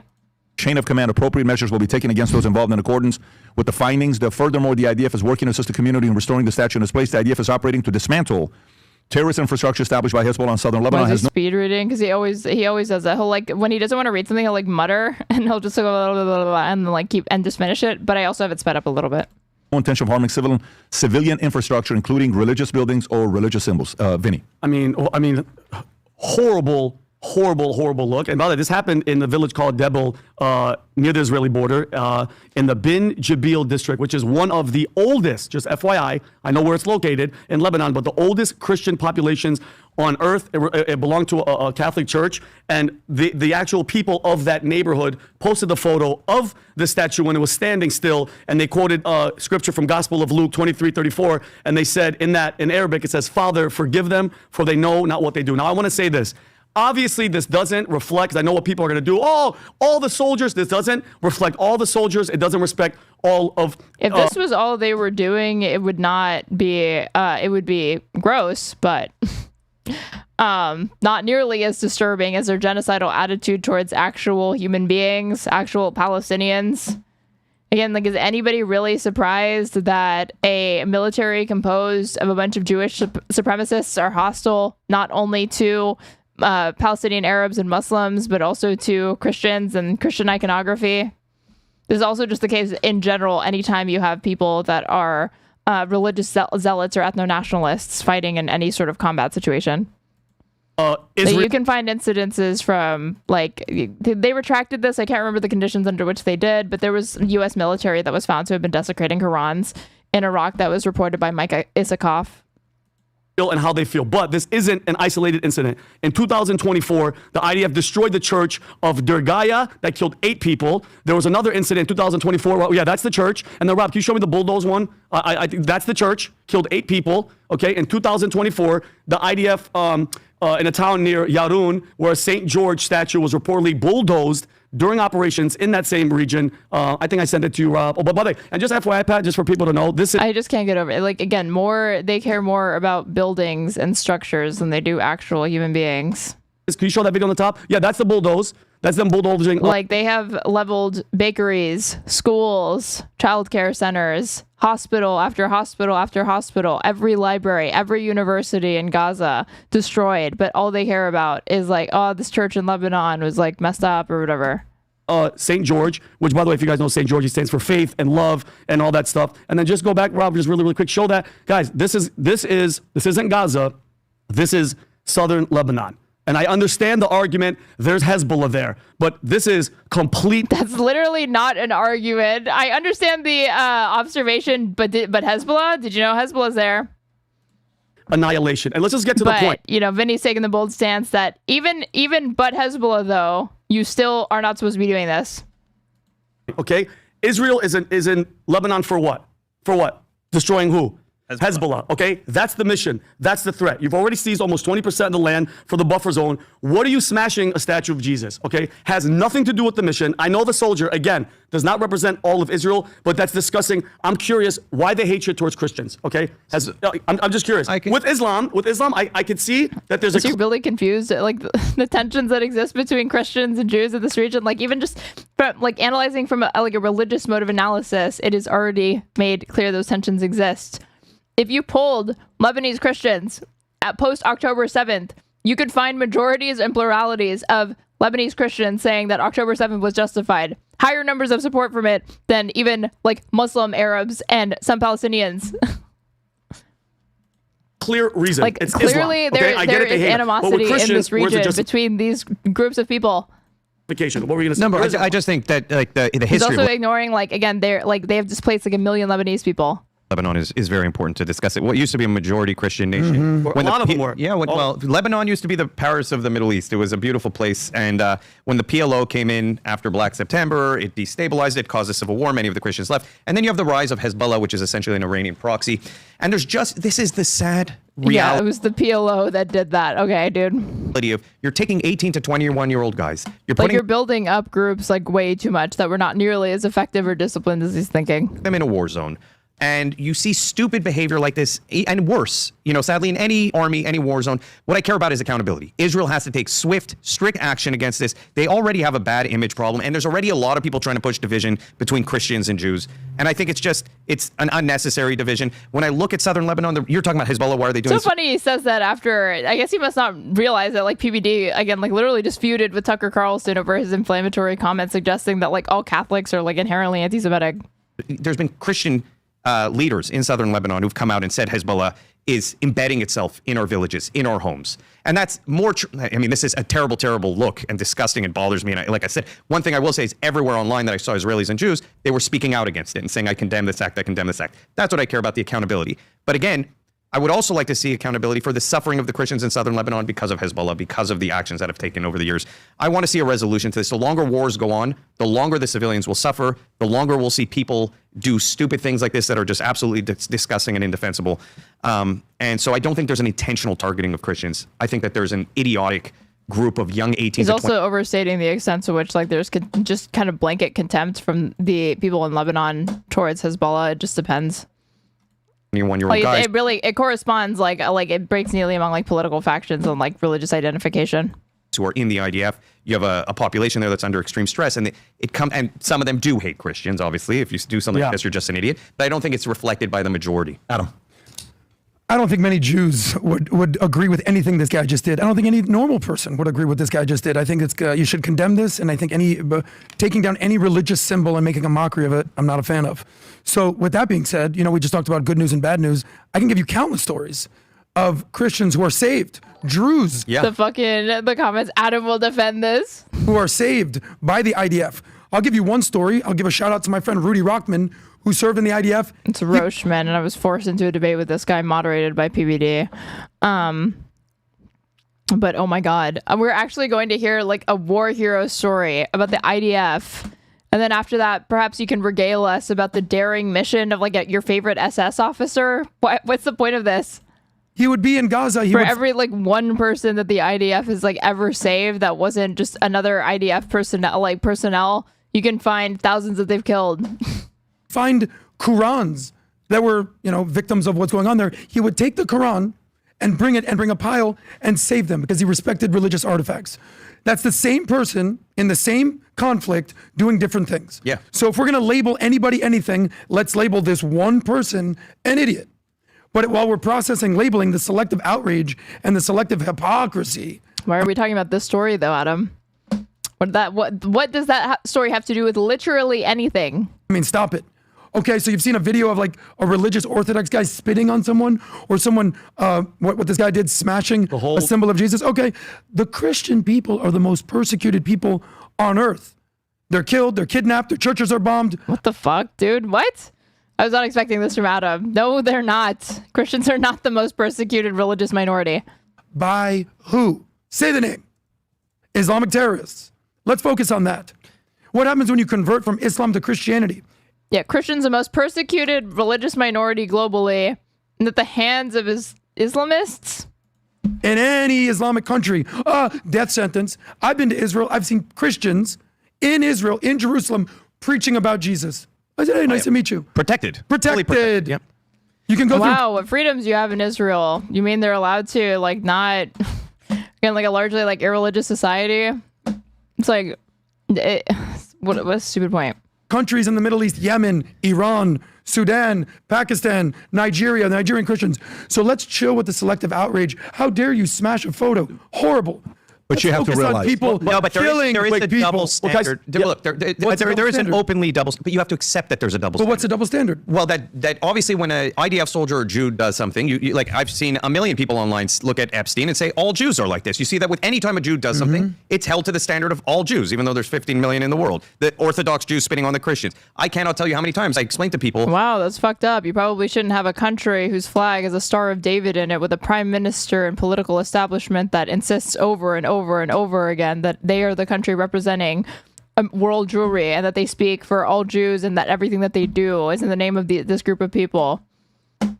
Probably makes everybody less safe, right? Probably shouldn't do that.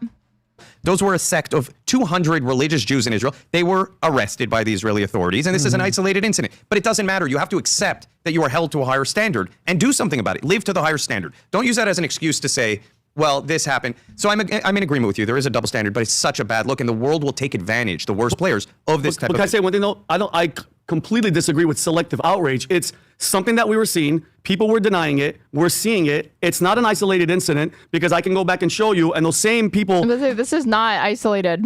In Lebanon, I saw that a lot of them were saying, no, this place, and these are medical people trying to help. They're actually defending the IDF's right to commit a genocide more than they're defending the soldiers' right to destroy the statue. Priorities, people. Hezbollah, they're saying, no, Hezbollah is not here. They're not going to be distracted from the mission. We're telling you we're not here. And that statue, if Hezbollah's everywhere, why was it still standing while Hezbollah was there and apparently all overrun by terrorists? But then... Who is the guy with the tattoos crawling up his neck? It says Ilhan Shrulovics. The IDF comes in and they have a problem with the statue of Jesus Christ. I'm not selective. This is a story. It's bothering me. You're bulldozing statues of St. George. You're blowing up churches. And I'm not saying it's an excuse. But what's to stop an army from saying, hey, we're going to bomb there and bomb there and bomb churches because... Nothing has stopped them. They've literally... The thing that Vinny is like, what's to stop them from, like terrorizing a civilian population? Literally nothing, Vinny. Nothing stopped them. Certainly not the United States. If anything, we gave them the bombs to do that. Paid for with your taxpayer money. We say, and you have to believe our intelligence, that there's terrorists there. Again, if you think about it, Elon, hold on, that mindset, that attitude, tell me how you can tell that person to stop. And I actually want to hear what bothers you more. No, nothing but you can't tell them. That is obviously, again, you're talking about a polity, or like a state. So, but actions need to be met with actions. You would need to have a comprehensive arms embargo. You would need to cut them off diplomatically. You would need to impose sanctions. That would be the only way to get them to stop, is actual material consequences, because they act with impunity. Or thousands of Christians being killed in Nigeria. No, but Vinny, can I each has its own thing. I hate that you're on first name terms with these people. It's my favorite podcast. What bothers you more? I agree with you. No, let me. Obviously, Adam, you're not going to get me to got you moment. Of course, it's thousands of people getting killed. So, this isn't a got you. You can't address this story. This is a messed up story. So somebody else is reporting of doing it. You're treating thousands of people being murdered. Adam, with the same selective outrage. You're telling me how idiots. Suddenly, they're really, really concerned about people making unfair generalizations and extrapolations of a fucking demographic. When left and right, the issue with Palestinians is that they, have to live in open sewage because they just can't fucking help themselves but dig up all the fucking pipes and do, like, that's the type of rhetoric that the pro-Israel side has, like, with respect to Palestinians and Arabs generally. But of course, it's an isolated incident, when we're talking about the conduct of the IDF, which is, again, a civilian army, civilians. Telling me how I feel? A statue. Are you telling me how I feel? I'm telling you how you feel. Christ, a statue of Jesus don't care about your feelings. Here's what I want to say. I want to say you have to look. Adam with the fucking mic drop. Facts don't care about your feelings in 2026, dude. Yep, got him. Look at the larger picture of what the intention of the nation is. So in Israel, 20% of the country is not Jewish. They have the only growing Christian population in the entire... Who gives a fuck? It doesn't matter.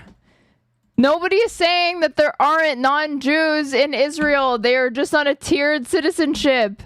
There's Israeli Jews, there's everybody else. Middle East. It's a small population, but it's the only growing Christian population in the entire Middle East. Anyone can go research this. It's the only country in the Middle East that has equal rights for Christians and protections for Christians across the board. Oh, really? Christians have the right of return to Israel? News to me. They can even proselytize as much as people say they can't. That's a myth. You can't go undercover into schools, pretend to be a Jew, and proselytize to children secretly. That was... Oh, wow. What freedoms and choices you have in this democracy. They even let people read from the Bible? Wow. Beacon of hope in the fucking Middle East. But that was protected for any religion. There's proselytizing prohibitions for 1,000 miles around Israel, but not in Israel. Not in Israel. Exactly. And so there, when Adam's talking about selective outrage, there's a reality that you're looking at the one country in the Middle East with a growing Christian population that has major protections within its country for Christians. And you're saying, look at what they did here. It's terrible, it's terrible, terrible, it's terrible. And objectively it gets more views, more attention, and more anything than the massacre of Christians in Nigeria, then the massacre. There's bombs in churches in Syria. I know, but you're literally helping contribute to that because you could be covering those massacres. You could be talking about those human rights abuses and atrocities, but instead you're wasting time defending the fucking genocidal IDF and the glory and honor of Israel. Yeah, where people were inside praying, suicide bombers went in. Nobody talked about it. Zero story. There is a certain reality. Yeah, nobody ever talks about suicide bombings. No one talks about radical Islamic terrorism. Yeah, no, dude, never. To the double standard we talked about. That does not mean that you should not be pissed off about this. Of course. You are 100% right for being pissed off about this. But also understand that this is something that the leader of the country immediately came out and condemned and said he is saddened by. Which is good. He has value. Should. And we should fix the problems, hold Israel accountable. I got two more stories to get to. Sorry, okay, I'll stop. So, Tom, were you going to say anything or no? No. Okay. Did you see the picture that was on Lebanese TV? Just to give a little optimism, bright side. Have Robbie could play this. This is the first time on Lebanese TV recently. My TV died, so I can't see anything. Well, Glenn Beck was talking about this, where a Lebanese official TV showed the Star of David, the Israeli flag, and said, the people of Lebanon and the people of Israel, we want peace. Okay, so let's understand, Hezbollah is a terrorist organization that has hijacked Lebanon, and the 80%, just like in Iran, want Hezbollah out of there. Here's the reality. That's what's going on. Here's the reality of it. If in your core you have something against Israel, your behavior on what you share will reveal who you are. If in your core you have an issue with Catholics, it's going to reveal itself. If in your core you have something against Christians, it's going to reveal itself. I love how we're grouping animosity towards, demographics like Catholics and Christians alongside hatred of a state or criticism of a state, which is not a person. It is a tool. And social media right now is going to use this to divide. Muslims are celebrating with something like this. Celebrating, because what is it doing? More division, more division, more. Don't you just love that? Again, literally after I don't know how much, whataboutism, downplaying these fucking fake, story, or maybe they're real, I don't know. These just, heroic stories of IDF people, exhibiting common fucking decency while in combat, whatever. Let's not generalize, you guys. And he's literally just saying these Muslims are celebrating. More division, more division. They're salivating for stories like this and want more of it. And if your automatic reaction is this level, then Christians getting killed in Nigeria is this level, then you've been manipulated. You've been brainwashed. You're part of the camp that's been banned. That's on you. If the reaction here is not this, and oh my God, look at this on any story that you have. Like even today when we're going through the stories we're showing with Trump and Pope Leo. Okay, and then Humberto. The only data Humberto only sends me is always one-sided, so I know where Humberto's stuff will come from.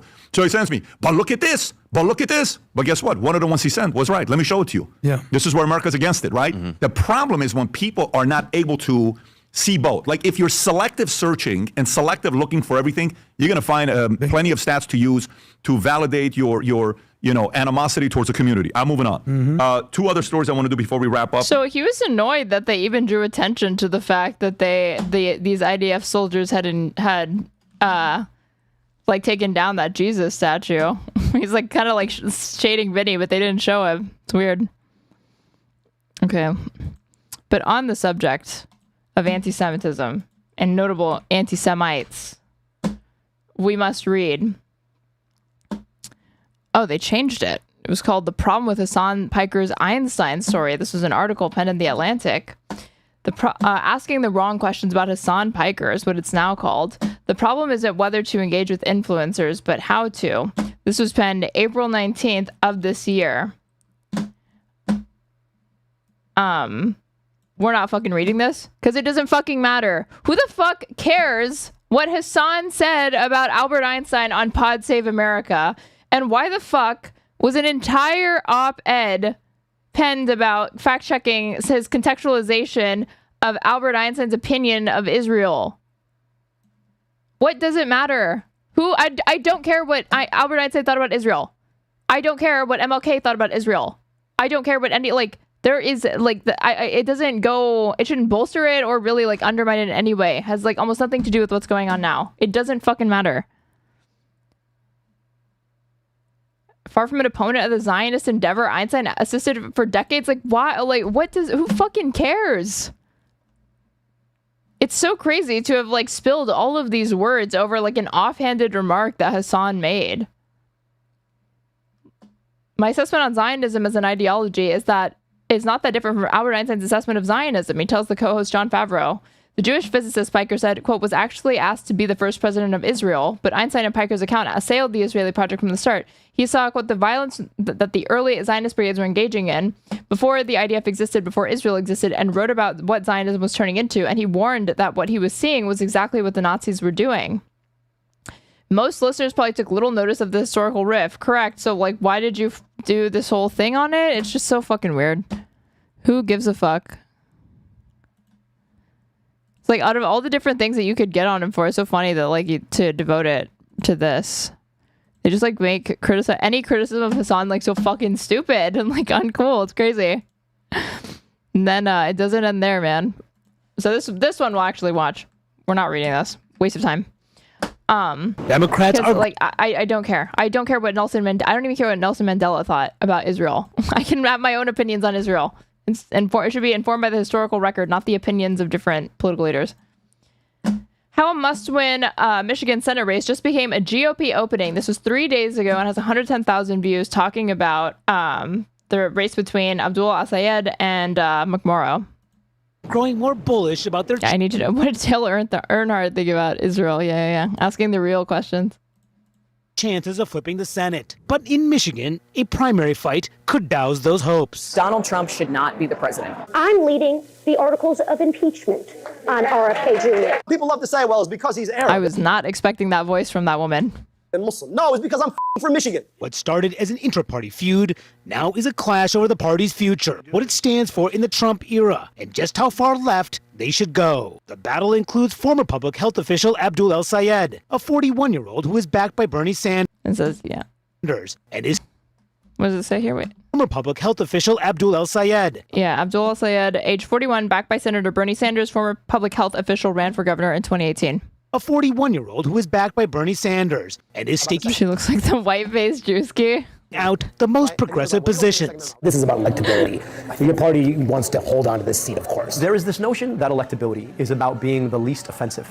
If that were true, why would Donald Trump have won the presidency twice? And too often in the Democratic Party, we're willing to move on our positions because of what Republicans say about us. I don't back down. True. To anyone on anything. The party establishment has its own favorite, Haley Stevens, a more moderate congresswoman from the Detroit suburbs. Every single poll shows I'm the best person or the only person that can beat Mike Rogers. And then there's a state senator, Mallory McMorrow, angling for both wings. This is age 39 Michigan State Senator, State Senate Majority Whip.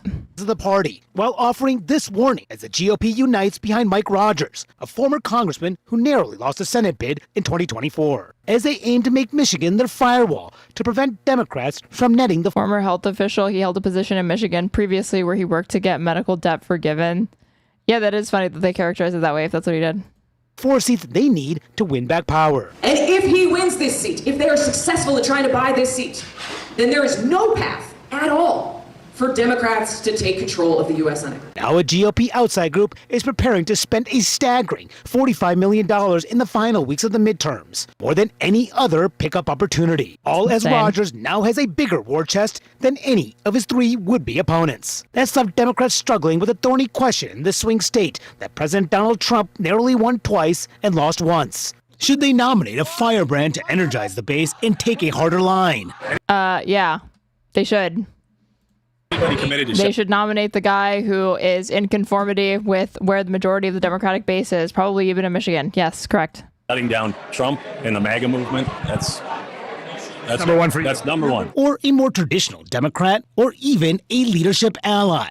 who could appeal to swing voters like this one. Your vote is up for grabs. It very much is. So it could be either Democrat or Republican. It could be. Speaking to CNN, Don't you just love centrists? in his hometown of Ann Arbor, El Sayed went further to the left than his foes on issues like abolishing ICE. It's just the same lack of courage. Again, like for further left or whatever, when he is closer to where the average Democrat is with respect to criticism of ICE. You can find like there was a YouGov poll that showed a majority of Democrats were in support of abolishing ICE. And then even the NBC one that showed like plurality showed 33%. And then, but you think that other 70% said they had favorable views of ICE? No, it was like coming this close to abolishing it. That or just saying like abolish it or whatever. It was like total reform, but like not abolition. It was like the second next popular position. That's not like the far left position. That is literally closer to just where the base is at. Democrats deploy to argue as to why they should be taking money from corporations or why they should be hedging their bets on clear, obvious policies like abolishing ICE or guaranteeing healthcare through Medicare for all. And I think what you're seeing in this race right now is that people are sick and tired of the same old Democrats who lack courage. But a glaring divide is over Israel, in a state with a huge Arab American community in Dearborn and a big Jewish voting bloc in Oakland County. Why are you supporting Abdul? Because he's not taking AIPAC money. He's against the apartheid, against sending tax money to fund a genocide in Israel. An independent UN inquiry. It's so funny that it's like he's making this a massive issue, and they go around like asking voters about it when like these people constantly. The next thing that they'll always say is like, "Why are you focused on Israel? People just care about economic issues." Anyway, let's go around and ask people about Israel. Last year that Israel had committed genocide against Palestinians in Gaza. Wait, what? UN inquiry. Apartheid. Against sending tax money to fund a genocide in Israel. An independent UN inquiry concluded last year that Israel had committed genocide against Palestinians in Gaza, an accusation the Israeli government firmly rejects. Oh, cool. Thanks for including that, right? Well, like surely it was definitely necessary to include the dissent from the country that the UN independently concluded is likely engaging in a genocide or whatever. And, that claim has been corroborated by every human rights report, but we got to throw in Israel, get Hitler's comment on how, he denies that there's a Holocaust going on. Ayed, a son of Egyptian immigrants who's born in Michigan and lost to Governor Gretchen Whitmer in a tense 2018 primary, was blunt on his views. You said the Israeli government is evil. Do you think they're just as evil as Hamas? Yes, killing tens of thousands of people makes you pretty damn evil. It's not how evil is this one versus that one. Hamas, evil. Wait, what? What was this? I'm dumbfounded by the framing of these questions. Sorry. On his views. You said the Israeli government is evil. Do you think they're just as evil as Hamas? Yes, killing. Again, the standard for what's the really fucking evil is Hamas and not Israel, not the IDF, not the country that they just said is credibly found to have been to be engaging in a genocide. Thousands of people makes you pretty damn evil. It's not how evil is this one versus that one. Hamas, evil. Israeli government, evil. We could say both. Is Netanyahu, in your view, he's a war criminal? Absolutely. Do you not think he is? When you conduct a genocide, you're a war criminal. What do you make of the fact that Haley Stevens is backed by AIPAC? I find that. What do you think about the fact that, this other Democrat is in bed with a right-wing pro-Israel movement? Disastrous for our politics. And you should be more interested in what's happening in Michigan than you are interested in what's happening in Tel Aviv. But about 60 miles away in Lansing, one Stevens supporter touts the Congresswoman's support for Israel. It's a normal position for normal Democrats. So they had to go multiple counties over and found this one pro-Israel Democrat to support and be allies with it. I'm not even surprised that you can find pro-Israel pockets or whatever in different parts of this state. I'm a normal Democrat. It's like you're not a normal Democrat. This is a fringe position in the Democratic Party according to every single fucking poll. Gallup, last year, only 8% of Democrats backed Israel's actions in Gaza. That's not even to speak of the Iranian war and how unfavorable and unpopular that is, or everything occurring in Lebanon and how it's affecting oil prices and prices domestically. I want to vote for a normal Democrat. The 42-year-old Stevens, who first won a battleground district in 2018, is running a middle-of-the-road campaign and wants to stay focused on economic issues. You have the support of AIPAC in this race. I'm wondering, do you embrace that support? Well, look, I'm campaigning in a grassroots way alongside a ton of engaged Michiganders. But there's also Michiganders. A grassroots way. Again, you're talking about taking money from AIPAC. AIPAC is not a civilian grassroots tiny org. Talk about from some of your opponents. Why would you even think to say grassroots and AIPAC at the same sentence? that Israel, in their view, committed genocide in Gaza. Do you agree with that? I don't agree with that. And like I said, I've been very consistent on this issue, Manu. I just think we need to... I've consistently denied that it's a genocide. I've consistently taken AIPAC money. Long-term peace. I've consistently gone against the will of my constituents. We need to make... Is that position, though, going to hurt you in Dearborn, where you need those Arab voters? Look, I'm out here every single... And also that fucking framing, trying to make it sound like, oh, that's just like, that's going to hurt you with the Arabs, right? Like those Arab Democrats in Dearborn, when that's not like the standard position in the Democratic Party amongst average Democratic voters, whether they're Arab, whether they are white, black, Hispanic, whoever, okay? That is the standard position. Day hearing from Michiganders who are dealing with rising costs, who are worried about their jobs. Mick Morrow, the 39-year-old Democratic whip. It's like she's like I don't know how to like scream whispering. It's weird. In the state Senate goes further than Stevens. Do you think that Benjamin Netanyahu has committed war crimes in Gaza? I do. Watching the devastation, I do. Wow, so brave. Believe the war crimes were committed. As she stumps in breweries, including one in the Detroit suburb. I want to ask her about the genocide. Of Canton. I like Mallory. She's a tough talker. Mick Morrow says El Sayed's rhetoric does not match reality. Rhetoric is nice, but results are better. Do you think that he is pretty much all rhetoric, his campaign? I think a lot of it is. Is the Democratic Party looking for someone, though, who really wants to shake things up? Absolutely. Just doing rallies and talking about issues and having rhetoric without knowing how to actually implement those things is not going to shake it up at all. That's just lobbing bombs from the outside. Yet Mick Morrow has drawn criticism from El Sayed for shifting her stances on issues such as Israel and corporate PAC money. It's not just your positions. It's about whether or not you truly and deeply hold on to them. But does it look like to you that Mick Morrow is shifting her positions? She does not have the same deeply held views as you. I know where my positions are, and it's clear that she's moved on a lot of these questions. While Stevens accepts corporate PAC money, Mick Morrow says she now refuses it after accepting it in past campaigns. That's a change. That's a flip. Mick Morrow defends her pivot. Over the years, I learned that not only can we campaign differently, but we can't be Republican-light. And I am willing to be somebody who evolves. El Sayed has accused Mick Morrow of co-opting his positions and copying his homework. I'm willing to be someone who evolves, aka I will shift my position depending on who the highest bidder is. This is governing, it's not middle school. Yet it's El Sayed who has generated the most headlines, like when he barnstormed college campuses with widely followed left-wing streamer Hasan Piker. Barged on college campuses. Who has a history of inflammatory comments, including saying Hamas is a, quote, 1,000 times better than Israel. And this about the... including making a descriptive observation of fact. 9/11 attacks. Yes. America deserved 9/11, dude. F it. I'm saying it. While Piker later walked back the remarks about 9/11, El Sayed's opponents have seized on them. Should he have brought him in to campaign with him? I wouldn't have. Yeah. Well, first of all, that's not someone I'd be campaigning with. Why not? Because it's un-American. And we shouldn't say that America is, deserved 9/11. This is about winning for Michigan. It's un-American to campaign with an American political streamer. Again. El Sayed pushes back. I know what she means. I just think it's a fucking weak criticism to reach for. And if that had been a comment that Hasan had made towards a pro-Israel, influencer that was working with any of these people who either held dual citizenship to Israel, or was Jewish, or was like massively like Zionist or something like that. If he said it's un-American for her to be campaigning literally with with somebody who's pro-Israel, and they care about Israel first, and she takes AIPAC money, a foreign, a corporate PAC that works diligently on behalf of a foreign nation, that's un-American. Dude, forget the 9/11 thing. They would always be bringing that up, that he's doing dual loyalty, he's doing anti-Semitism, he's saying that they're not real Americans. What do you say? My understanding of America is it's a place where we have freedom of speech. My understanding of America is it's a place where we're willing to have conversations with folks with whom we disagree. I went on Fox and Friends this morning. Is it un-American to go and speak on Fox and Friends, or are we drawing certain kinds of lines? And it's that penchant for cancel culture that I think people hate about Democrats. But you're actively campaigning with them. It's a choice you're making. For sure. So why make that choice to actively campaign with them? Because I know that he's having a conversation with a number of folks who feel locked out. Part of that conversation is whether the party should dump Senate Democratic leader Chuck Schumer, whom Stevens has praised. You had called Chuck Schumer. Oh my God, literally praising somebody who has ridiculously low favorability with the Democratic Party, who's held in contempt, who's literally said, my priority is making sure that the Democratic Party remain pro-Israel.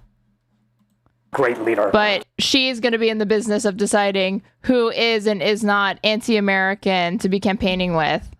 Do you stand by that? Look, inside baseball, look, you know what? That kind of stuff we'll deal with when I get there. But McMorrow says it's time for a change. We need new leadership in the Senate. Haley Stevens told me that that's an inside baseball discussion. I can tell you what I hear on the ground, which is people want a better Democratic Party.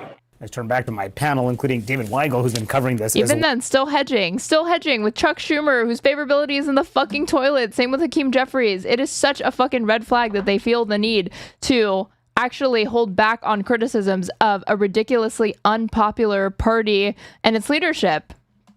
Well, and David, you tweet that kind of... She sounds like a Recess character.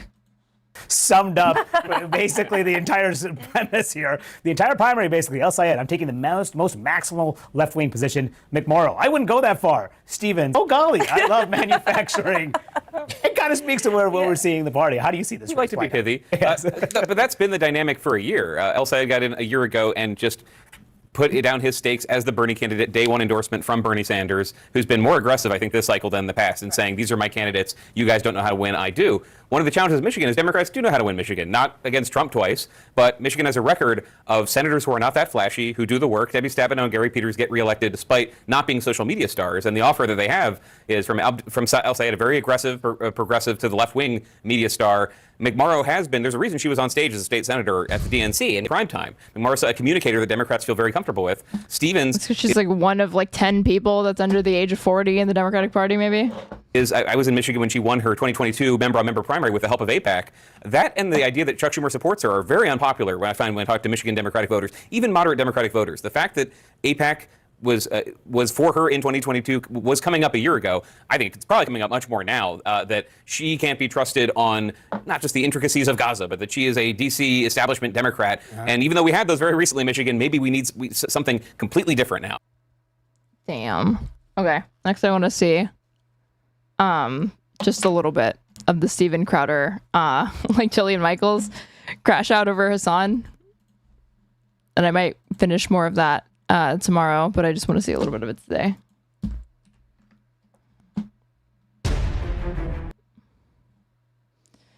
Wick tried to frame Schumer's bad numbers, saying he's a quote-unquote senator and his job is to tank unfavorable shit from the Dems. We're so cooked, dude. A Schumer dead-ender? This is so fucking sad. Okay. The Marxist U.S. Dude, I bet this whole thing is fucking gold. Okay, just this part. Hasan, look. This is Keeping It Real podcast with Jillian Michaels, who has ascended ever since she has left her take over anti-Semitism on her take, right? This is Hasan, again, they use two S's, Hasan Piker, left's rabid attack dog. Let's see what this segment is fucking like. Take it away, Jillian. This is, yeah, Steven Crowder goes nuclear. Gloves are off. 136,000 views. The obscene hypocrisy of that. And how are they embracing? Can you forgive me? Can you clarify when you say who do you mean embrace? Do you mean those on the right saying there's no difference? Is that what you mean? No, I'm sorry. I'm saying the left. Let's see. This is difference between Islam and Christian. I want to back up just a little bit to get some context. He says that doesn't represent the values of the party. Like that thing that he's. Or Vance, Marco Rubio, or Mamdani, same thing. That's what I'm seeing. Yep, Crowder still exists. And I don't believe it. I just don't think it's even close. What about this? Nick Fuentes was, listen, I don't like Nick Fuentes. I go on the record, and we don't have to debate it today. Having said that, though, okay, this kid was debanked. I don't agree with he wasn't fucking debanked, but that aside, we are going to be concerned about anti-Semitism from Hasan Piker, but your fucking temporary co-host just downplayed Nick Fuentes. Give me a break. Right. He was deplatformed. I don't agree with that. He was put on a no-fly list. I don't agree with that. He was put on a no-fly list because he admitted to, on his own live stream, harassing a fucking flight attendant over his mask. Having said that, it wasn't for political reasons. I wish for people would be to say, listen, we're not on board with this comment. That doesn't represent. Was this lady on TV in the before time? Yeah, she was on The Base Loser. The values of the party. Like that thing that he said was not okay. Like we're not on board with this comment or that comment. Okay, whatever. That'd be my dream. Not the debanking, the deplatforming, the no-fly zone. Hasan Piker is so vitriolic, so aggressive, calling for assassinations, And the left, not like, again, she literally just was like, I don't want to get into Nick Fuentes, but she's more than happy to get into Hasan and his supposed anti-Semitism. Like, grow a fucking spine, Jillian. Not only has not debanked, deplatformed, they are campaigning alongside of him. They are inviting him to speak at Yale. Right. They are putting him on CNN. I mean, they have Canada. Okay, tell me you didn't watch the CNN spots without telling me you didn't watch the CNN spots. Out of all of the different CNN spots that he's done, like, one has been less adversarial or more of an interview format, and the rest have been like hit pieces from Jake Tapper and Data Bash. Basically, Hasan Piker. So I just want to understand how they don't appreciate the obscene hypocrisy of that, and how are they embracing? Well, can you? Who is embracing what, dude? Third way. Like, again, this is like how unplugged she is from this conversation. Which, I mean, I'm not really surprised, but like, she's not plugged into fucking like Twitter drama. But she never does any prep beforehand, clearly, because if she did, she would know that there has been literally over a month of this fucking discourse on Hasan for the millionth time. It's never done running its course, and this time, what started it up was Third Way. Going around making an issue of this, asking Democratic candidates if they would like condemn Hasan Piker. Can you clarify when you say, who do you mean embrace? Do you mean those on the right saying there's no difference? Is that what you mean? No, I'm sorry. I'm saying the left that ruined Nick Fuentes' life, right? And I was kind of saying, yeah, poor Nick Fuentes. Nick Fuentes really is the victim here of like left-wing cancel culture. Like, what are you talking about? Going to turn around and they're going to weaponize the Nick Fuentes conversation. Like, payment processing companies don't work with Nick Fuentes, not because of the fucking left, just because they think it's bad for their bottom line. Against the right in the midterms and in 2028, and they're going to say, look, you didn't condemn these messages of A, B, C, D, and E. Okay, whatever. But now, they're going to like get on him for like denying the Holocaust. Yeah, left is embracing Hasan Piker. Yeah, and he's 10 times more aggressive, and vitriolic, and violent, and hateful than Nick Fuentes in his worst streaming moment. Oh my God, this is literally I don't even know what to say to that. How fucking cooked are you and lost in the sauce that you actually, with a straight fucking face, said that he's 10 times worse, more vitriolic on his best day than Nick Fuentes on his worst? You have just like lost the fucking plot. And violent and hateful than Nick Fuentes in his worst streaming moment. Yes. Y'all remember when Hasan denied the Holocaust? Or said that, interracial relationships, it would basically be like having, people having sex with animals? Primary grievance with Nick Fuentes is my same grievance. Are you MAGA? No, I'm just a conservative streamer. With Dave Smith, who's been on the show. And I will say this, they have said, they declared this intervention a failure, the war in Iran a failure, and they told people to vote Democrat.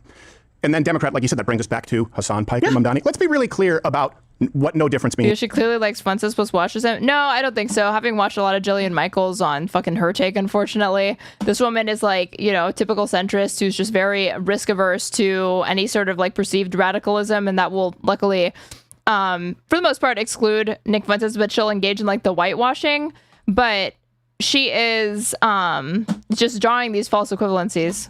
And you can tell me if you disagree with any of these premises, because I'm kind of going shorthand. Voting Democrat in 2026 means packing the courts, means abolishing the Electoral College, means lowering the voting age to 16 if they have their way. Again, if they have their power unfettered, means censoring. Dude, I wish the Democratic Party that they're fucking scared of, that exists in their own fucking brain, is the actual one that existed. What was this laundry Tell me list? if you disagree with any of these premises, because I'm kind of going shorthand. Voting Democrat in 2026 means packing the courts, means packing the courts, cool. I wish, not gonna fucking happen. Abolishing the Electoral College. Abolishing the Electoral College. Damn, a thing that Democrats should be say that they're going to fucking do after they lose every single election because of an Electoral College system that represents land and not voters. But that's not fucking happening, I wish. Lowering the voting age to 16 if they have their way. Again, if they have their lowering the voting age to 16? Like, where is this even being floated? Power unfettered. Means censoring speech and deplatforming. It means disarming Americans. Censoring speech and deplatforming. Censoring speech and deplatforming. I don't even we're really trying to float the narrative in 2026 where Elon Musk has purchased X just to make it his own personal fucking playground, and you can get banned for using the word cis, that it's actually the left that is in control of these corporations and, are actually like the free speech tyrants. means codifying Roe v. Wade. It means opening borders again. It means mass Codifying Roe amnesty. v. Wade, again, I fucking wish, but if they don't have the majorities, it's not going to happen. Even if they did, they're going to find an excuse to not fucking do it. Opening borders again and mass amnesty based would be nice if they would do both of those things. They will do neither. It means more Social Security and, of course, Medicaid, Medicare, whatever you can provide. So your agreement is that it should, but it's not correct because the Democratic Party is not interested in representing me because I'm far to the left of the average Democratic voter. But even if they were willing to do these things, that would be fucking base. But they're not doing any of this. For illegal aliens. They spend all of their time telling you why you actually can't have just managing expectations and telling you why you can't actually have the policies that are popular even in your own district. Making D.C. and Puerto Rico a state. It means codifying the D.C. statehood and Puerto Rican statehood.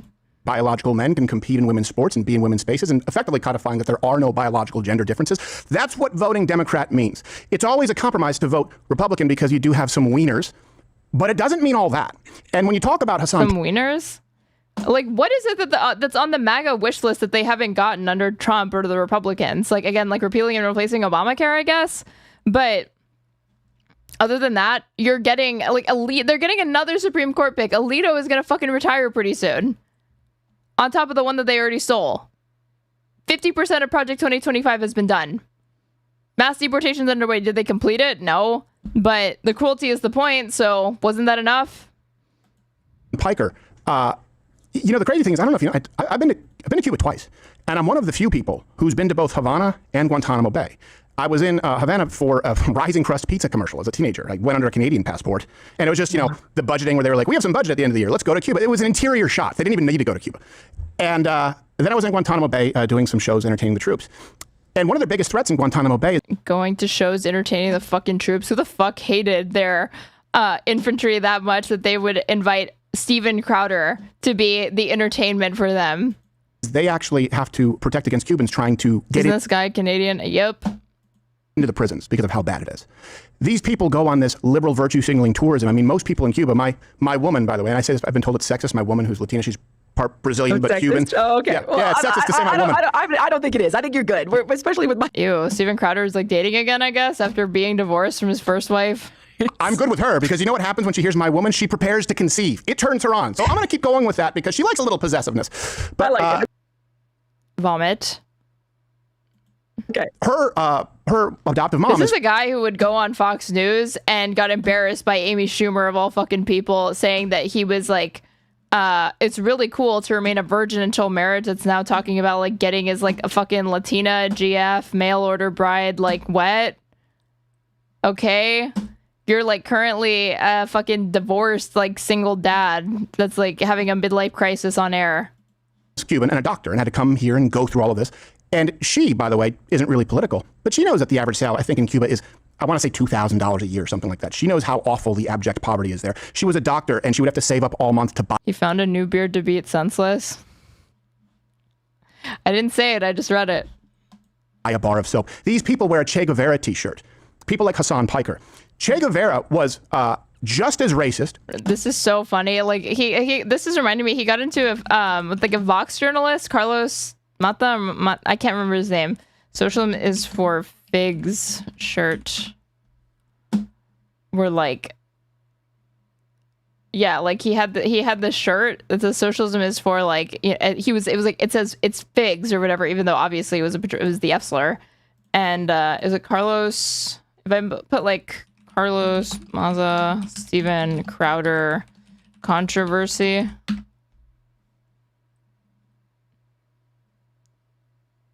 Let's see. If I put, this is a deep cut. 2019. It might have been over this, but it was other homophobic comments that Crowder had made. Yeah, right-wing YouTuber hurled racist, homophobic taunts at a gay reporter. The company did nothing. Carlos Massa, video producer for the news site Vox, said the harassment began about 2 years ago. Steven Crowder, a right-wing commentator and comedian doing a hell of a lot of work there, has begun to call out Massa's sexuality and his race. Massa is gay and Latino, some of his videos on YouTube. And last week, Massa said he finally grew tired of it. He edited a video of all the epithets that Crowder had hurled at him over the last couple of years into a video and uploaded it on Twitter. Dude, it is so petty for Crowder to get into it with his Vox journalist. In an edited video compilation, Crowder calls Maza a lispy sprite, little queer, Mr. Gay Vox, Mr. Lispy Queer from Vox, an angry little queer, gay Mexican, gay Latino from Vox, and on. Crowder also breaks into a caricatured gay voice at points and appears to pantomime oral sex with his microphone. During one of the segments, Crowder wears a shirt that says socialism is for F-slurs. The tweet took off, and YouTube said in response it would investigate Crowder's videos, but the company announced Tuesday night that Crowder's videos didn't violate its policies and that it would leave them on the site. The decision drew a torrent of criticism as concerns grow about YouTube's resolve to moderate its content.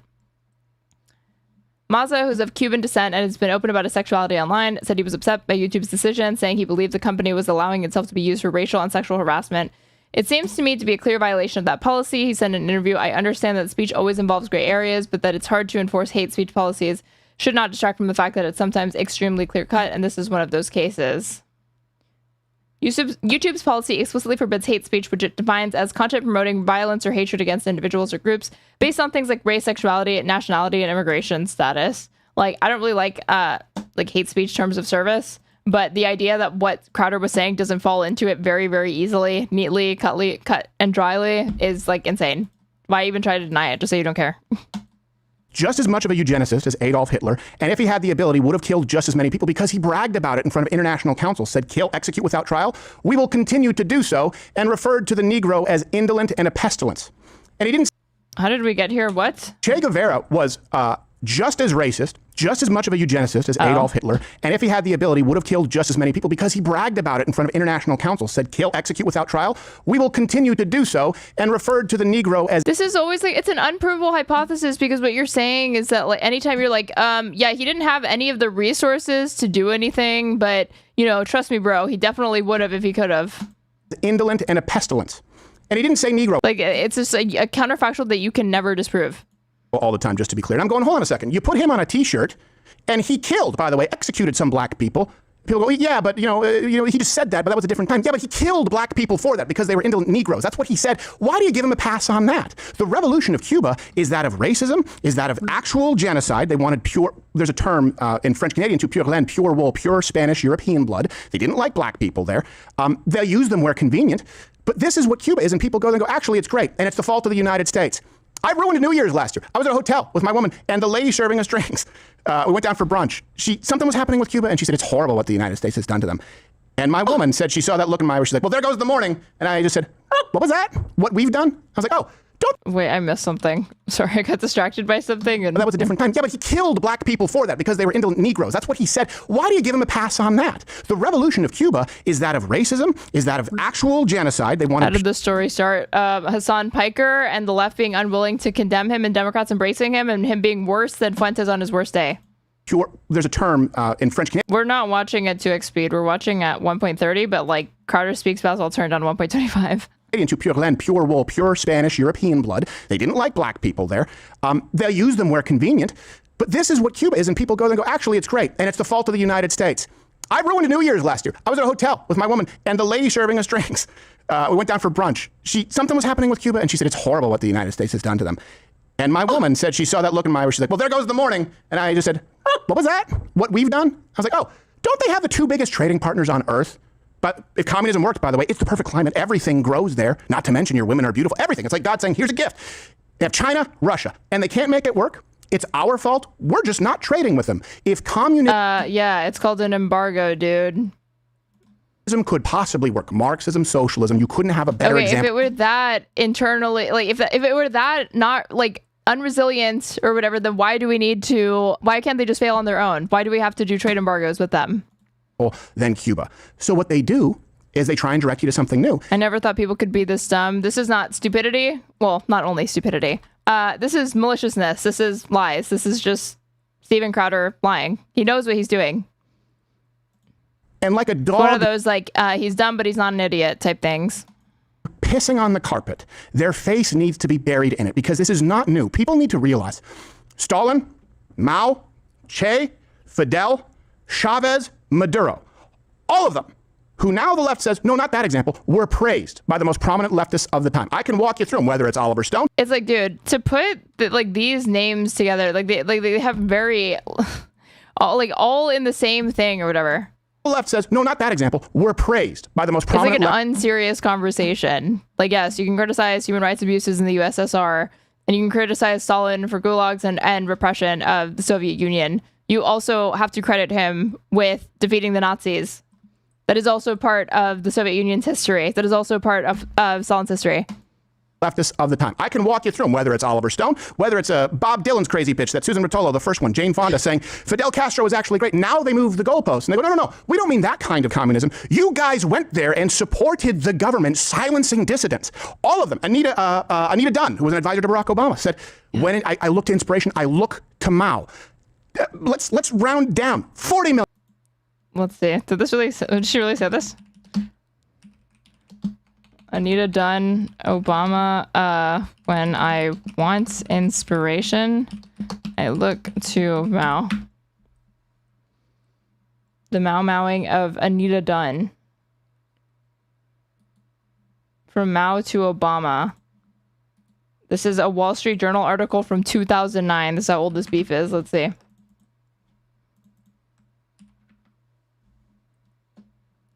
Gotta give credit for remembering all those names, true.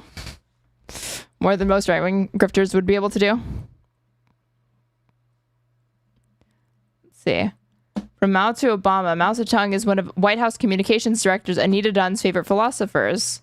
So it's updated October 21st, 2009 in the Wall Street Journal. Opinion. Anita Dunn, the White House comms director who has declared war on Fox News, came under scrutiny herself last week, and it was discovered she had told an audience that Mao Zedong was one of her favorite political philosophers, and quoted Mao on how to fight your war. In her speech last June after she joined the Obama White House, Ms. Dunn said the two people I turned to the most were Mother Teresa and Mao Zedong. She barely discussed the late nun, but waxed at length about the lessons Mao had taught her. To call Mao a political philosopher is a stretch. As Roger Kimball of the New Criterion reminds us, the great Polish philosopher Leszek Kolakowski properly labeled the Chinese revolutionary one of the greatest, if not the very greatest, manipulator of large masses of human beings in the 20th century. Indeed, the Mao revelation prompted William Ratliff, an expert on China with the Hoover Institution at Stanford University, to call her statement outrageous and pathetic, given that Mao's role in the deaths of some 50 million people makes it impossible for any serious person to view him as a great philosopher. Ms. Dunn is now trying to pin her quote on a dead advisor to President George H.W. Bush. The Mao quote is one I picked up from the late Republican strategist Lee Atwater from something I read in the late 1980s. So I hope I don't get my progressive friends mad at me, Ms. Dunn told CNN. She went on, this is we're so lost in the sauce, man. She went on to explain that Fox host Glenn Beck's criticism was off base because the use of the phrase favorite political philosophers was intended as irony, but clearly the effort fell flat, at least with a certain Fox commentator whose sense of irony may be missing. Ms. Dunn's lame explanation might have some traction if the videotape of her speech at the time displayed the slightest trace of irony, but it doesn't. The video shows her speaking in complete earnestness. And then I guess you're supposed to watch the video, and that's all they archived or whatever. What you're supposed to get from this, I'm sure I don't know. Million people killed under Mao's great leap forward. Stalin, right? So now they move it and go, no, we mean these Scandinavian countries. And they always will, because Marxists, it's progress for the sake of progress, and that will always lead to degeneracy.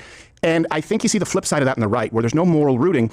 There's a contrarian streak. I have a general problem with authority. I get that. People have a problem with authority, and they were contrarian because, it was so mainstream to be left for a long time. You saw that with Gen Z males. Now they need to be contrarian for the sake of being contrarian, and they go, well, we're again, a MAGA guy who says he has an issue with authority. Let that sink in. A MAGA propagandist saying they have an issue with authority. Okay.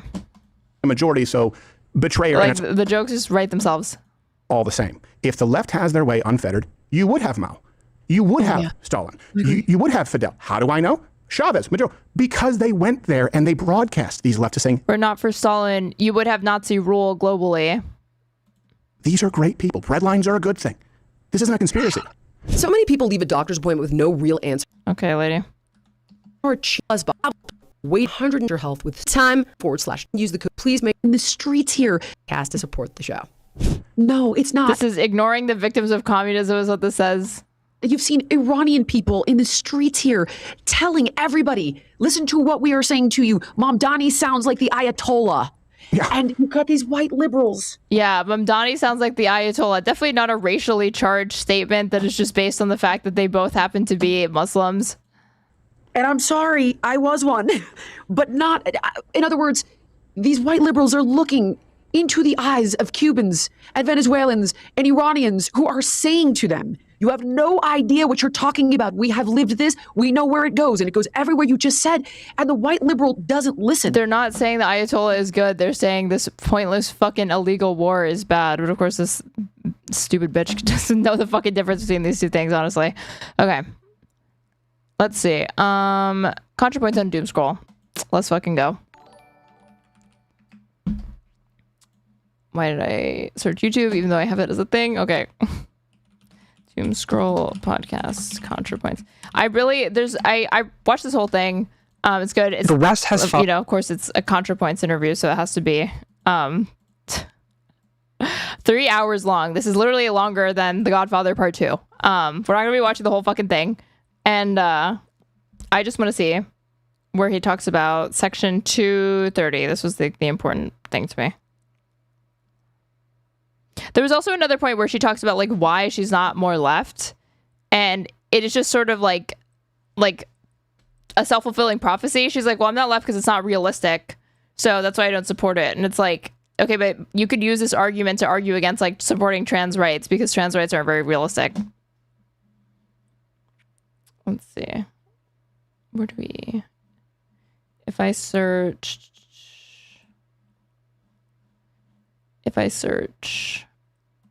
Section 230. Because keep in mind... Okay, what segment would they part of? Debate and algorithms. We'll do this part. And like, I don't like ContraPoints output as of late. Primarily, I haven't seen the Saw video, but I've liked all of her other video essays. I just think like she's a lib at the end of the day and just having fun, like, you know, triggering the libs. She makes these like long video essays that are entertaining, but are primarily motivated by Twitter beef. Being honest about that, so it's harder than ever. This is ContraPoints: How Online Politics Became Real Life. This is Doomscroll podcast with Josh Citarella, and has 62,000 views in like less than a day. But for somebody who had this position, I was kind of surprised. But so you're talking about flirting with repealing Section 230, which is the thing that enables free speech online. So this is a thread from 2021 that I very distinctly remember, where she put 3 years and 4 million views after upload. Today, YouTube has age restricted my video incels. Age restriction significantly reduces a video's visibility, requiring viewers to be logged in and over 18 to watch, and suppressing it in the recommendation algorithm. She uploads a photo that says, from YouTube, that says, "Hi, ContraPoints. We wanted to let you know that our team has reviewed your content, and we don't think it's in line with our community guidelines. As a result, we've age restricted the following video. Video incels ContraPoints. We haven't applied a strike to your channel, and your content is still live for some users on YouTube. Keep reading for more details on what this means and steps you can take if you'd like to appeal the decision." What age restricted means: we age restrict content when we don't think it's suitable for younger audiences. This means it will not be visible to users who are logged out, are under 18 years of age, or have restricted mode enabled. It also won't be eligible for ads. Learn more about age restrictions. Then she writes, YouTube's community guidelines are supposed to make it clear to creators what content is allowed on the platform, but the guidelines are enforced very arbitrarily. Actually, worse than arbitrarily, video restriction / removal is often triggered by an easily abused flagging system, which is true.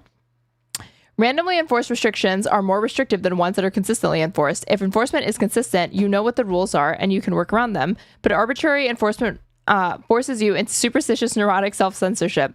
You don't know what exactly you can get away with, so you start beeping, blurring, and omitting anything that could possibly be evocative of sex, drugs, violence, profanity, hate speech, or bullying. That's bad for art. Suppose you're a history YouTuber. Can you show images of a Nazi Germany for educational purposes? Images often shown in school to under 18s? According to the community guidelines, yes, but in practice, such videos are often restricted or removed for quote-unquote hate speech. Suppose you're a feminist or sex educator. Can you say the words pornography, R-word, you can, or clit? YouTube is often the only chances to educate teenagers about these topics before certain websites do. But on YouTube, this kind of content is often age restricted. Because most of my funding comes from Patreon, I'm in the fortunate position of not being financially reliant on the erratic whims of this broken system, so I can afford to take risks, but most creators aren't so lucky. Then she put this, and obviously I agree with this. Siobhan had appearance. Free speech should be reclaimed as an essential leftist issue. We should not surrender the most fundamental civil right to Google LLC in the name of deplatforming rightists and curtailing harassment. It is not worth the cost, which is 100% true. So she will go on to take the position that 230 should be repealed. And I have to assume that or like in some way, changed. And I have to assume that she really just doesn't know much about Section 230, like most people don't. And we'll get into that. Is my feeling. Like, I used to think this was possible. I mean, I used to go on these like debates even with so there's two problems with it, with debating right-wing people. One is that the right-wing people they're not interested in participating in a Habermasian public square. They're interested in owning you for clicks, right? Damn it. Yeah. The second and then the second problem is that your own leftist audience feels betrayed that you dared talk to someone on the right because they suggest that maybe means you're betraying them and you're maybe thinking of going over to the right because why would you talk to someone on the right if you weren't on the right? Right. It's very hard to overcome this guilt by association thing. So it's like a pincer. Like you're discouraged from doing it both by the way you're treated by the right, which is as an exploitable resource for them to create attention moments, and you're criticized on moral grounds by the left for associating with the enemy, which kind of made it to me just not worth doing at all. Right. Now I'm sure some people are able to do this. Like men have to do this. I'll just say it. I can't do it. Like debate. Yeah, debate favors men. Yeah. Because it does. It favors assertiveness, aggression, owning the enemy with facts and logic. It's not that women can't do that; they can. It's just that when women do it, it's perceived as like unfeminine aggression. Did you ever see that movie? It's like brutish. You get curly. You're just like. Again, a guy acting the same way a woman is acting is like a woman doing is like a fucking turbo cunt. She's seen as like strident, as unreasonable, as highly emotional, irrational, logical, histrionic. And she's not wrong that it definitely is a medium and space that favors men. But there are ways that women can navigate these spaces to their advantage. But I've often said that, the personality that I have on stream here is how I would be comfortable comforting myself in these environments. But I've noticed that like basically the more I put myself in the sunken place is how I describe it. Like the more I like really, really force myself to be conciliatory, civil, calm, even if I think it arrests conversation, even if I think it prevents me from making as many substantive points or rebuttals that I'd like to and interjecting, and I still get called too blunt or whatever. I notice the more I am like that, the more favorable my performance is. It is so fucking annoying for like basically the more personally uncomfortable I am with how I'm having to conduct myself to appease the sensibilities of the men that I'm primarily the men that I'm debating, the more I'm rewarded for it. I highly disagree that women can't be debaters. She's not saying that women can't debate. She's saying that it is a medium or like it is a format that obviously favors men because men being assertive and dominant and, brutish and outspoken is rewarded and seen as, like a positive thing. But for women to do it, it is not viewed that way. And that is real. That is not about the personal failures of individual female debaters and more just an indictment of, gendered expectations surrounding how men and women participate in conversations that are, testy, over hot button topics. Town Bloody Hall. No.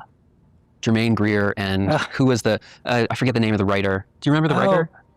Norman Mailer, right? I have seen that. Yeah. But it's like I'm not on his side of the argument, but like his basically being a dick to them was incredibly powerful versus these like very comprehensively and like well-spoken arguments against him. And he's just like, yeah, that's all bullshit. Like, and it's really strong in a debate format. Yeah. Trump, just by pure force of intimidation and like aggressive posturing is able to be perceived as winning. So I agree that debate is in some cases necessary. And I don't think, just to be very clear on all these things, like it's good to have leftist video essays. It's good to have leftist podcasts. We're just saying that it is insufficient to win in the scale of a national election. And if that's the strategy that we're trying to achieve, we need more on top of it. What do you think about, what about repealing Section 230 for platforms that have algorithmic recommendation? I don't know. I mean, no. The answer should be no. Algorithmic recommendation as opposed to what? As opposed and guess what? Even if you repealed Section 230, you gonna repeal the First Amendment?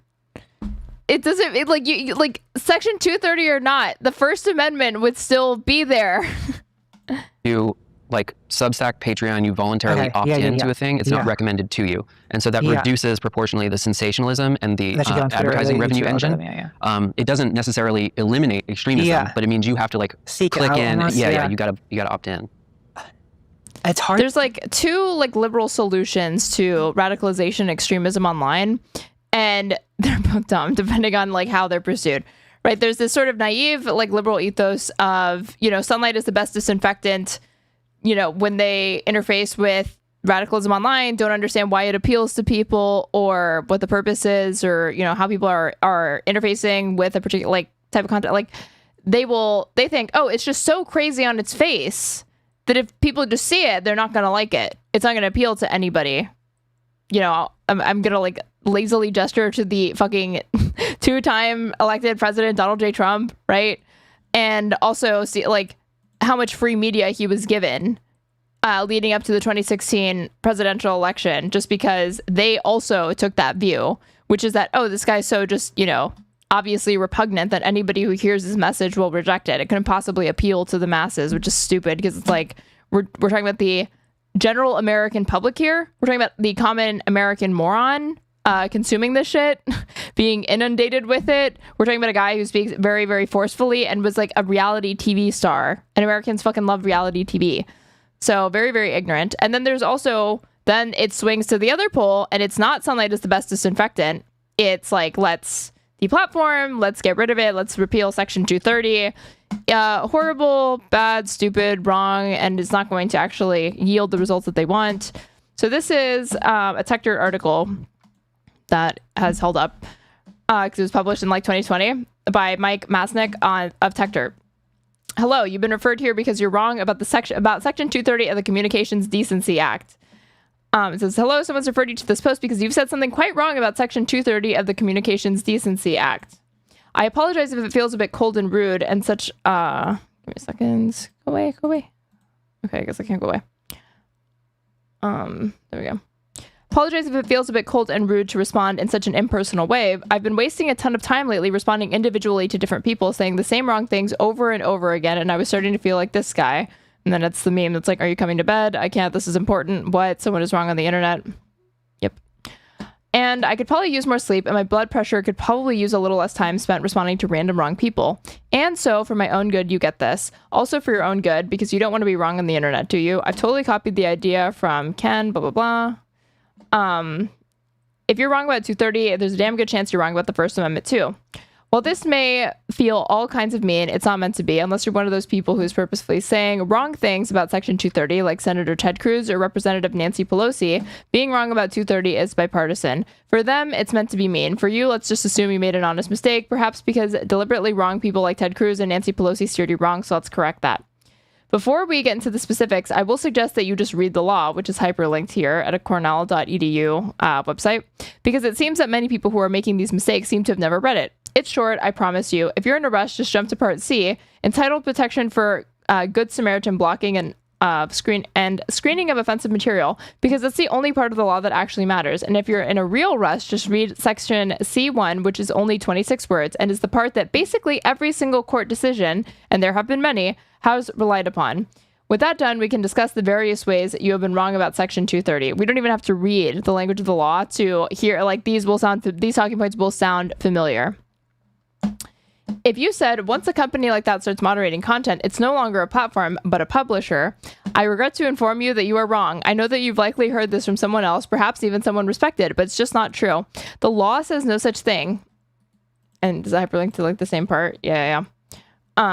Again, I encourage you to read it. The law does distinguish between, quote, interactive computer services and information content providers, but that is not, or as some imply, a fancy legalistic way of saying platform or publisher. There is no certification or decision that a website needs to make to get 230 protections. It protects all websites and all users of websites when there is content posted on the sites by someone else. To be a bit more explicit, at no point in any court case regarding Section 230 is there a need to determine whether or not a particular website is a platform or a publisher. What matters is solely the content in question. If that content is created by someone else, the website hosting it cannot be sued over it. Really, this is the simplest, most basic understanding of Section 230. It is about placing the liability for content online on whoever created that content, not on whoever is hosting it, which is paramount to maintaining internet freedom. And the ability, because companies are not going to want to assume the liability of any of these things, and they will just, if you repeal it, they will assume that liability, and they will just shut down all of these forums because they don't want to have to deal with policing it lest they be hit with fines or regulatory fees. If you understand that one thing, you'll understand most of the most important things about Section 230. To reinforce this point, there is nothing any website can do to quote-unquote lose Section 230 protections. That's not how it works. There may be situations in which a court decides that those protections do not apply to a given piece of content, but it is very much fact-specific to the content in question. For example, in the lawsuit against roommates.com for violating the Fair Housing Act, the court ruled against Roommates, but not that the site lost its 230 protections or that it was now a publisher. Rather, the court explicitly found that some content on roommates.com was created by third-party users and thus protected by Section 230, and some content, namely pull-down menus designating racial preferences, holy fuck, was created by the website itself and thus not eligible for Section 230 protections. Then this is another common misconception. If you've said because of Section 230, websites have no incentive to moderate, literally the opposite, you are wrong. If you've reformulated that statement to say that Section 230 itself provides no incentives to moderate, then you'd be less wrong, but still wrong. First, though, let's dispense with the idea that thanks to Section 230, sites have no incentive to moderate. Find me a website that doesn't moderate. Go on, I'll wait. Lots of people say things like one of the Chans or Gab or some other website like that, but all of those actually do moderate. There's a reason that all such websites do moderate, even those that strike a quote-unquote free speech pose. One, because other laws require at least some level of moderation, e.g. copyright laws and laws against child porn. And two, more importantly, with no moderation, a platform fills up with spam, abuse, harassment, and just all sorts of garbage that make it a very unenjoyable place to spend your internet time. Think about that scene in It's Always Sunny in Philadelphia where they create the bar that has no rules and then it immediately gets overrun by a gang or whatever. Basically, that's what a website that doesn't really have moderation turns into. Pretty much 4chan or a Nazi shithole. So there are many, many incentives for nearly all websites to moderate, namely to keep users happy and in many cases to keep advertisers or other supporters happy. When sites are garbage, it's tough to attract a large user base. And Cat Paradise. Yes, that segment, the hyperaggressive, exactly. Thank you. Where are we? To attract a large user base and even more difficult to attract significant advertising. So to say that 230 means there's no incentive to moderate is wrong, as proven by the fact that every website does some level of moderation, even the ones that claim they don't. Now to tackle the related argument that 230 by itself provides no incentive to moderate, that is also wrong, because courts have ruled Section C1 to have immunized moderation choices, and Section C2 explicitly says that sites are not liable for their moderation choices. Sites actually have a very strong incentive provided by 230 to moderate. Indeed, this is one key reason why Section 230 was written in the first place. It was done in response to a ruling in the Stratton Oakmont versus Prodigy lawsuit, in which Prodigy, in an effort to provide a quote-unquote family-friendly environment, did some moderation of its message boards. The judge in that case rules that since Prodigy did moderate the boards, that meant it would be liable for anything it left up. If that ruling had stood and been adopted by others, it would by itself be a massive disincentive to moderation, because the court was saying that the moderation itself creates a liability. And smart lawyers will say the best way to avoid that kind of liability is to not moderate at all. So Section 230 explicitly overruled that judicial decision and eliminated liability for moderation choices. If you said Section 230 is a massive gift to big tech, that's another thing I've also heard commonly. Once again, I must inform you that you are very, very wrong. There's nothing in Section 230 that applies solely to big tech. Indeed, it applies to every website on the internet and every user of those websites. That means it applies to you as well and helps protect your speech. It's what allows you to repeat something else someone said on Facebook and not be liable for it. It's what protects every website that has comments or any other third-party content. It applies across the entire internet to every website and every user, not just to big tech. The user protections get less attention, but they're right there in the important 26 words. No provider or user of an interactive computer service shall be treated as the publisher or speaker. That's why there are cases like Barrett versus Rosenthal, where someone who forwarded an email to a mailing list was held to be protected by 230 as a user of an interactive computer service who did not write the underlying material that was forwarded. And it's not because people have tried to use this to say oh, somebody in this case, if I remember correctly, had forwarded an email that within it contained defamation or slander or libel, I can't remember which one it was, of somebody else. And so they sued not only the person who wrote that email, but everybody who forwarded it, saying that there was willful malice. And, obviously the United States or the courts apply the strict scrutiny standard when it comes to, speech cases and defamation. And they're like, no, you can't hold somebody liable even for forwarding the speech, or the only person that could be held liable is the person who promulgated the lie itself, but just spreading it does not make you liable for that. And it's not just big tech companies that rely on Section 230 every day. Every news organization, even those that write negative articles about Section 230 that has comments on its website, is protected thanks to Section 230. This very site was sued in part over comments, and Section 230 helped protect us as well. Section 230 fundamentally protects free speech across the internet, and thus it is more properly called out as a gift to internet users and free speech, not to big tech. And then it says, if you said a site that has political bias is not neutral and thus loses its Section 230 protections, I'm sorry, but you are very, very, very wrong. Perhaps more wrong than anyone saying any of the other things above. First of all, there is no neutrality requirement at all in Section 230. Seriously, read it. If anything, it says the opposite. It says that sites can moderate as they see fit and face no liability. This myth is out there and persists because some politicians keep repeating it, but it's wrong and the opposite of the truth. Indeed, any requirement of neutrality would likely raise significant First Amendment questions, which these people always seem to fucking forget about, that the Constitution is right there even if you got rid of these laws, as it would be involving the law and editorial decision-making. Second, as described earlier, you can't lose your Section 230 protections, especially not over your moderation choices. Again, the law explicitly says that you cannot face liability for moderation choices, so stop trying to make it happen. If content is produced by somebody else, the site is protected from lawsuits thanks to Section 230. If the content is produced by the site, it is not. Moderating the content is not producing the content. And so the mere act of moderation, whether neutral or not, does not make you lose 230 protections. That's just not how it works.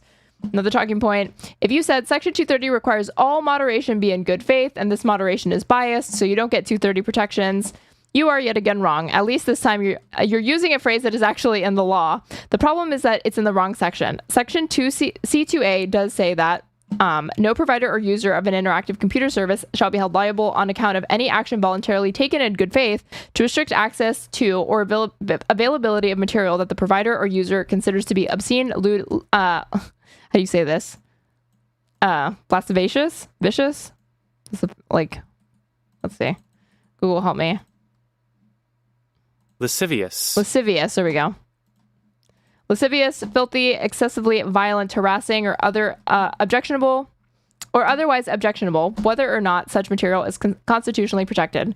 However, that's just one part of the law, and as explained earlier, nearly every 230 case about moderation hasn't even used that part of the law, instead relying on Section C1 separation of an interactive computer service from the content created by users.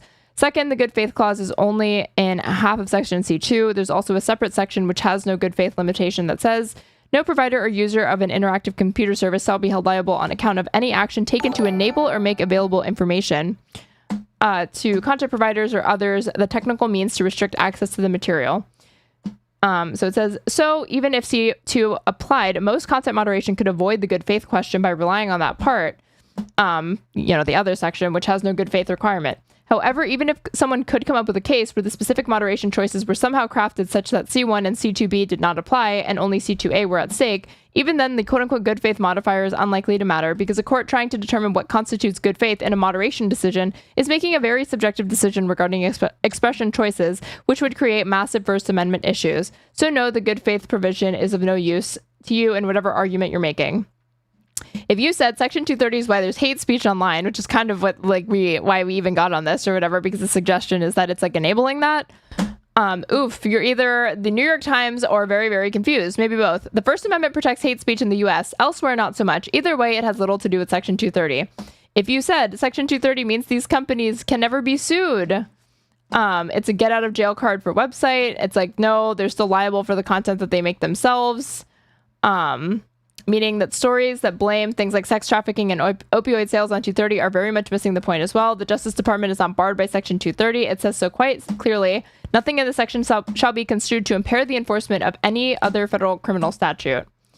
And then there's it keeps going for a few more of these talking points or whatever. But these are basically like some of the most common talking points I see about Section 230. I've even repeated them myself, but I was surprised that like people will take a position on it and not they're not looking to explore. Josh sounds like he thinks that he sounds in favor of repealing Section 230. And Honey Badger 222, thank you so much for the $50 super chat. On the section about the economy, enjoy this $20 donation. Well, you give me $50, so I hope you meant to do that. But I really appreciate it. Hard not to think that would be good at this point for me. I think I don't know I don't know. I think that's going to be thought very intensely by the most powerful. You should get a just self-trained AI to stutter and stumble through those articles. I'm working on it. Okay. In the country, because that's how they make a lot of money from it. So not to, I agree. Yeah. But. Wait, let's go back a little bit. Let's see. And you voluntarily opt into a thing, it's not recommended to you. And so that reduces proportionally the sensationalism and the advertising revenue engine. It doesn't necessarily eliminate extremism, but it means you have to like click in. Almost, you gotta opt in. Sector goated blog for this issue at least. Oh, they have like really, really good stuff. But Mike Masick specifically has really good articles about like 230 and like different tech policy. Hard not to think that would be good at this point for me. I think it's, I don't know how I don't know. I think that's going to be fought very intensely by the most powerful people in the country because that's how they make a lot of money from it. So not to... It's like, again, her understanding of Section 230 is clearly rooted in the understanding that, it just like helps enable websites when actually like it protects them from liability, but it also protects users and it protects people from being responsible for the speech and content generation from other people entirely. So we're not held responsible for things other people said and did. I agree. Yeah. But... Read him a lot during the Twitter files drama. Oof, I bet he had a lot to say about that. We are watching with this takeover of TikTok. Yeah. Right. I'm trying to chip away at this because I agree. These are the libertarian like techno-capitalist class is basically the most powerful people that have existed in human history. Right. How are we going to like force a law against them? Yeah. But they're kind of doing it already with TikTok. Yeah. Like they may actually put parameters around political speech on social media anyway. Yeah. And so they're but that would be unconstitutional, and that's not something that you should want to expand upon. Does TikTok have like American? I mean, because I feel like with TikTok they're able to sort of frame it as like foreign interference with American media, whereas we have like our own domestic oligarchs who are going to defend Facebook and Twitter and Instagram and YouTube, right? But I do think that I don't know. I mean, Twitter's kind of a fascinating situation because I feel like Elon Musk took that thing over and basically they trust busted themselves, basically, right? Like they completely unforced, like created all these other Twitters that you can join, Threads, Blue Sky, I mean, I don't think those have the. Not yet. Yeah, I mean, the other problem is that like the thing about that algorithm is it's like they really are they're selling us crack. They really are. Yeah. Like I'm hopelessly addicted to that thing. Like to be honest, to Twitter anyway. Okay. And it's partly because of the chaos and the. What she's actually addicted to is fucking tweeting out shit and then deleting it right away. I mean, I find Blue Sky boring. It is boring. It's boring. Yeah. I also don't believe that if a platform is predominantly leaning in one political direction, that like. We should just send all of the liberals and leftists over to Blue Sky. Like, I think you actually need to have those voices in the right-wing dominated platform like Twitter.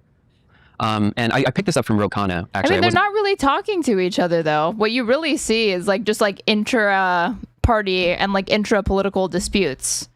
Like, you know, fucking, like, K-pop stans and Republicans and MAGA and, like, leftists and Stalinists and conspiracy theorists are like all on the same website, but the algorithm keeps it, you know, a lot of it separated. So to the extent that you see like discourse generated, it's by like communities that were very close to each other. It's not really so much like the right versus the left and vice versa. I wasn't sure that this was an actual thing that people are going to move forward with, but it does seem like there's legislation around it. And I'm kind of, you know, I've put the now like 8 years of my adult life into this kind of research and material and the Gen Z social media interviews I did.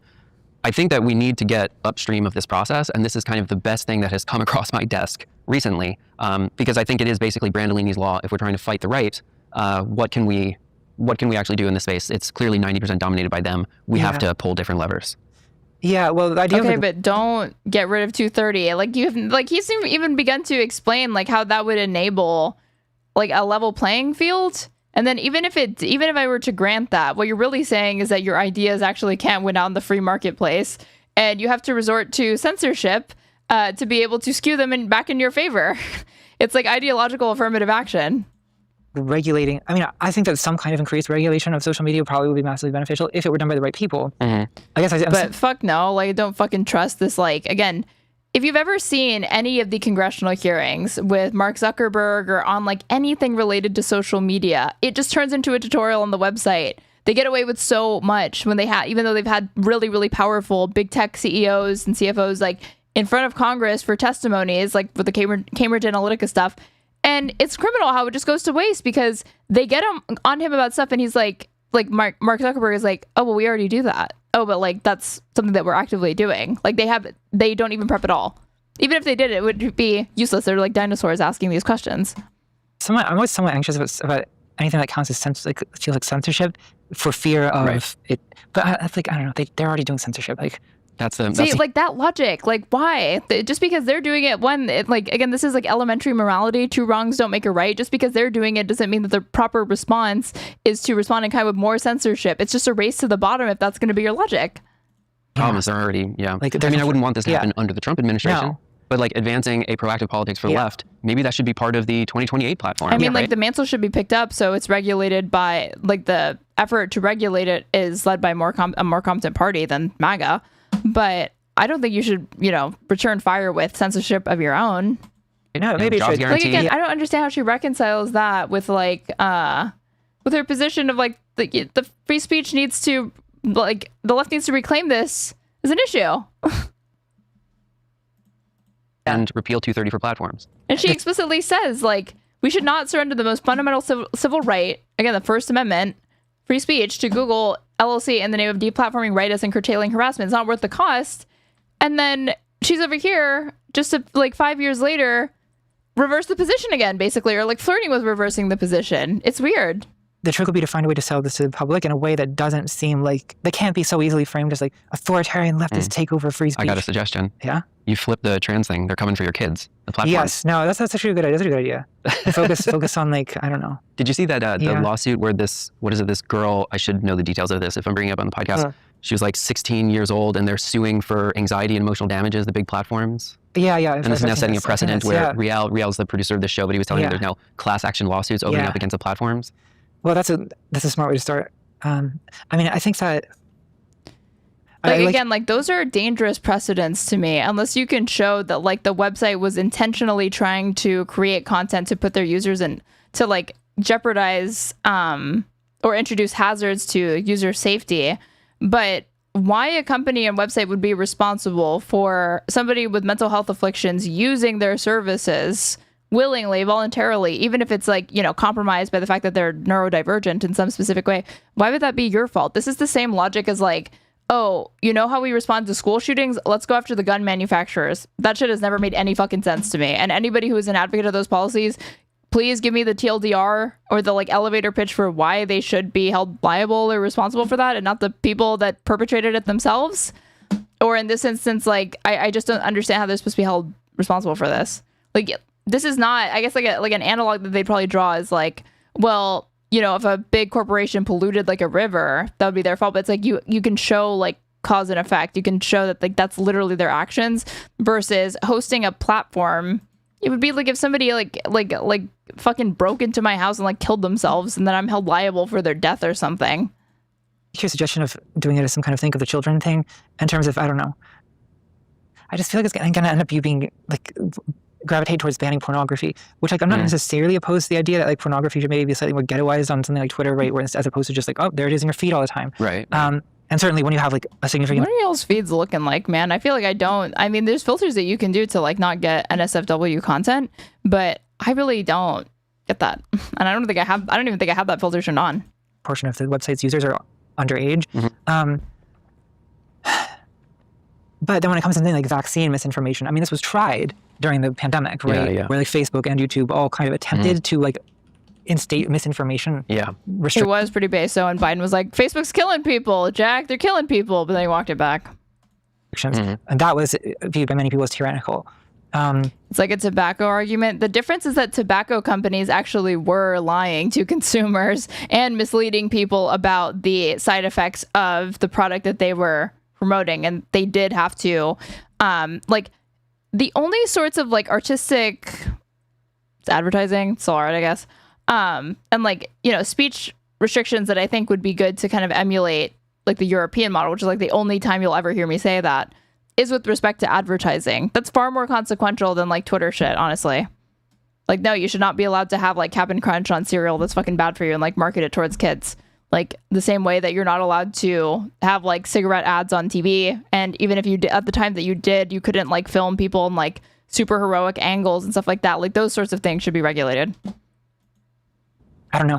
I don't really have a solution to this, honestly. I'm asking you, I don't have a solution for it either, but it's something to explore. Yeah. The last thing I want to touch on here for this topic of like counter messaging and so on and so forth, is there some degree to which like RedTube and Peter Kropotkin type politics from like 1892 was insufficient to scale to the crises of like 2020. Was that part of it too? I always thought it was crazy that we were talking about Kropotkin so much. Bread 2 versus academia. This was funny. What does she talk about? Let's see. Left versus liberal, right versus populism, audiences and influencing, normies versus woke. Like, there's a part in this where she's like saying like she's not a capitalist one, or she's a capitalist of like socialism.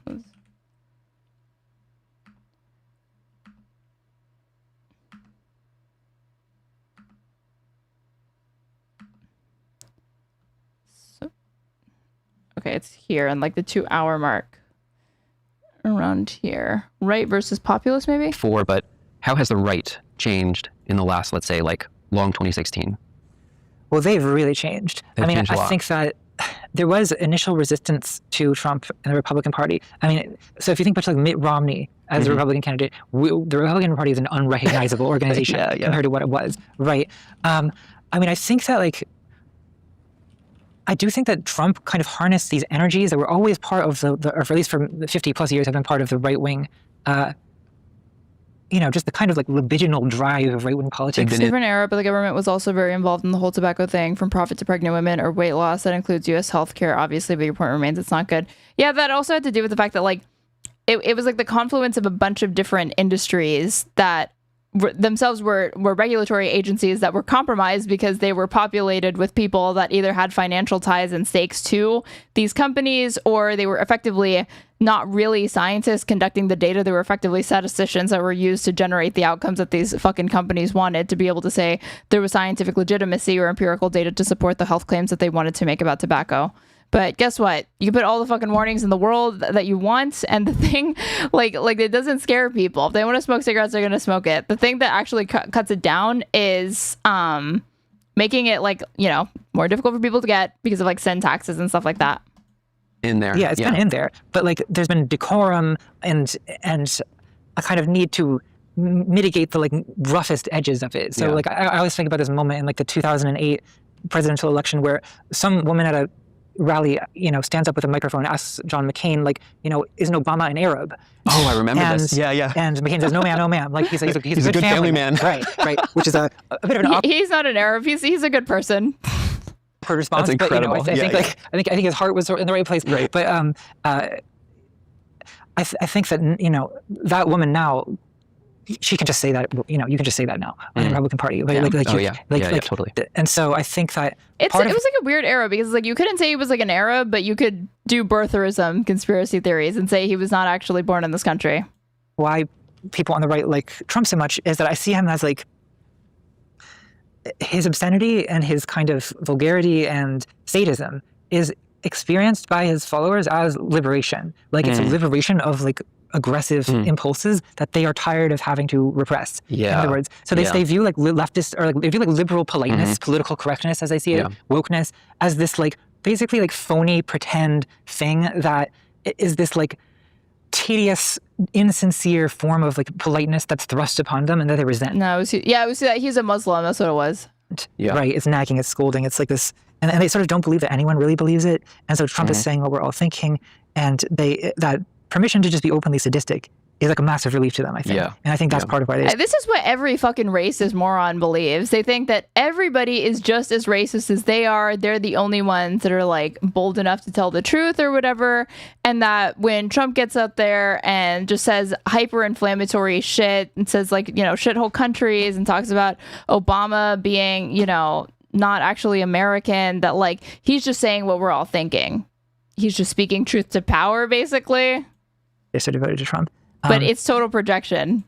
And there's an interesting paradox with the strict daddy thing, because this is, again, where I think Lakoff maybe didn't see this coming in the 90s. And she talks about George Lakoff, who wrote a really good book called There's Two, Moral Politics and Don't Think of an Elephant. She cites moral politics, but I think Don't Think of an Elephant is a better way to understand political messaging and its efficacy and why the left struggles with it.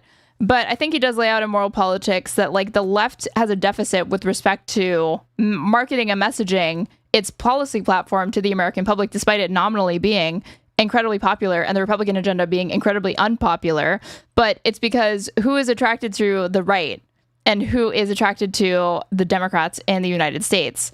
And it's Democrats have more people that like have liberal arts majors and stuff like that. Republicans have more people that did like business, econ, and marketing. If you did business, you did comms and you did marketing. So even though they're fucking hucksters and they have an unpopular agenda, they know how to sell it because they have far more people on that side that just have the tools to do that. Whereas over here, you have a bunch of like libs in their ivory towers that don't, can empirically develop, sound strategy, but they have no way of communicating it to the average person. So it's rendered useless. Trump is, because of how obscene he is and how transgressive he is in terms of, his own personal morality, which basically doesn't exist as far as I can tell. Yeah. People see that as real because they ritual or vice signaling, where like people on talks about like why she's not a socialist, right, are basically competing with each other to be as. That is the most R-worded theory I've ever heard. No offense. One, I mean, you're criticizing somebody like whose book you haven't read. It's not a theory. One, you're using theory to mean hypothesis. And two, that's what you're actually trying to say. And two, you've not interfaced with this, so why you're making, formal statement like strong opinions on it, I'm sure I don't know. But three, it is true. He had empirical data and stats to back this up that yes, a lot of people in the Republican establishment and the people that are drawn to those politics are also majoring in those fields of study far more than liberals are and Democrats are. So you're just wrong. It's not really something to debate. Sadistic and offensive as possible to establish their anti-politically correct cred. Yeah. So you'll do this better than I will. I'm going to try and set up a few things here. We have a lot of conversations online about socialism and revolution, all this stuff. Yeah. We are nowhere near fucking socialism. Socialism we talk about now is social democracy. The thing that is in crisis is liberalism. Yeah. This is a contentious idea. I still believe in teleology, that there's this linear sequential progression. Teleology. Liberalism is now, its very canon is being threatened. You brought up Locke before. There's Rousseau, there's Hobbes. There's kind of different arguments about how this whole thing works. And the new right... Republicans are generally not college educated. I'm talking about Republican establishment figures, the actual politicians, the staffers, the people that actually write laws, the judges. Yes, they are. Go look up your congressional representative. Even still, this trend persists to this day. These are some of the most educated people. I'm pretty sure the average congressional representative or Senate representative has a master's degree or a JD. They are. It's not true that the Republicans are the party of the fucking working class. It's not. They capture of the voters that are voting and they do not have anything beyond a high school diploma. They capture a lot of those voters, but it is not primarily who constitutes the Republican Party. For one. And for two, I was never even talking about the electorate. I was talking about the people that come up with messaging and the politicians themselves. What we used to call it before that was the Dark Enlightenment. Yeah.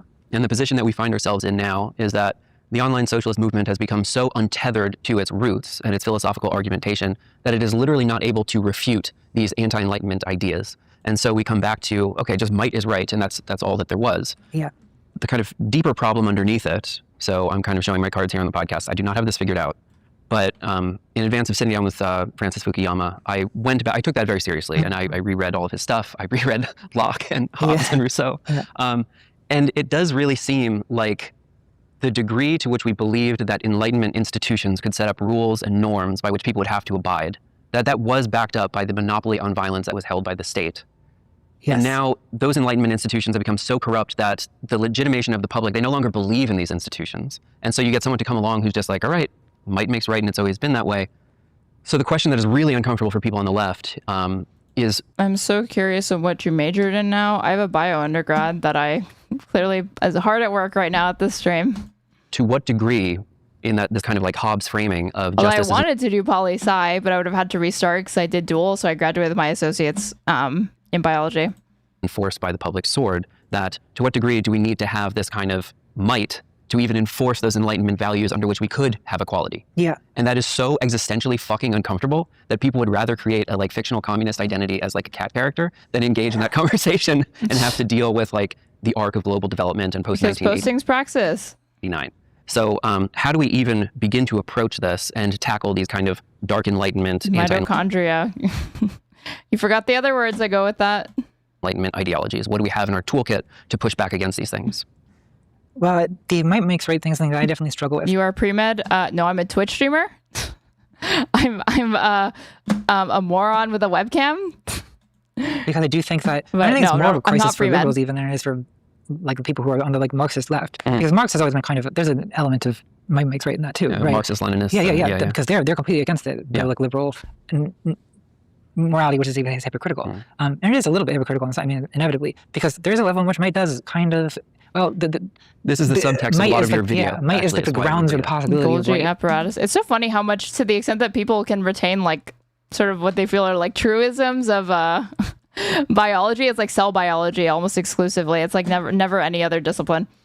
To say it in some like really convoluted, like leftist sounding way, but like I think that something like human rights are possible because the people who have monopoly in violence insist on human rights. Because they have the nukes. Yeah, exactly. Well, and the whole world order is upheld basically by a bunch of countries pointing nuclear weapons at each other.